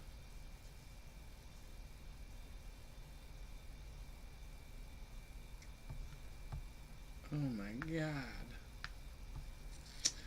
What's up? If you're watching, please ask me a question because I'm probably gonna be wrapping up pretty soon because I'm a little tired. Please, please. I am willing to talk to anyone who's still up in the chat or who wants to say anything. If you want to talk to me, I will be here. That is a fact. Alright? Just remember that. So if you want to talk,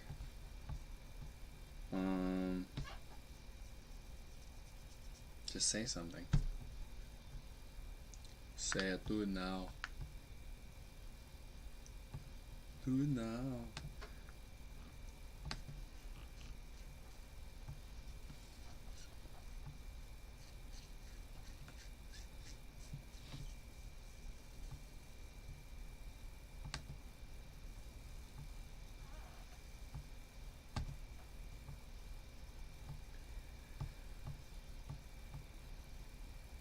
Can you tell me why Kokomo by the Beach Boys is the greatest song ever written?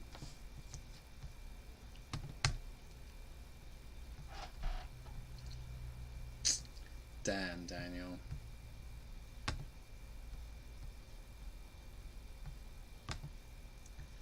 Damn, Daniel.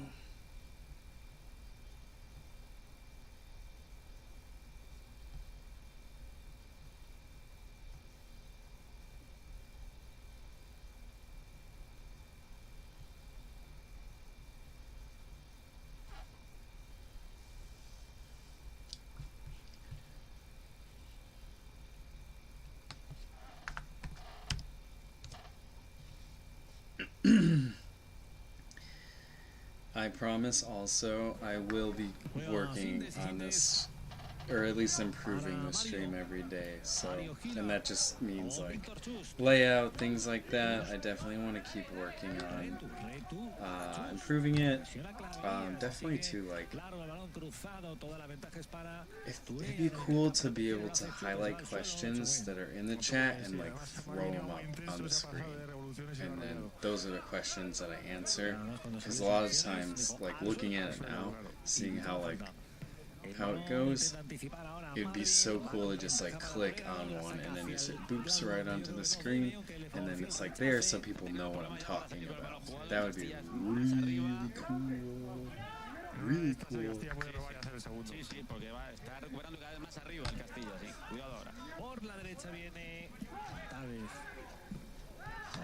Like getting to that point of like being tired where you're like, your eyes are just going blurry, but you're just like loopy.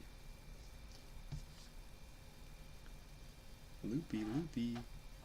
Loopy, loopy, loopy.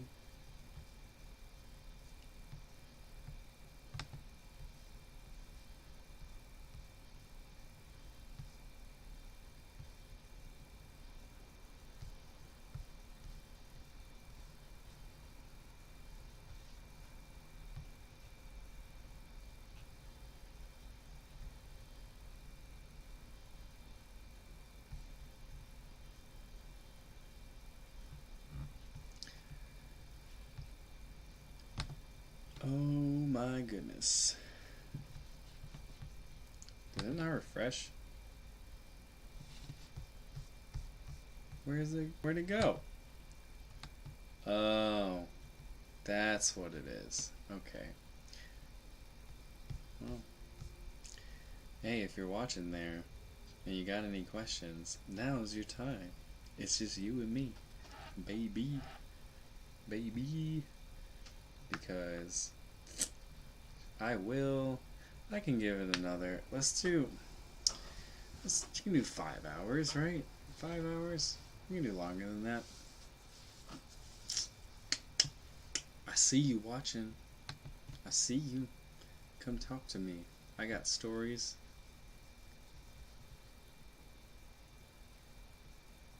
Got knives.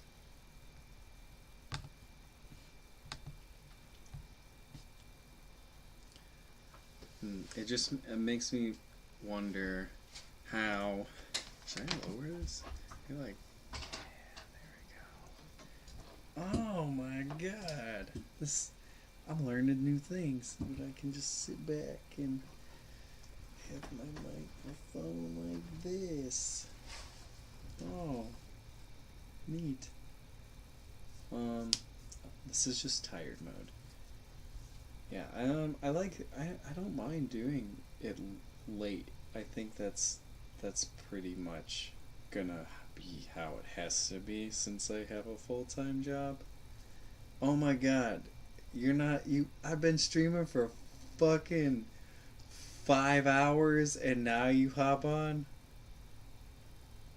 Or now you say something? Oh, you were on YouTube the whole time? Okay. I see you. Were you lurking? Don't be lurking. If you in here, you gotta be talking. We're talkers here. We be talking. Alright? I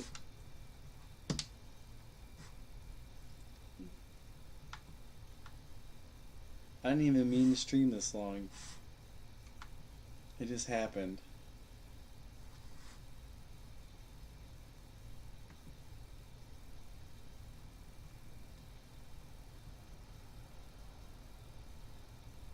Oh, you just woke up. Oh, okay. Damn, yeah. I literally got off work. I came home and I was like, I wonder if I can if my webcam and mic will stream, and if that's fine, I'll just fucking talk. And literally got like 14 followers. The chat was lit, but over on Twitch. It's pretty fun. You missed it. You missed it. You missed it. You missed my stream, man.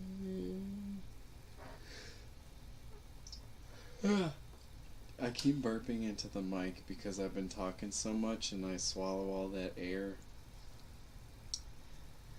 It's just how it is. It's just one of those days. Any Limp Bizkit fans watching? Limp Bizkit? Limpus Biscotus? Man, my brain is fucked right now.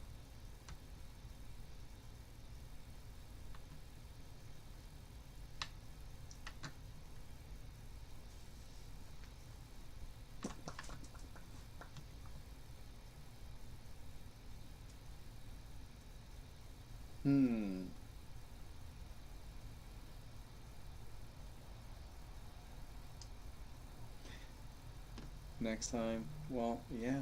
I mean, I'm trying to do this as much as I can, and if I can't stream gameplay at the moment or anything, I'm gonna fucking talk, cause I can do that. So, yeah, my brain is like fucking pooping out, literally like. No, my brain is. It's not time yet. It's not time.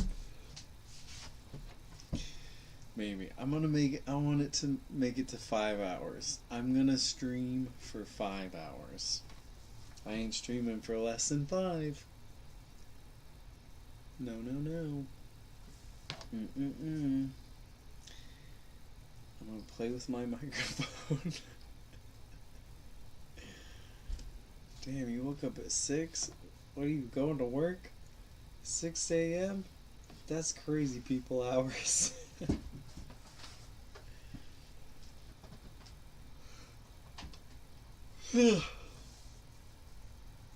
Is the music too loud that I have on the stream? I can't tell.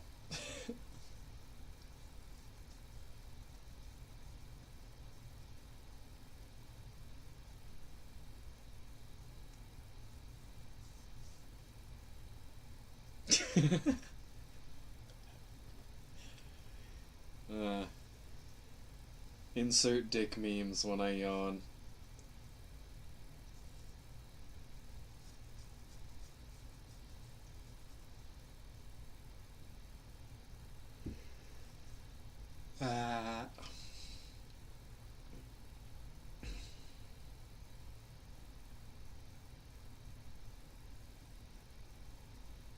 What? Bruh, how can you not hear the music? Hold on. How about...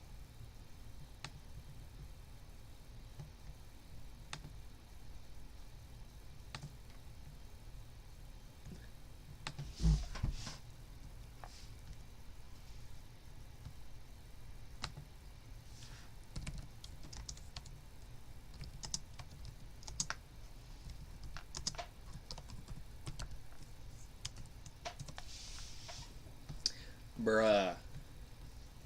Tell me now. Can you hear it? Can you hear it?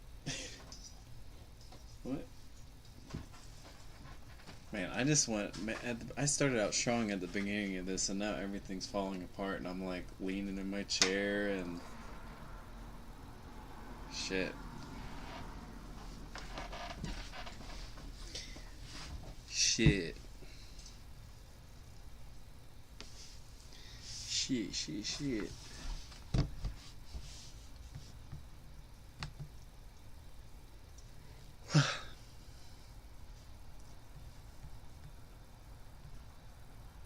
Well, now I'm chilly.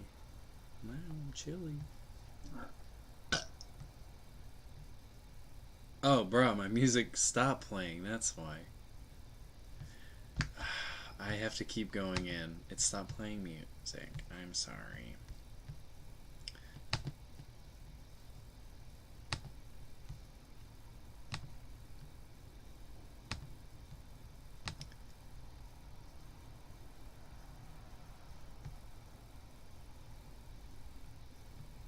What the hell?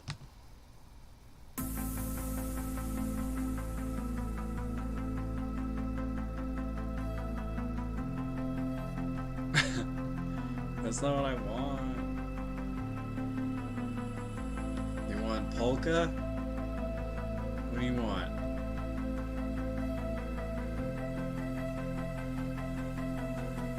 You want elevator music? Here we go. What does this sound like?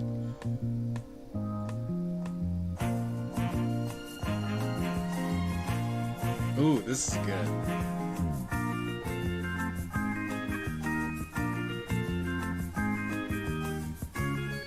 How about now? Can you hear it now?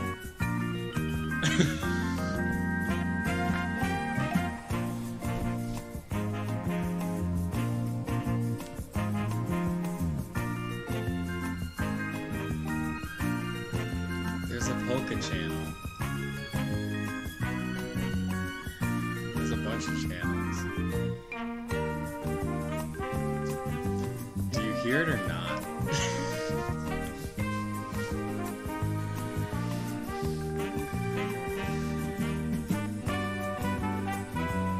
Do you?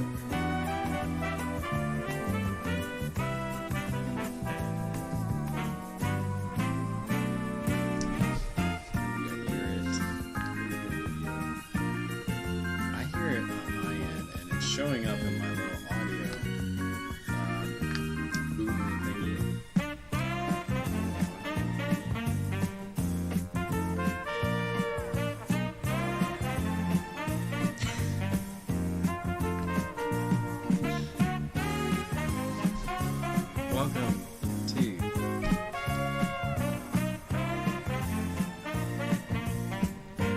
Welcome to the game show where we sell all your shit.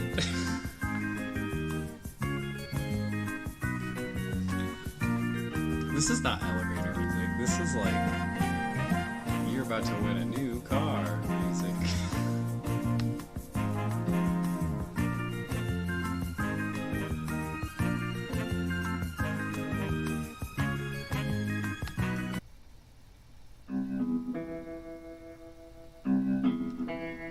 This one is just the better station. It just doesn't loop.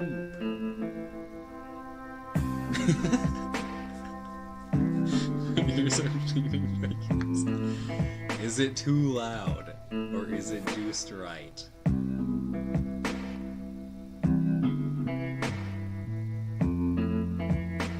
Man, I thought this fucking music was working.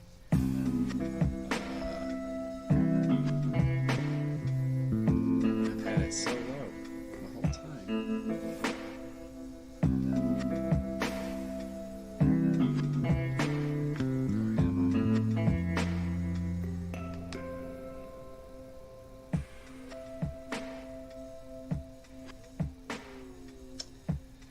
What up, what up?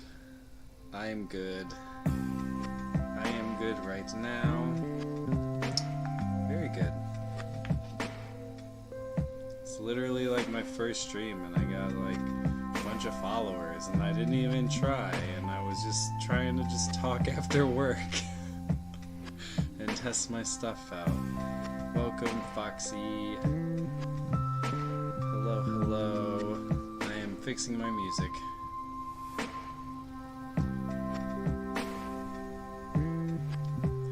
If this music from a sex scene in an 80s movie sounds like that,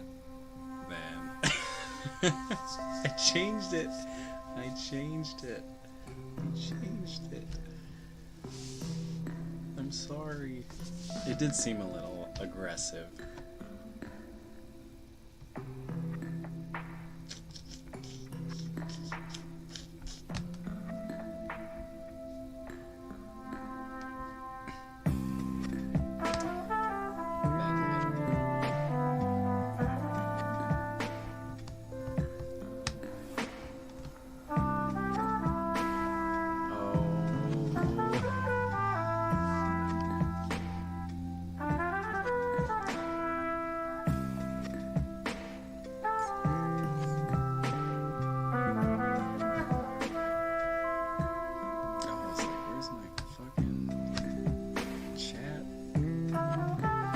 I'm still learning how to use this. I'm like Uncle Peepaw.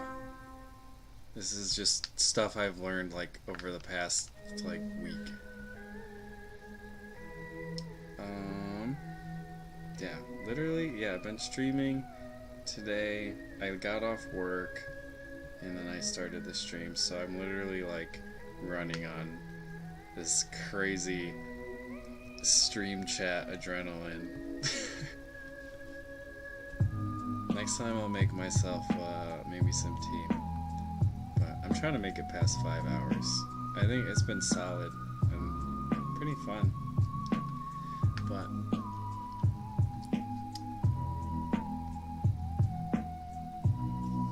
Jenny, how's the music?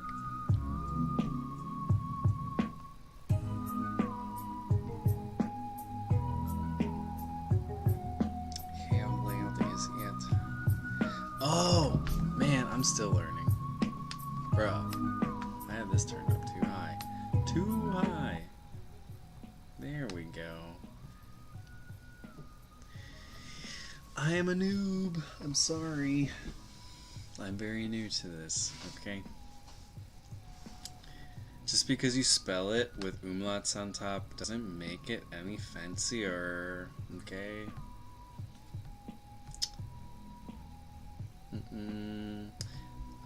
Thank you, Foxy. I am glad to be in the club. Hey, it's something, alright? I need background music. As long as you have background music, you gotta fucking stream. Got some background music. Got yourself a $30 microphone. You gotta stream, baby. You gotta fucking stream.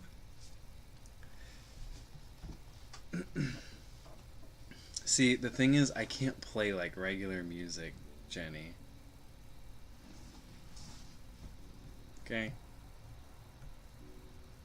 Okay. I can't play regular music because I'll get a DMCA strike and I won't be able to play on the Twitch no mores. Oopsie.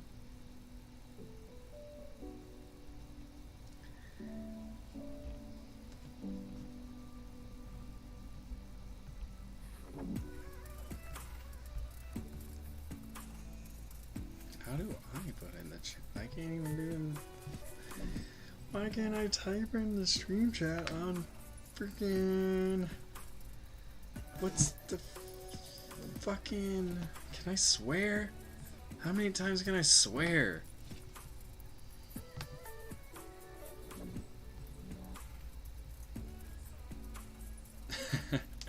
Yeah, I am not gonna do that. And that is just, honestly, like, that's a beginner kind of, like, that's an internet fucking neutrality kind of thing. I'm not gonna use, no. I'm just gonna use some stock music, because it's better than having nothing in the background, I think. But, thank you. Thank you. I have a few tattoos.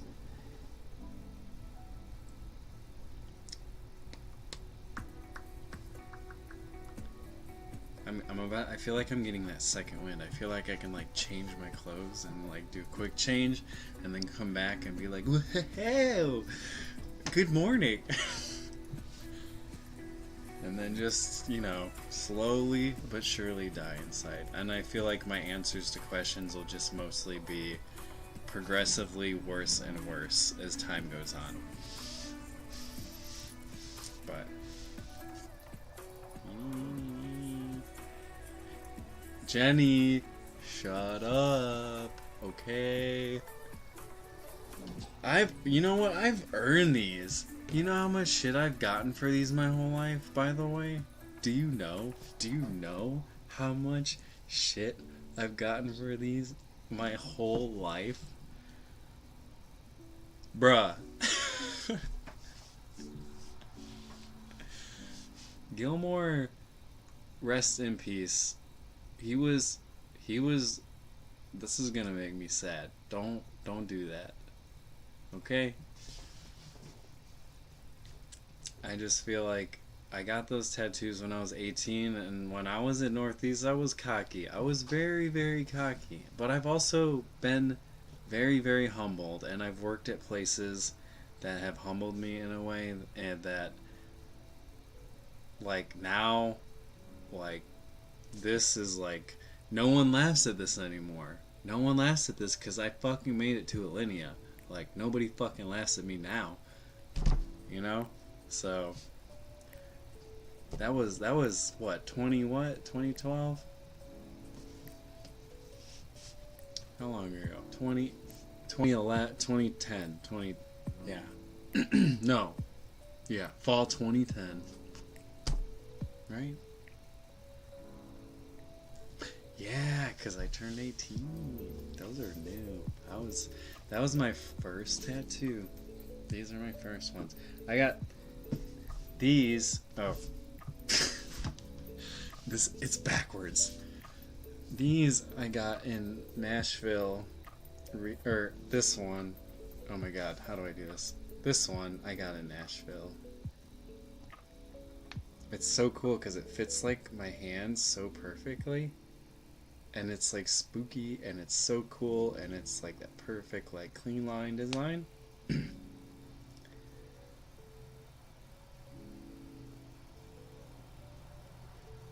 And then I got this Friday the 13th tattoo. My first Friday the 13th tattoo ever. Pretty nice. It was like $20. It wasn't 20. It was like, I think it was like 50. The place that I went to had like a bunch of pieces of paper out, and like there were like cheaper ones you can get, but they were the cheaper you went, the more simplistic it was. And this one was kind of like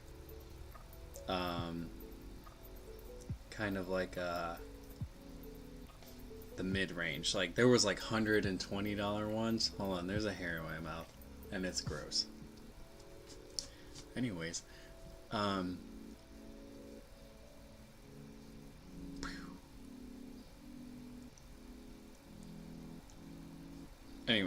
yeah, it was like with tip, I think I paid like 80. I think it was, I tipped him 40, I think. So yeah, no, it hurts up here.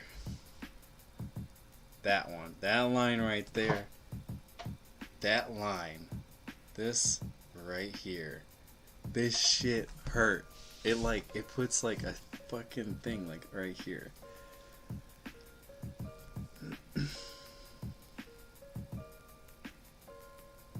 You have a taco sheep. Taco sheep. Yeah. I like some Flash. I'm just like, I need it to like I don't know. I don't want a lot of Flash. I think the only place I'd have this might be my only Flash tattoo. And like, I mean, maybe little things or something, but I'm not really a fan of like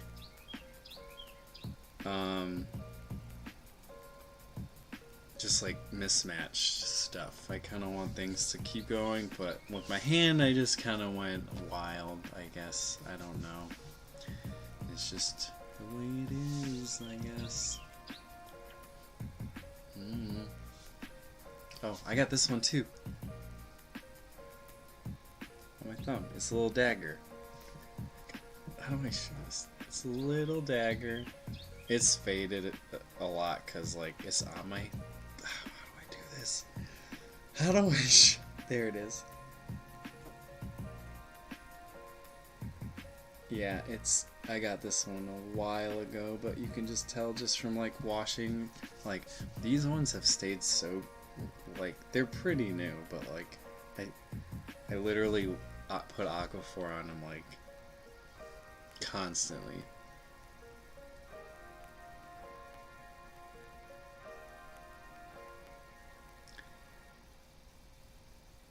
Tried to stick to a theme. Ow, I'm just like picking my forehead like a gross bitch.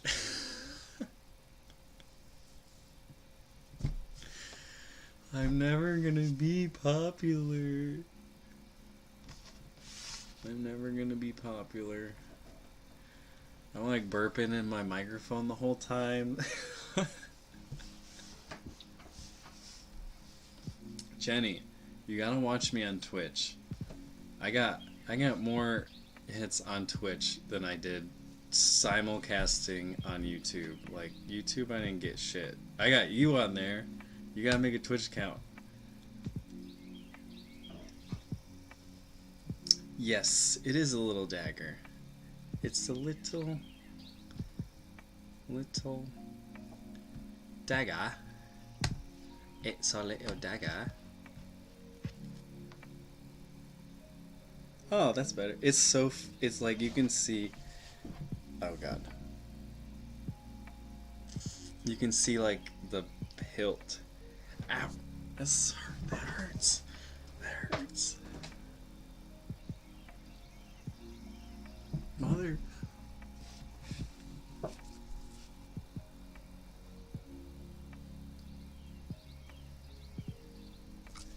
I don't know. It was like a, I got it at like a, there was like a little tattoo kind of thingy,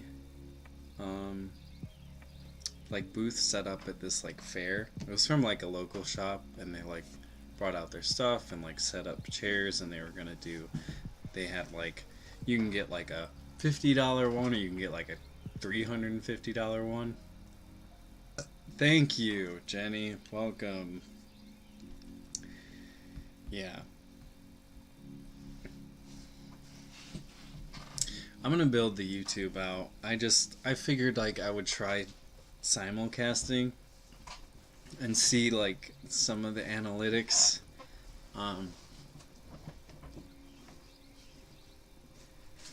Oh, hello. Oh, let me do this. I bet I can say this. Probably not. See, I'm half Mexican, which means nothing. Which means I'm gonna botch this.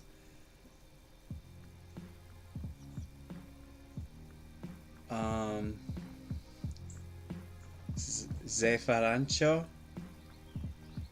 Is that how you say it? Zefarancha?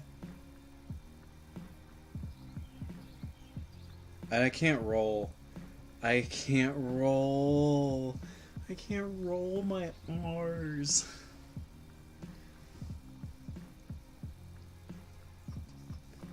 When did I get that dagger? Oh, it was a long time ago. I'm also like a chef, so I'm always burning my hand, and my hand is always like over fire, or like scrubbing shit, or like I'm washing my hands like 70,000 times a day. So hand tattoos definitely will wear like 10 times faster. Yeah, I'm sorry my pronunciation was definitely bad, but also welcome from Spain. That's crazy and cool and everything. I am in America.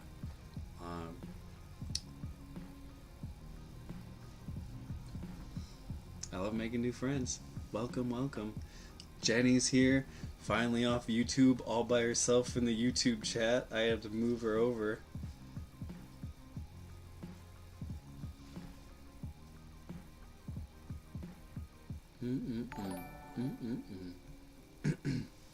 Yeah, I think I got the dagger tattoo 6 years ago, probably 7. I think it was 7. 7 hours later.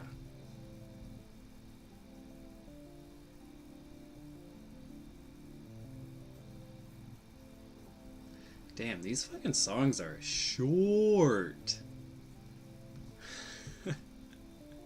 These are so short.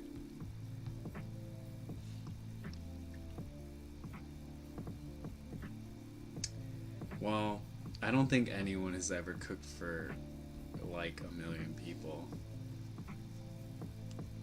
I think, like, what does that mean? What does that mean? That's so... Cooking for 1 million people, like, how do I feel about it? I wouldn't want to do it. like physically make food for 1 million people, or like cook in front of 1 million people. I can cook in front of 1 million people every day. That's like my job.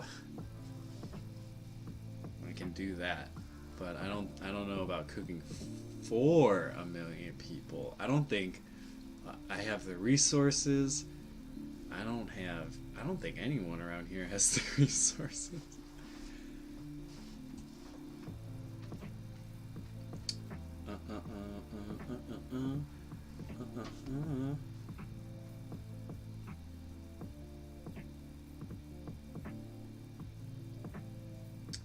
Yeah. Sometimes it'd be like that though. I don't mind cooking for people as long as they leave me, like, if they don't like try to like tell me things that are like not true, or things they saw on the internet that are just like clear fucking not things that aren't true. Like, well, I saw this, or like there was one thing this guy said earlier about like he's like, do you season the board or do you season the meat? And it's like that sort of shit. Like, people like find shit like that and they like stand by it, and it's not even real. Bruh, You can't ask me questions like that, okay? My brain goes deep all the time. Every day. All day.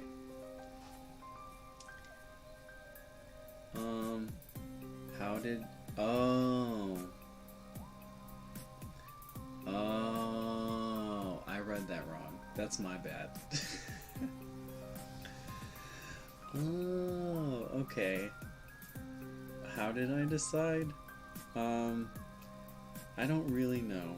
I just remember I would watch a lot of like travel shows with my mom on the TV, and we would always talk about places to go, and like the food was always stuff that like varied from country to country and like from place to place, and it was something that me and my mom bonded over a lot, and Food Network specifically, and it kind of like gave me that like, oh, I think this is something I can do. Granted, like, you shouldn't get into this industry just because of the Food Network. That is a fact. But at the same time, it was, I couldn't see myself doing anything else, and I think I have like a service like mindset, and I think I have like this like weird, I don't know, I like making food for people. It is stressful, and it has been, and it's worn me down a lot, but it's just something that I would rather do than so many other things.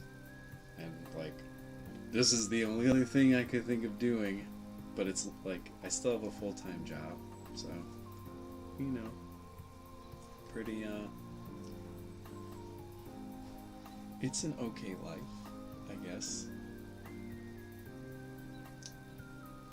Jenny, why are you up? Are you going to work?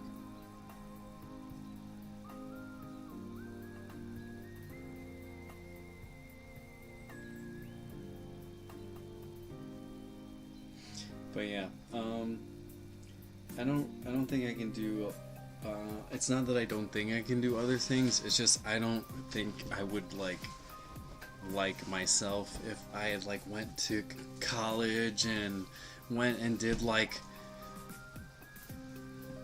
I don't know, like accounting or something, and like just, I have to like do stuff with my hands, and like I have to feel, I have to be interacted with.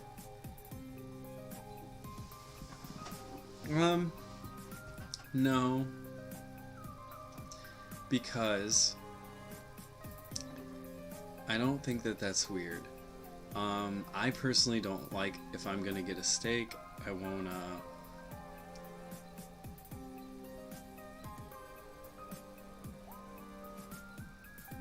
what the hell?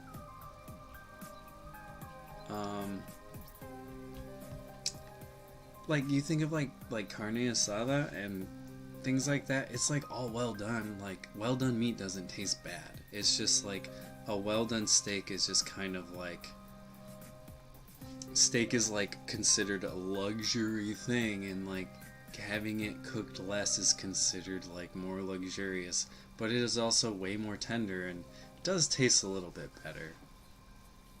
But like it's just like, if you're gonna get a $45 ribeye and you're gonna just cook it well done, like, you should have just went and got a cheaper steak at a cheaper restaurant.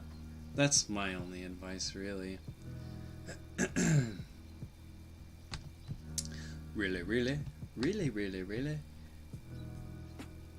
Jenny went back to sleep. She gone. She fucking gone. Gone. She gone.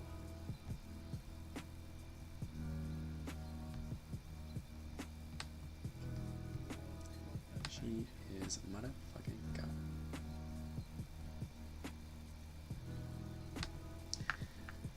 Ooh.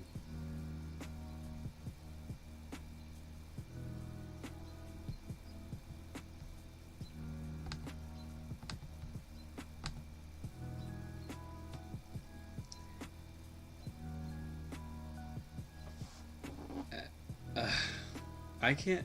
What? Aberración? Aberración? Oh, yeah, it's TH. Aberración? Right? I can't roll my R's, and I'm not gonna try, because it's gonna embarrass me. Okay? Okay, I'll practice. I'll practice, alright? Alright, Kenneth G. I'll practice my Spanish. I promise.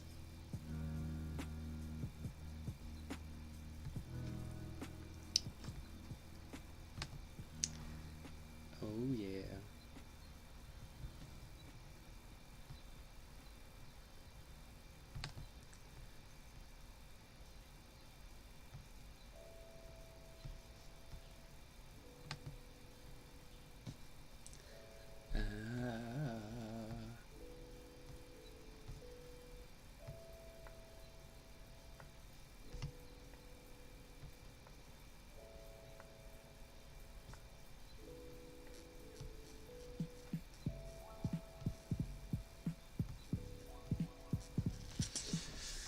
Bang bang. Did you get that, Kennedy?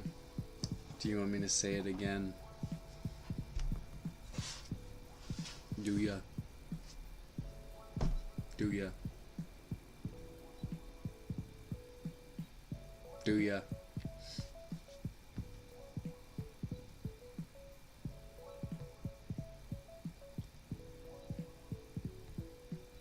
Aberración. Aberración. I just can't get down with that TH with this replacing the C. I just don't like that. My mouth, me mouthy no likey.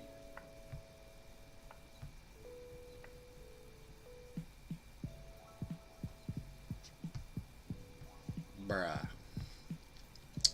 Man, I'm probably just gonna get on up out of here in a minute, get everything ready to close, and I'm gonna kick my ass back and maybe fall asleep in a little bit.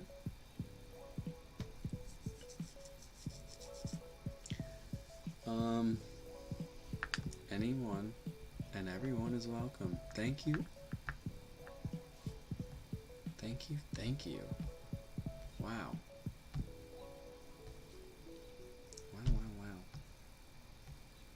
Alright, well, I think this is a good spot to cut it off for the moment, but I will be back on hopefully tomorrow.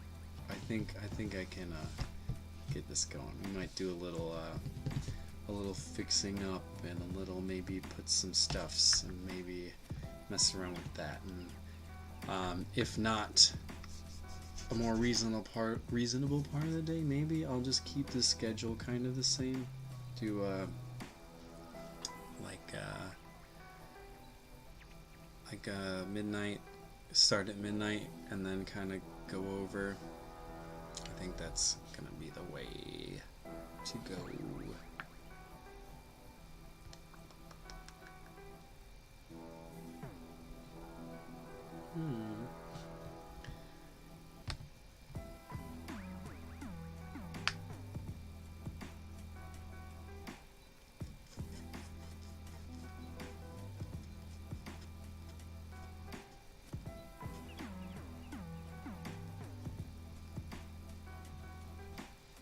Don't mind me. Don't mind me.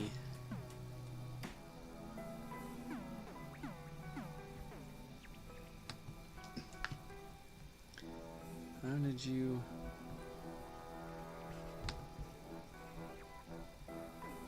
How do you even do the channel points?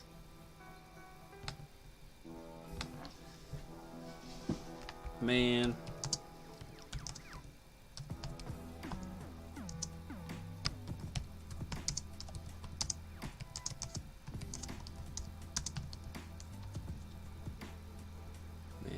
Get off this so I can ask some real questions. Alright, well, I'll see you guys another time. Also, if you're watching this from the old clips, Get ready.